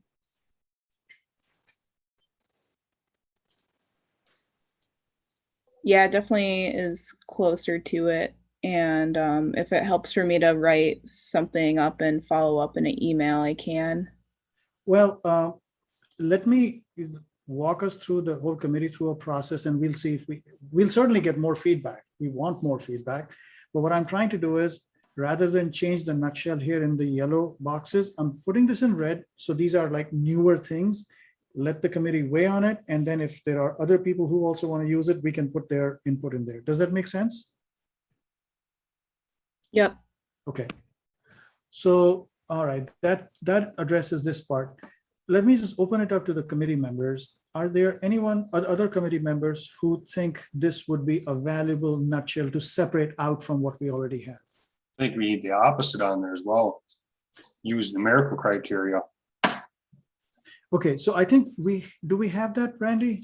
Numerical criteria? I don't know that we see that. That's why I'm wondering about splitting. To use science-based input to set clear population goals and may offer overtime, may vary over time based on latest data. There's a group of them in there that are very specific to setting numerical goals and some that aren't. So and maybe it's a population goal nutshell, but there's a couple different themes within it. Right. So this is Eric. Can I make a suggestion? Because I was kind of brought up that point earlier. And I've been thinking about which of these nutshells that our comment could fit in better with. And I guess I was just saying, you could just change that nutshell in, without trying to change his, like making his minimal changes, you could just either remove the word population, set clear goals, or you could change the word population into management. And that way it still allows, I feel like mine would fit into there. And many of the others would probably still fit in there as well. Because then it still allows for the discussion of numerical versus non-numerical underneath that same nutshell. Yeah, Steve, you could throw the mic over. I'm sorry, I can't hear the other person who's speaking right now. Committee. I think Pat and Steve got unmuted. You guys unmuted? Oh, there you go. Thank you. So one suggestion was to take out the word population and put numerical, or do something else in this one? I think the suggestion was take out population and just leave set goals. Then it's encompassing of numerical and non-numerical. So Matt gets numerical, other folks have non-numerical, and it kind of encompasses that whole spectrum. Exactly. What's left in there may vary over time based on latest data. And I don't, a goal's a goal to me. So maybe we just truncate it, use science-based input to set clear management goals. And then. May I just throw a word in here just to see how people think about it? Instead of population or management, if this is based on scientific data and it can change, to me, it seems to be that this is really about a numerical goal, number 8. It doesn't have to be. Well, what I'm trying to say is if there is, and I'm just throwing an idea for committee input. I don't have any vested interest either way. I think if you do that, Raj, if you make it about numerical, half the people in that group are going to get split off to another one, because you're taking a side of that everyone in there wants a numerical goal, and that's not accurate. No, that's why I was checking my interpretation. So that is valuable input. I'm just trying to think about what are different ways to say it. Do we want to leave the intent, or maybe I'm wrong here, but I believe you share the same opinion, is if we word the nutshell correctly, we group several of them together and it allows that discussion. Otherwise, we're splitting them up into multiple nutshells, and then all of a sudden they're not our top priorities, or they fall down the list lower. And they really is. It's a big discussion point for us. Can you go back and just exactly what, now I feel like we're talking about a bunch of nutshells here. So can we just give an overview? We're talking about exactly which nutshell that we'd want to change, just we on are the talking right page. this nutshell, collaborate with other government agencies and tribes in monitoring wolf population and developing wolf management plan. So I think Raj, really weighed in here, maybe we should ask the tribes what they would like, because these are all tribes on here. Hey, Raj, the reason we started talking about that other nutshell, though, was because of the discussion that Bad River brought up, is that theirs might not fit within that nutshell and that it might fit within that other one. So we're just highlighting that, if the wording was changed in the other nutshell, perhaps Bad Rivers could better fit there, or potentially not.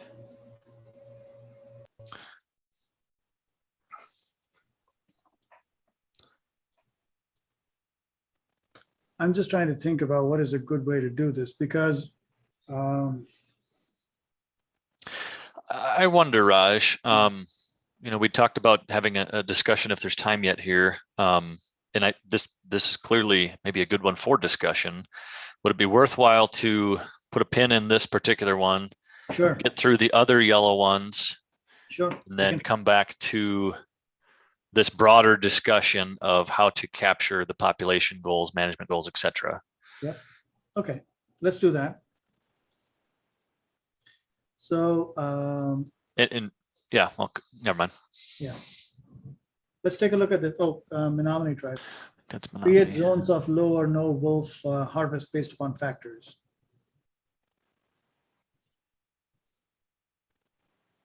I think Menominee, I don't know if they're on. They're not there yet? Okay, all right. Then they may not be. Don let me know he may or may not make it today. So we can follow up afterwards. Okay. Red Cliff Band, you had asked for this one to be in yellow.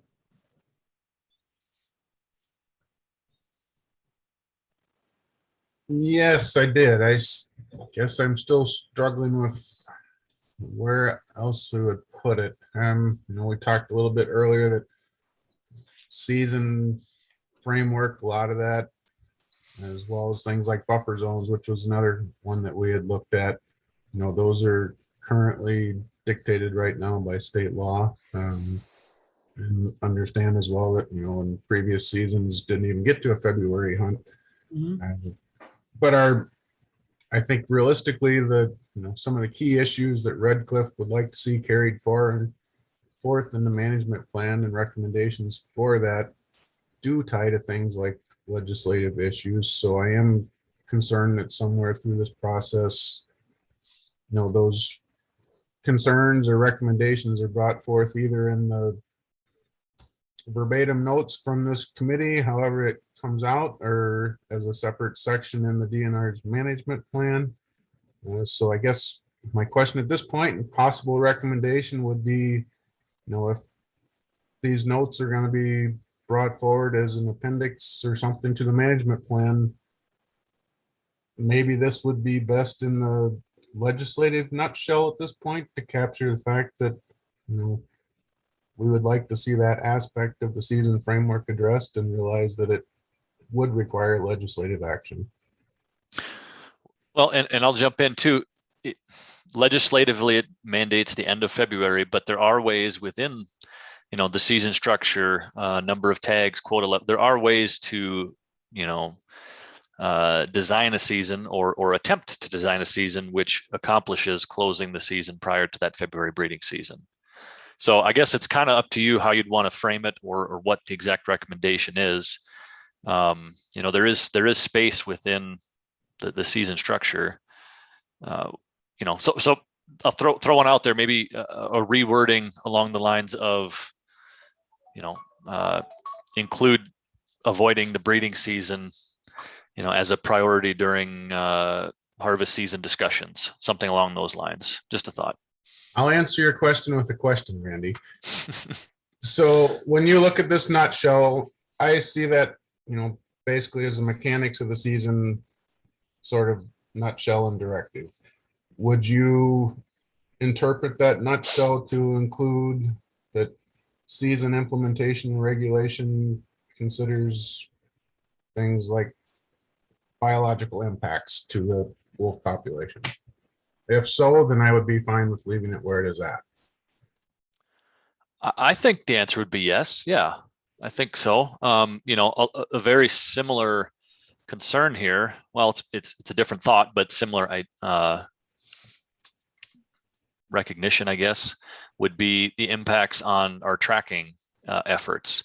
If the season continues well into February, that's concurrent with our tracking efforts. And so, I think there's a list of concerns that should be evaluated as we think about the season structure within current law. So kind of two different ways, right? Like you evaluate within current law among these other items, or recommend this specifically, and maybe it gets moved to the parking lot. And that's a call up to you. Trying to find where it belongs. Yeah, I think with that just discussion that you and I just had within full hearing of everybody else on the committee, I'm okay with leaving this where it is at now. Andy, could I make a suggestion? When you provide the input next time for pre-work, if you would like to clarify that aspect that you were just talking about, I think that would help DNR when all this input goes together with all the input that we have from other members to understand where you were coming from. Would that help? I'm just trying to think about. Yes, I do have that in my notes for today's meeting, that when we respond in the next pre-work, we should clarify that and the point about buffers as well. Would that address what you were trying to say, that you want to bring that particular aspect to the front? Yes, leave it where it's at now, and we will provide clarification in our further input. Are you okay in that case that if I remove the yellow? Yes. All right. And I hope I wasn't trying to push you in one direction or the other, just trying to throw out some background information on it. So hopefully that came across. No, that's why I'm here is, we're here to have discussion and get our perspectives out there for other folks to hear, and we'll leave it at that for now. And that's what we're asking for. Thank you. Okay. But Okay, and I think, Randy, is this the one you are going to take back? Yeah, I think we had this one highlighted earlier. Well, I think this is similar to Sierra Club's earlier. Right. Because it walks the line of things that are in scope and things that are out of scope. So I guess, Megan, you're on there. If there's room to narrow in exactly what we're looking for here, or keep it as it is, and then it gets moved to the parking lot, I guess I'll turn it over for your thoughts. As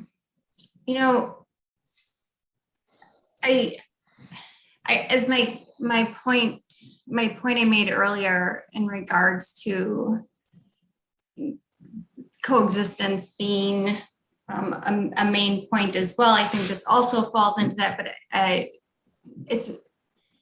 think I have to do some wordsmithing here in order to figure out of the nutshells that we have where it would fit. I don't know if we could. There was one that said something about pursuing or pursue options to minimize depredation, or sorry, pursue options to minimize human wolf conflicts. That's an existing one. Yep. So that title as is, I wouldn't want to put ours in that because it doesn't include the words non-lethal or coexistence, and that would make, I think, a difference if we were to choose that. If the group could discuss about how that one is worded. I don't know if the group is open to that. I do think there are a lot of reasons to name coexistence or non-lethal measures working together to sustain the wolf population as well. It's a very important aspect that we believe strongly should be in the plan. And if that doesn't make sense, unfortunately, I'm not sure that just off the top of my head, I can figure out where to put this one in. I think it makes sense. I'm trying to think through it too. I think what caught my eyes was the first statement of both: oppose the yearly hunt currently mandated by statute. Be that as it may, I think that belongs as it's classified. But I see, towards the end of the second part, make coexistence the primary driver. I mean, perhaps I think we have a nutshell along the lines of health and sustainability as a stated goal of the plan. Is there something along the lines here of coexistence as a stated goal, and I'm just spitballing here. Yeah. Is that the direction this one wants to go, or maybe you just need time to think about it and come back in the pre-work? Yeah, I think you need to think about it, if that's okay. Because again, I think I'd like that question asked though in regards to, and maybe people can put that in the pre-work for number 3 in regards to talking about not just lethal management and conflict, but coexistence, sustainability, and that means as well. So, because that's quite important to many. Sure. If I could interject, this is Jody. There could be a new nutshell that could be considered that would encompass some of these concerns, specifically ethical considerations and more attention to social science and public attitude trends that are certainly evolving in our state and beyond. So it's kind of hard to fit all these thoughts as we've been going through this today into these specified nutshells, though I appreciate the effort, but we don't necessarily yet, I've seen, have a nutshell that does bring in more of attention to the ethics and fair hunting practices and public attitudes, et cetera. So perhaps a new nutshell that could encompass some of those concerns would be helpful. Jody, I was thinking along similar lines, actually, so I'm really glad that you brought it up. Would you help just craft a few words here so I can type it just as a suggestion? Would you mind doing that? Yeah, I'd be glad to. With Okay. regard to a nutshell, Right. is that what you're looking for, Yeah, or exactly. Just a few words or like a brief statement to describe a nutshell here. consideration Sorry. of Go ahead, please. Consideration of. ethical? I think we should say regard for ethical considerations. And increased or attention to public attitudes and values concerning wolf management,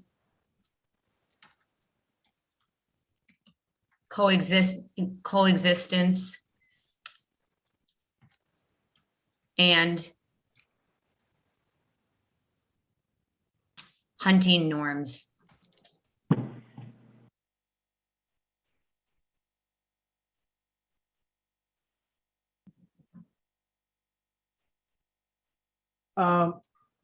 I'm trying to put nutshells in more active verbs, just so that it's more actionable and that has that approach to it. Is there a different starting point as an active verb that you could suggest? Perhaps consider or attention to, or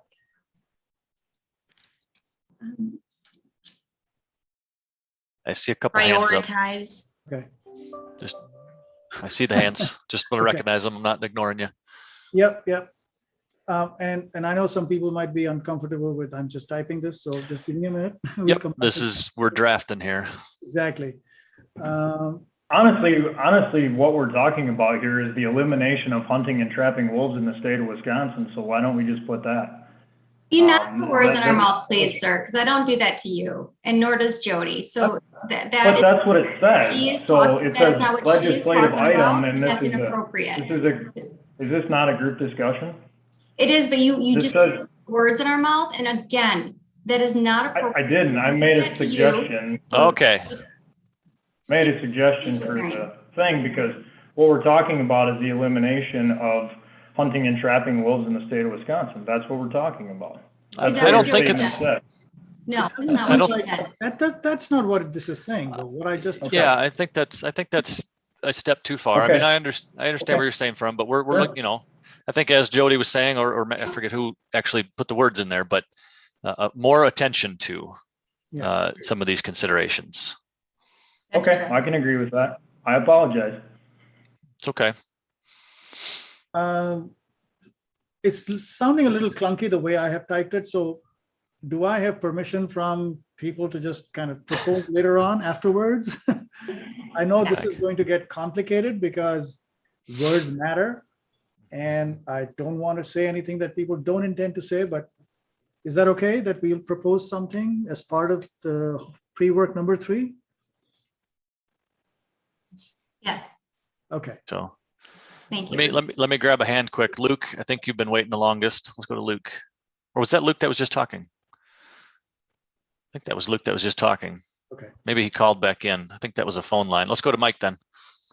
I guess my question is, have we opened the door to creating more nutshells? Yes, Mike, I think that's where we are looking at. So these are suggestions, and we will definitely take these into account, and we'll submit that as part of pre-work 3 for the committee. So if you'd like to suggest newer nutshells, and what I would suggest is, this is my request to the committee. After all, this is your work. My request would be try to focus on bigger pieces rather than very subtle nuances. Otherwise, we might land up back with about 133 nutshells, and I don't think anybody wants that. So the only thing I would suggest is we are happy to increase the number. We anticipated, Randy and Daryl and I anticipated that we might land up somewhere between 20 and 30 nutshells, or 20 and 25. So we are very open to doing that if the committee thinks it's productive. We just want to be very careful not to go back to like 100 nutshells. That's my only request.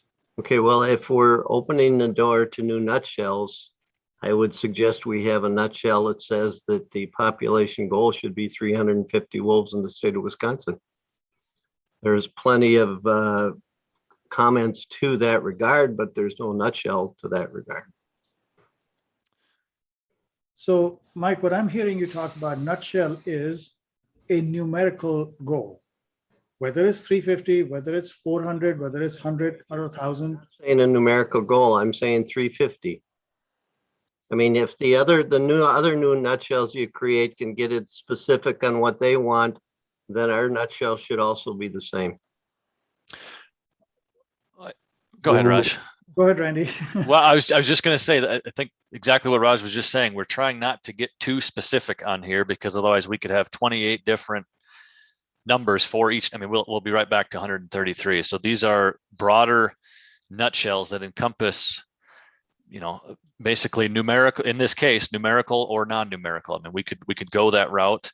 But remember too, an objective of 350, for example, would be a strategy to achieve this nutshell. That is an actionable item that would be included in future pre-works. Somebody might think 300 is better. Somebody might think 400 is better. Right. Somebody might think 1,000 is better. So we don't want to focus in too closely on a nutshell. Well, for a goal or for any of these. Raj just said that you want specifics in the nutshells. Or you sorry, spoke, but Mike, maybe I misspoke. is in regard to the specifics that were given for the previous nutshell. You know, if we want to get into specifics, then let's do it. Where are the specifics, Mike? Population goal of 350 wolves. Is that specific? No, wait. I'm sorry. I'm trying to understand. You said these other red ones are specific. You just took down information on creating a new nutshell. Right. But this is still very broadly stated. It doesn't have any very detailed specifics. Okay. And then shortly after that, you said you want specifics. So I guess I'm just unclear. Okay. So maybe I misspoke. What I meant, and I think I've said that before, the specifics we want are coming in from the pre-work number, not necessarily the detailed description of a nutshell. Because then if we have a lot of detail on a nutshell, how's that different than an input? And I don't know if we want to prioritize or rank 133 inputs. Raj, all I'm saying is if we're creating new nutshells and you said that that's what you wanted, and as you went through it, you asked for specifics. If we're going to do that, then where's the end? I mean, we can get specific or general as you want. So, Mike, that's what I'm trying to suggest. Is this nutshell okay? Set a numerical population goal. That's a nutshell. And in the details, in the input columns, you can have any number that you want. Would that work? All I threw out was an example because you asked for specifics. From then on, I'm just saying, if we're going to open the door to new nutshells, then let's pretty much start over. That's all I have. Thank you. Okay.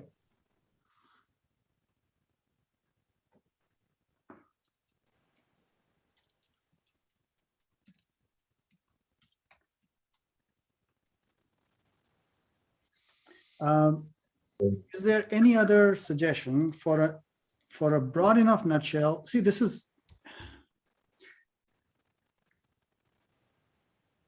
it's a little complicated because I know that the passion is high. I understand that. I can see that. And there are certain positions that, obviously some organizations have, and they really want to, espouse that. And we appreciate that. We understand that. But what we have to do is give broad enough input to DNR saying, when you are setting the wolf management plan, when you're creating that, what are the factors you should consider? And what we have here, just as examples of new nutshells, are set a numerical goal, or also use non-numerical criteria, or to pay attention to ethical considerations in addition to the other nutshells. Is that okay? That's what I'm trying to ask.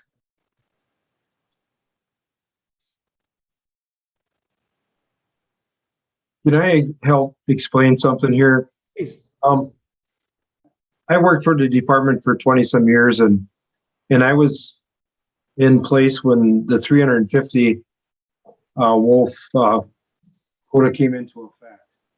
And one of the things that now we're hearing from the DNR, and I think there's a lot of groups that are on here that are understanding.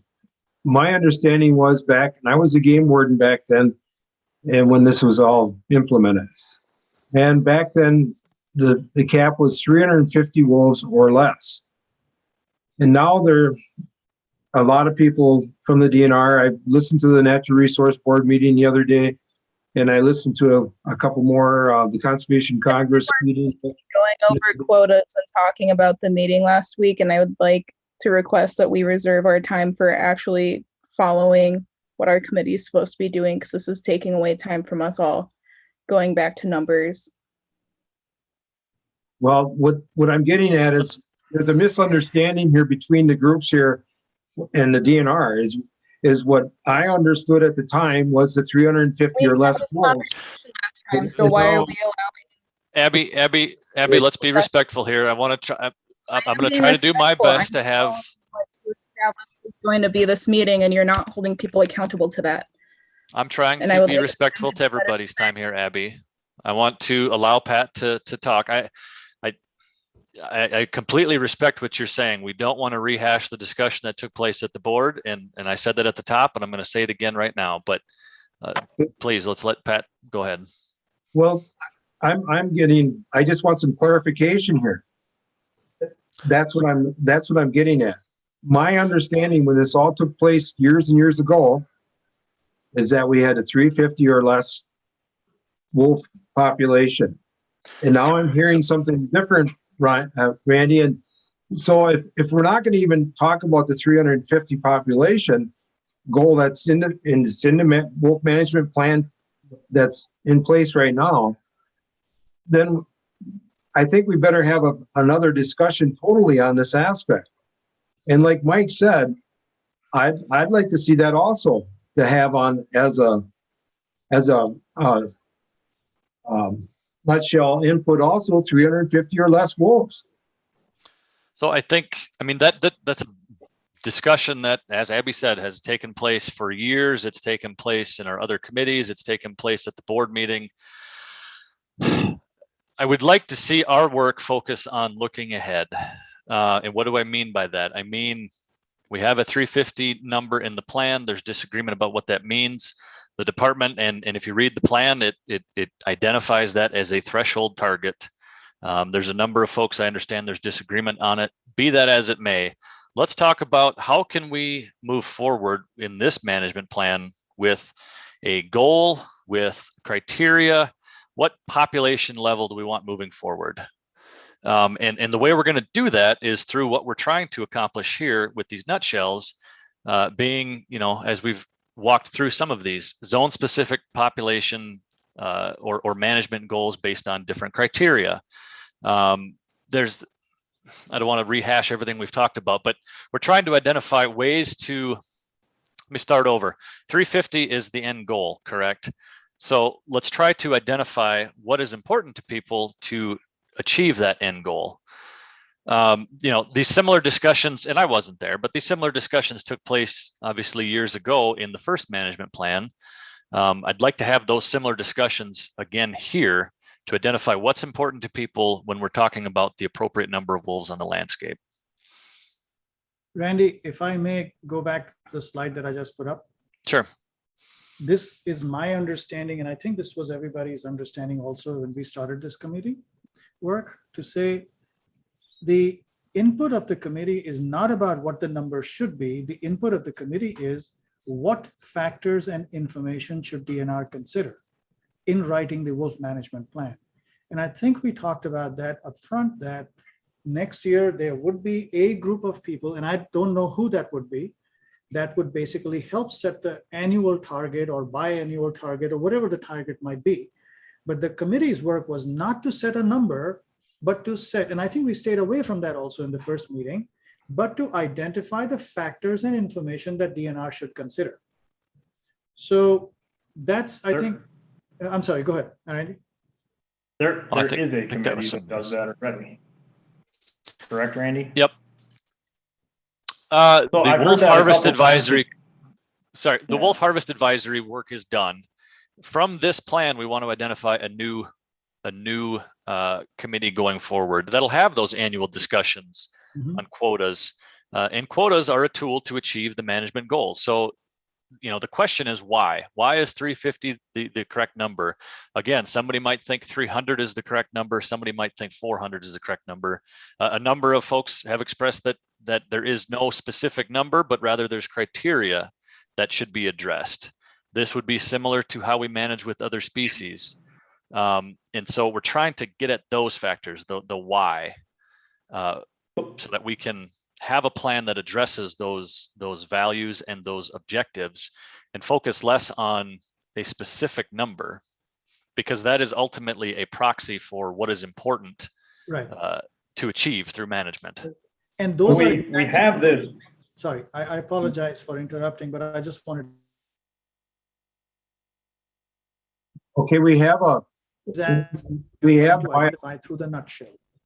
yes, we have science that says after 350 wolves, we start having major depredation problems with the wolves. We do have the science that says that and states that. We also have a study that says that at 350 wolves is the carrying capacity for the state of Wisconsin. So that's why I'm basing that's where I'm getting the 350. So I'll shut up with that. Thank you very much. Actually, what you just said is very relevant because it's already captured in the nutshells that we have talked about. For example, when we discuss the nutshell of use scientific research to improve understanding or use science-based input to set population goals, that to me seems to include what you just said. So regardless of whether we put a 350 or a 500 or 1,000 or 20, it seemed to me at least that it was included here. I think you're spot on, Raj. That's exactly what I was thinking too. Is what I just heard, Pat, was conflict is the reason for 350. And so if that is one of the criteria to look at as we think about annual population goals or overall population goals, we'll address criteria as part of, we'll address conflict as part of that and move the population appropriately to address that. So I think you hit the nail on the head mentioning conflict. That is the driver behind it. And that's captured in a couple different spots. Yeah. I see a bunch of hands. This is obviously a big Please, go one. ahead. Let's go, Peter, you're on top. Yeah, my original thought was so far from where this discussion has gone. I don't know I can even pull it up. I do have to say, I think this discussion at the very least points out that we have to be very clear on this goal, because I heard a number of statements from Pat that simply aren't true. I was also on that committee and have a letter that went to the Natural Resources Board that from 20 people on that committee that indicates that it was not 350 or less, period. That continues to be misconstrued, so we're going to have to be very careful in the wording that we use going forward in this plan about what that goal is. Clearly, carrying capacity is not 350, and I can tell you that the 350 number was not a biological recommendation back in 1999. That's true. My initial comment was about when we were still on the topic of new nutshells, and again, I know some people had some objection to adding nutshells at one point, but the thing says current list of nutshells, which certainly implied it was going to be altered or changed. I had a problem with one of the nutshells that was assigned to me, and I think it seemed to rub the wrong way with a lot of tribal folks. The nutshell that was I think was worded to consult with the tribes on the management plan and on population monitoring. That was far too much of a reduction in my mind for that nutshell. It lost most of the meaning behind. I would suggest having a nutshell that simply says recognize and honor treaty reserved rights. And I think some of the other individuals who are maybe uncomfortable or in the yellow zone right now might consider moving or might find that an acceptable option for a nutshell. And I'll leave it at that for the moment. Thank you. Could you say that again? I'm trying to write that down and I think I lost the sound. Yeah, I would suggest a nutshell simply that says recognize and honor treaty reserved rights. Because the one about consulting with the tribes and other government agencies on the management plan and population monitoring just misses really the real intent of many of those tribal comments and non-tribal comments. Okay, recognize and honor treaty rights. That's what I heard just now. Is that? Yes.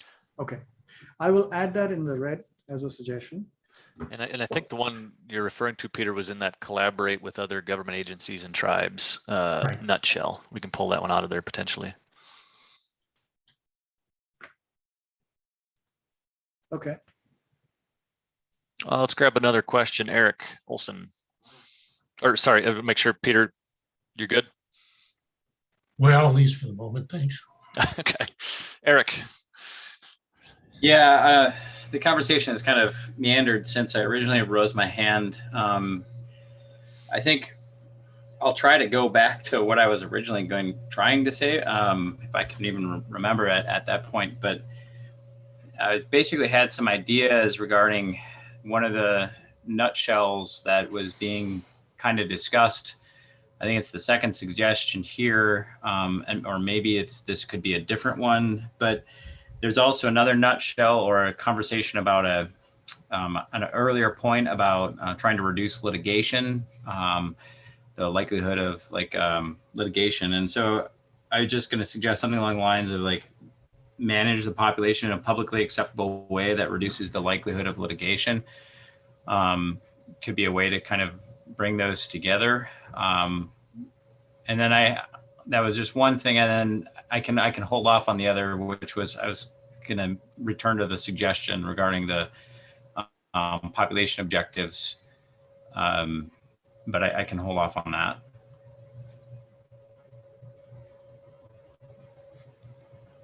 Okay. Wondering if we lost Raj. Raj, are you still there? I'm there. Yeah. Oh, okay. Oh, sorry. Just I wasn't writing seeing the mouse moving. Okay. Something's wrong.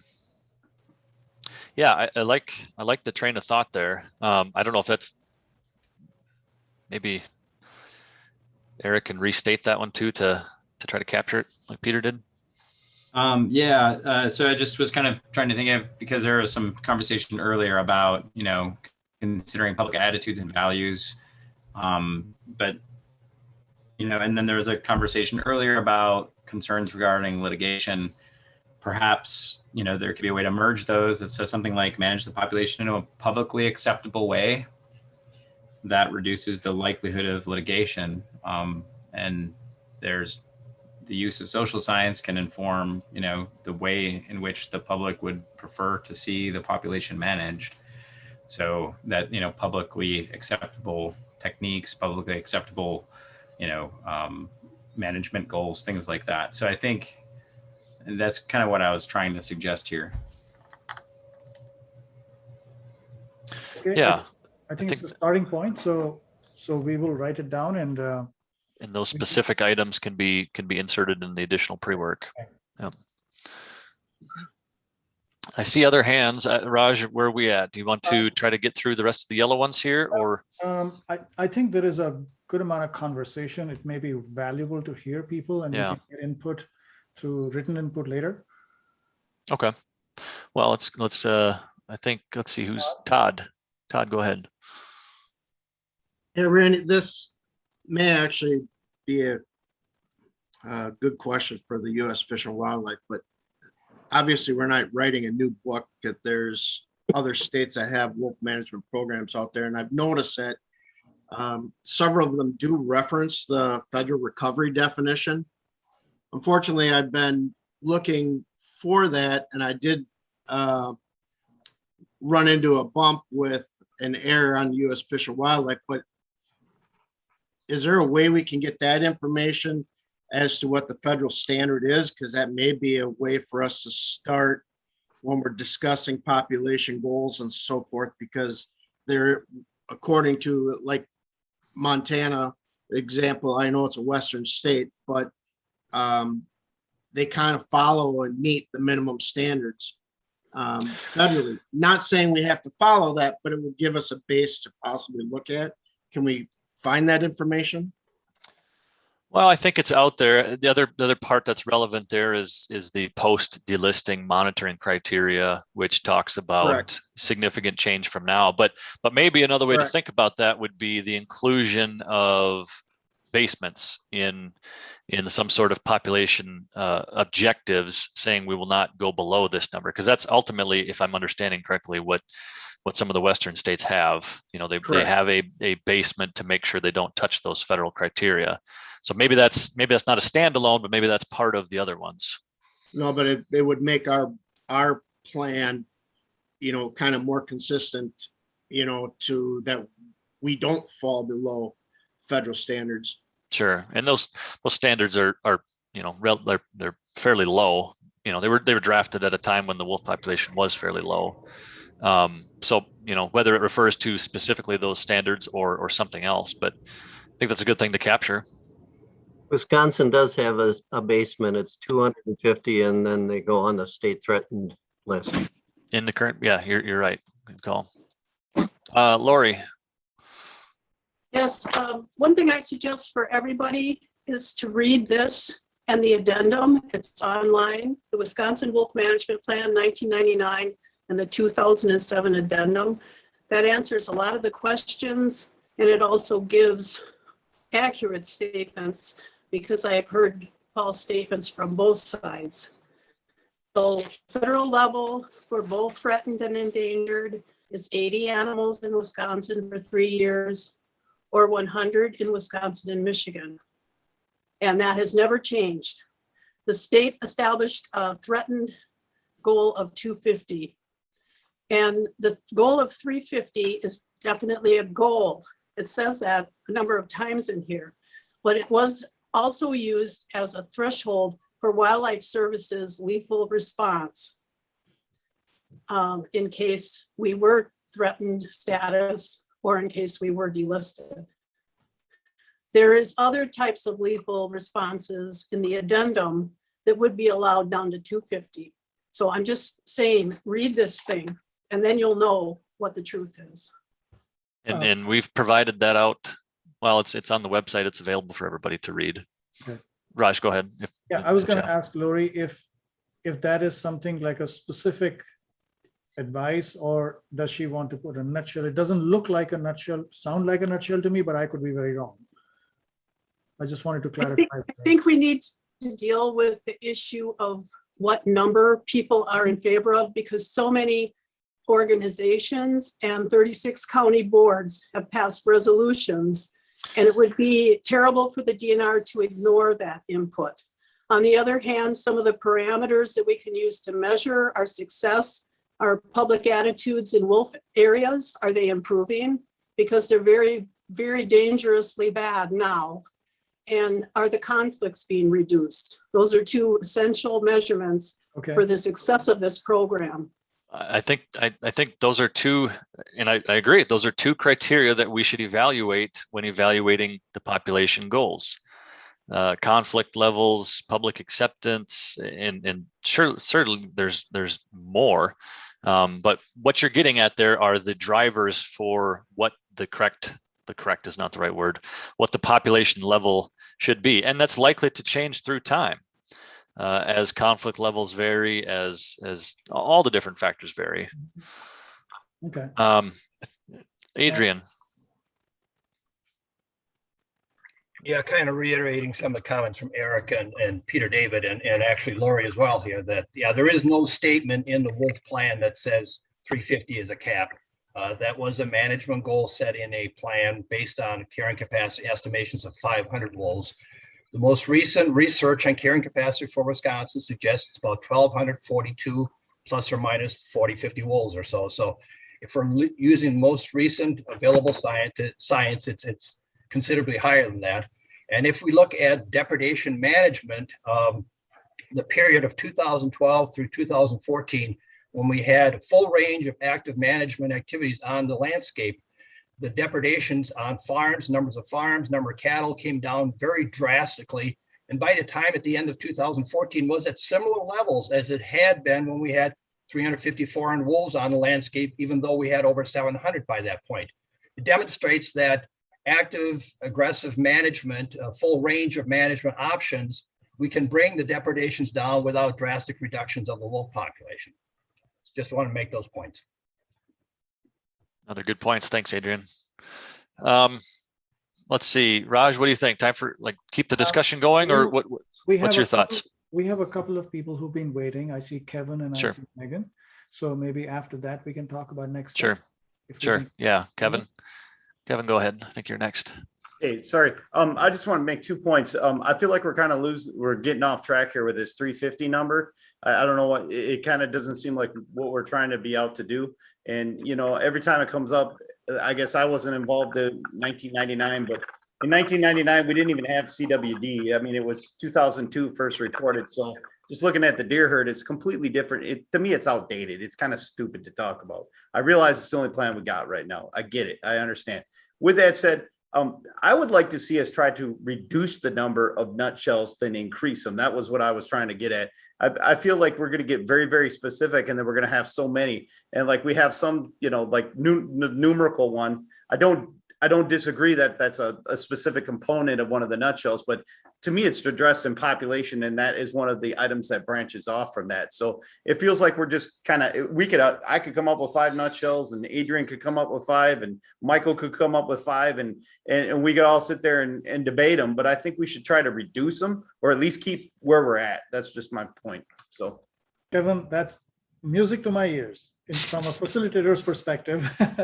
So I appreciate that. But I think we've had a really good discussion. And one thing I can promise is that Randy and Daryl and I will put all of the conversation we've had today, including these suggested nutshells, and think about what is the best way. And then we will use that as input, seek your input from homework, from pre-work number 3.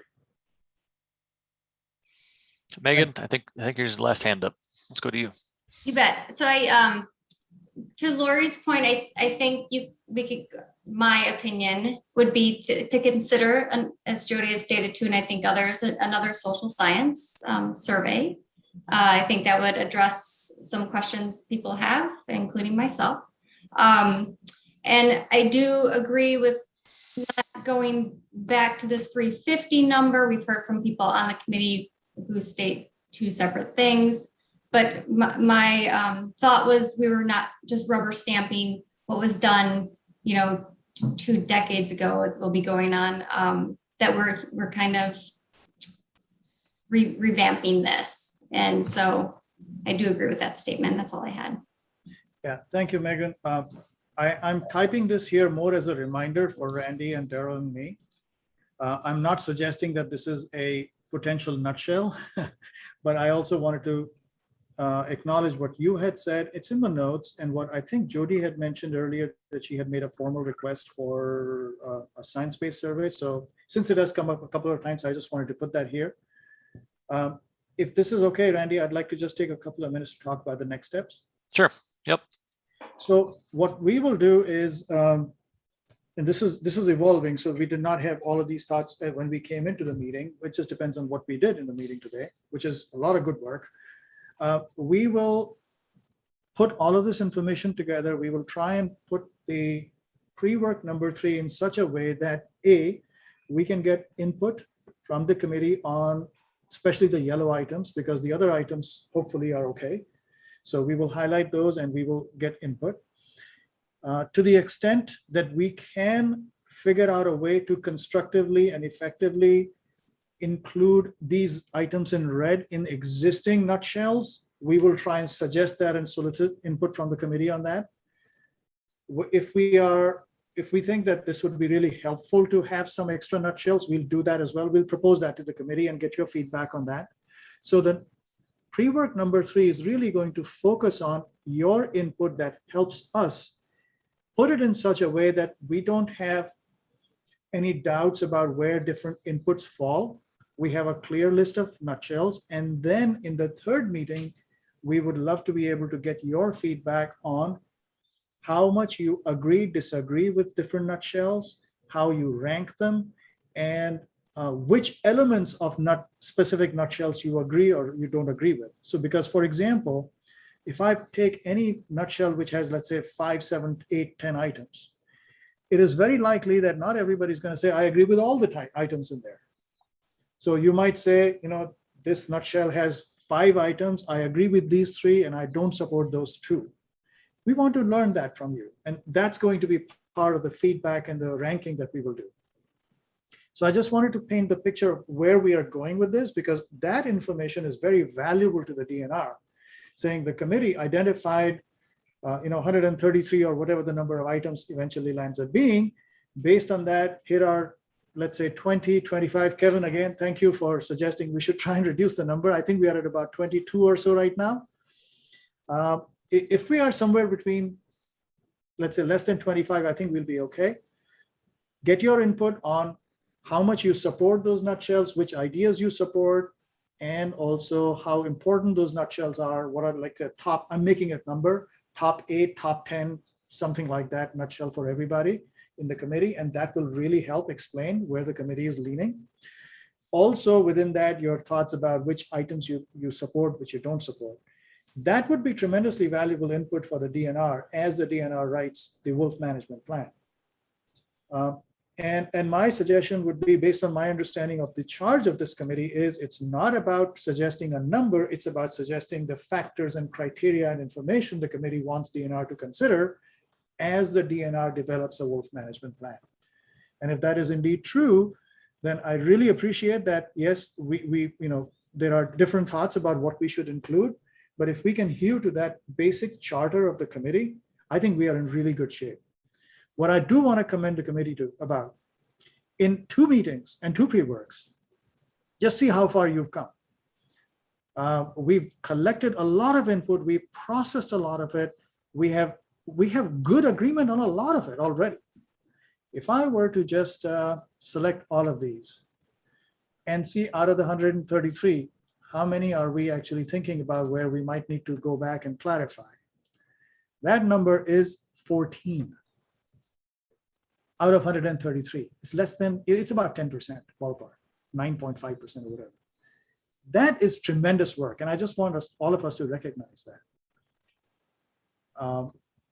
So again, I just want to say thank you for everybody for being engaged, being passionate, sharing your thoughts, staying focused, and doing the pre-work. That is an essential aspect. If every one of you had not done the pre-work that we asked and requested, we wouldn't be where we are.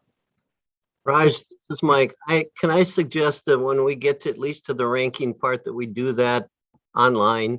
I mean, this Zoom thing just doesn't work when somebody says something and somebody else says something. And if we start trying to do that ranking in a Zoom call, that'll consume a whole meeting all by itself. Mike, you are reading my mind. And that is one reason when we were showing this part, if you remember, Excel or SurveyMonkey, Randy and Daryl and I have already thought about that particular aspect. Sorry, my screen just jumped up.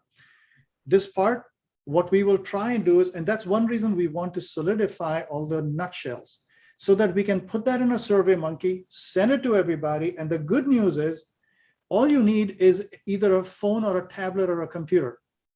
The survey will be automatically formatted to best work with that. And you can do that in isolation without working with the committee. What we would like to do is get all that input and bring the input back to the committee saying, this is what the preliminary ranking looks like. And then we discuss that. That's what we are trying to work. Just make sure that that's transparent, Raj. It's the only thing I request is when we do this in front of the public, everybody knows where everybody stands. If we're doing it via SurveyMonkey, that seems a little anonymous and that doesn't seem very transparent. So that would just be my only suggestion regarding that. Okay, so let me make sure I understand it, Megan. Mm-hmm. I'm hearing 2 parts. I'm interpreting what you're saying in 2 parts. One is who is providing what input and what is the collective input. The collective input obviously will be there because we'll provide all of that. What we were thinking about, just the same way that we have done this so far, where the Excel spreadsheet tracks who's saying what. Mm-hmm. In the survey, we were thinking about having an identifier, so you have to choose your organization, so we know which organization gave which survey. Is that what you're referring to? Yeah. My only point is the open, transparent process for the public. So that's just the point I wanted to make. Yeah, and we are already thinking about that. So I think we are aligned with that. So thank you. So we've had a lot of good conversation today. It's a complex process given the intensity of the subject matter, the extent of the ideas, the number of organizations involved. And we understand that we'll probably not have consensus on any item, and that's okay. The idea is to get different perspectives and provide that input to DNR. So we really appreciate the opportunity of sharing the process with you. Randy and Daryl and I have been working very hard to kind of address as many questions as we can anticipate. I think we are getting there. I was very happy that although we had some good questions, at least I did not walking away today saying there is a major problem. At least that doesn't seem to be the perception, unless I'm really mistaken about the process. Is that a fair statement, committee members?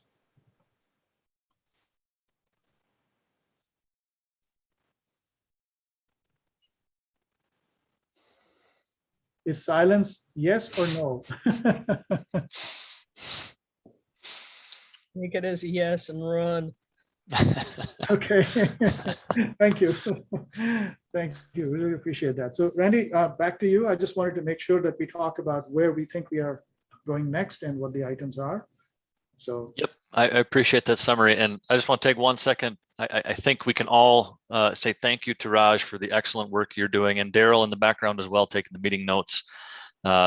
Excellent work all through, and that extends back to the committee members as well. Obviously, it's a passionate topic, but I think we are getting through it slowly but surely. I see a hand up, Peter.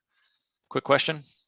Yeah, I do want to thank Randy and Raj for your efforts and everybody on the committee for the discussion. I will say, I hope somewhere in the next 2 meetings, we have some just freeboard time to talk as a group about things like population goals. It's going to really be critical, I think. And I know it's not going to be pretty, and I know a lot of people won't move very far, but you know, I feel like I'm only getting the superficial layer of other people's concerns right now, and I'm looking for that deeper discussion so that I understand where they're coming from better. And you know. Yeah, I appreciate that too. And you know, I don't think we have a plan for another informational presentation during this next meeting. So maybe there's an hour right there for something exactly along those lines. I think that would be beneficial as well. Yeah, and Peter, you're right on. We fully agree. In fact, Randy and I had talked during a break of if we are able to get through the list early, how would we use the time to have that conversation in the committee itself, have that discussion and talk.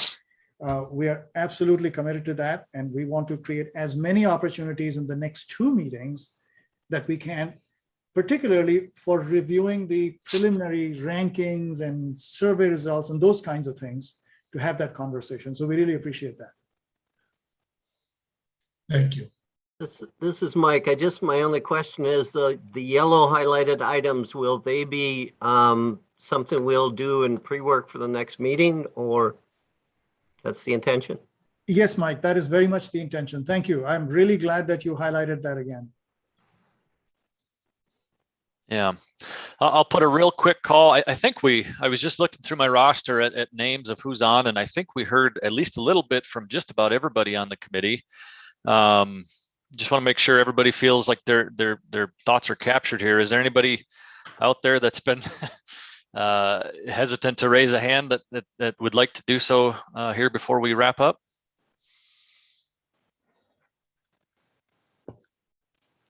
Like I said, I think we've heard a little bit from everybody, which is, I think, commendable with a committee of this size and a topic of this complexity.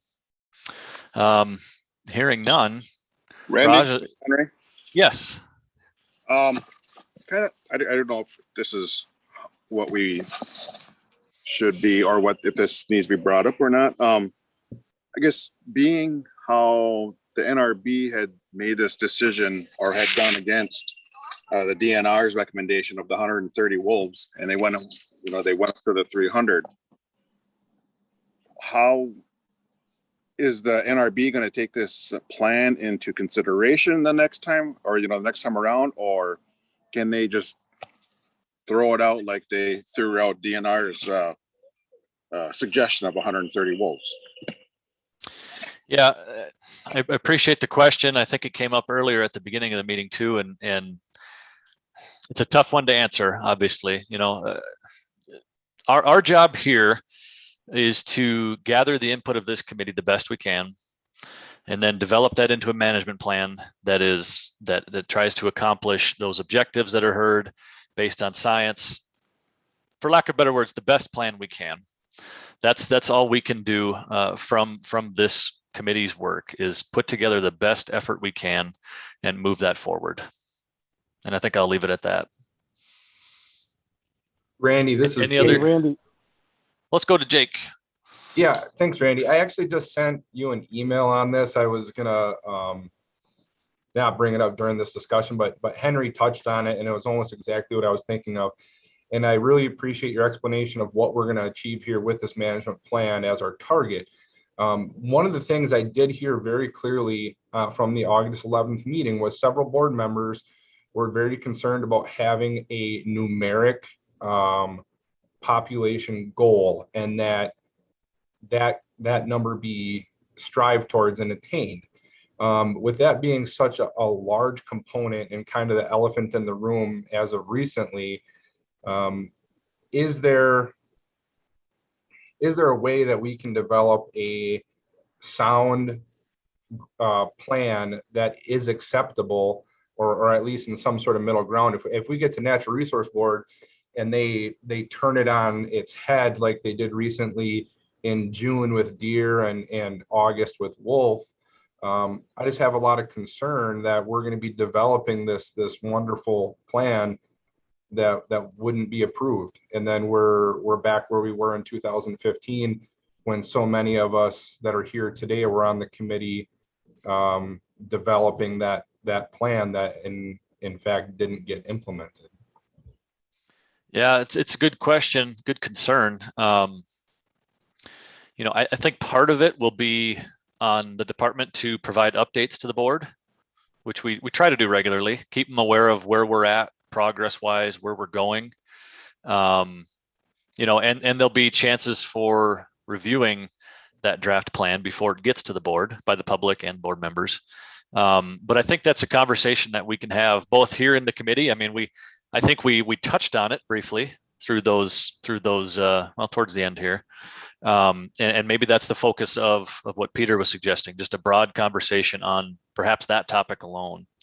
I think, you know, I think Raj and I need to think through process wise and how to best accommodate that. But I think that desire is felt across this committee. And I think it'd be a good conversation. And then we can provide that information, you know, forward when we brief the board. Hey, Randy, is there a way to kind of feel them out as to kind of some of their criteria they're looking at that would give us an opportunity to maybe at least provide some input, or not necessarily input, or feedback from what they're looking for that might help us develop a plan that would possibly satisfy them? Yeah, it's another good question. I think it's along those same lines. Why don't I take a note here to have that conversation with administration? You know, a lot of those conversations are higher than my pay grade, but I think that's wise. You know, again, have a briefing, have a conversation. This committee's at its halfway point of meetings. We've got a long way to go, but we could just have that check-in and communication, and that seems beneficial on both sides. And Randy, just the record to show that. I'm sorry. Yeah, sorry, Jake, but I just want it to be noted that the NRB board does change every 6 years, and we're writing a plan that's 10 years out. I just think that needs to be taken into consideration as well. And they do play a pivotal role, but so does this committee and the DNR, because this is a bit longer term plan than those that sit on the board typically. So just wanted to note that. Thanks. It's a good reminder, and you know, I try not to speculate too far on any of those different paths, but I think information sharing at this stage can only be beneficial. And I think by no means did Yeah, I want to suggest that we create a plan that is tailored to the Natural Resource Board just for the instance of getting it approved. But certainly they are a stakeholder, they're pivotal in this approval. And I just don't want to end up back where we were in 2015 with so much time put in that we do get an approved plan. And I know that you and Keith and Bob have put a lot of time into these Natural Resource Board members, making sure that they're informed about these items before the meeting. And yet we have seen these recent results that hopefully resolves themselves over time with newer members. But I'm just skeptical about that. And so I just want it to be on people's minds that, you know, the Natural Resource Board is yet another stakeholder in this process, but that we don't tailor a plan for them, but that we consider what their attitudes might be to assure that we do get an approved plan. Thank you for that clarification, Jake. I appreciate that. Randy?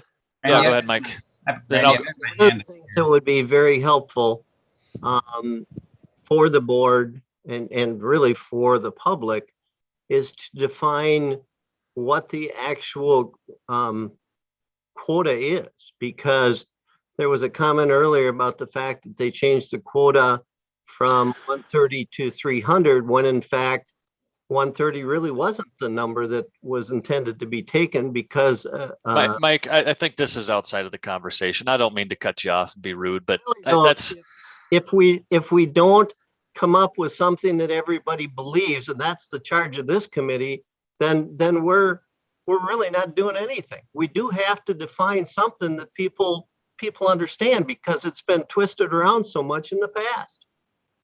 And buy-in, I think, is what I'm hearing. Buy-in from this committee to in this process, in where we're going, and make sure we capture those things that are important.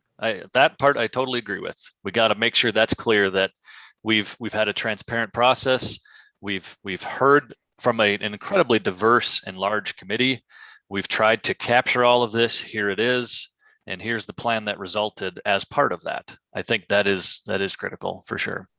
Okay. Well, Eric, let's give the board and the public something that is clear. That's all I'm saying. Eric, your hand's up. Thanks for waiting. Yeah, I guess I appreciate Jake's clarification on what he was saying, and I can understand why there'd be an interest in communicating with the board, but I do want us to be really cautious about trying to create a plan that's tailored for the Natural Resources Board. I think we need to do what we need to do within our committee, just as if, you know, there was a group of scientists that were trying to analyze population impacts of certain quotas. They should be producing recommendations based on science and not necessarily with a regard for how people that are actually going to make the decisions, you know, what they want to see. So I think what we need to do within this group is actually produce what we need to do and not necessarily what the Natural Resource Board wants to see. I think it's okay that there is, you know, you can communicate with them the directions or some of the outcomes of what we're coming away with, but I don't think it's necessarily appropriate to have them shaping the process or their ideas shaping the process with which we're going through. I appreciate that clarification too. And I think that's in line with what Jake was saying. So I appreciate that. Andy, we're time now, so just yep, yeah, good call. Good questions. I don't see any other hands raised. We are at Hey Randy, Dan time. Sawicki. Sure, go ahead, Dan. One more and then we'll wrap this up.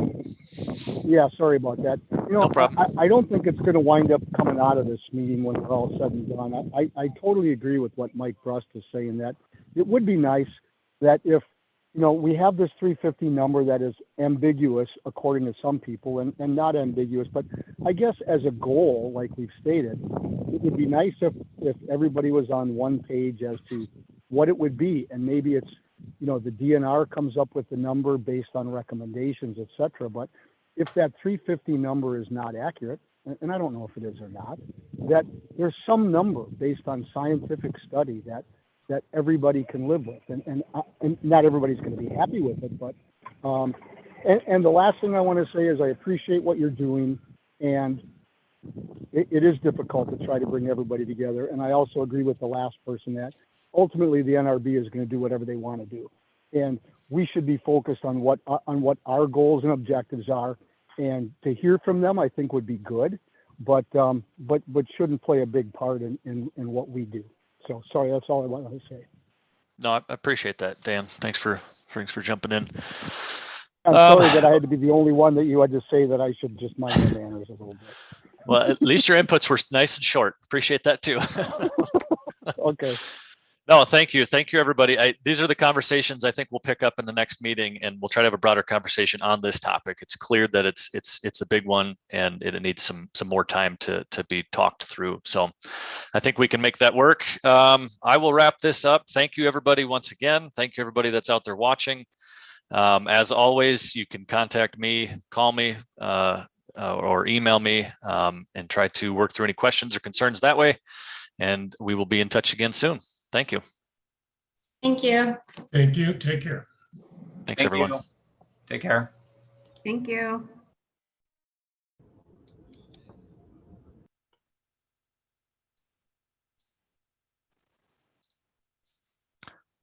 Raj, I'll just hold on tight here. We can catch up for a minute. Yeah, why don't I call you, Randy? Just Sure. for debrief separately?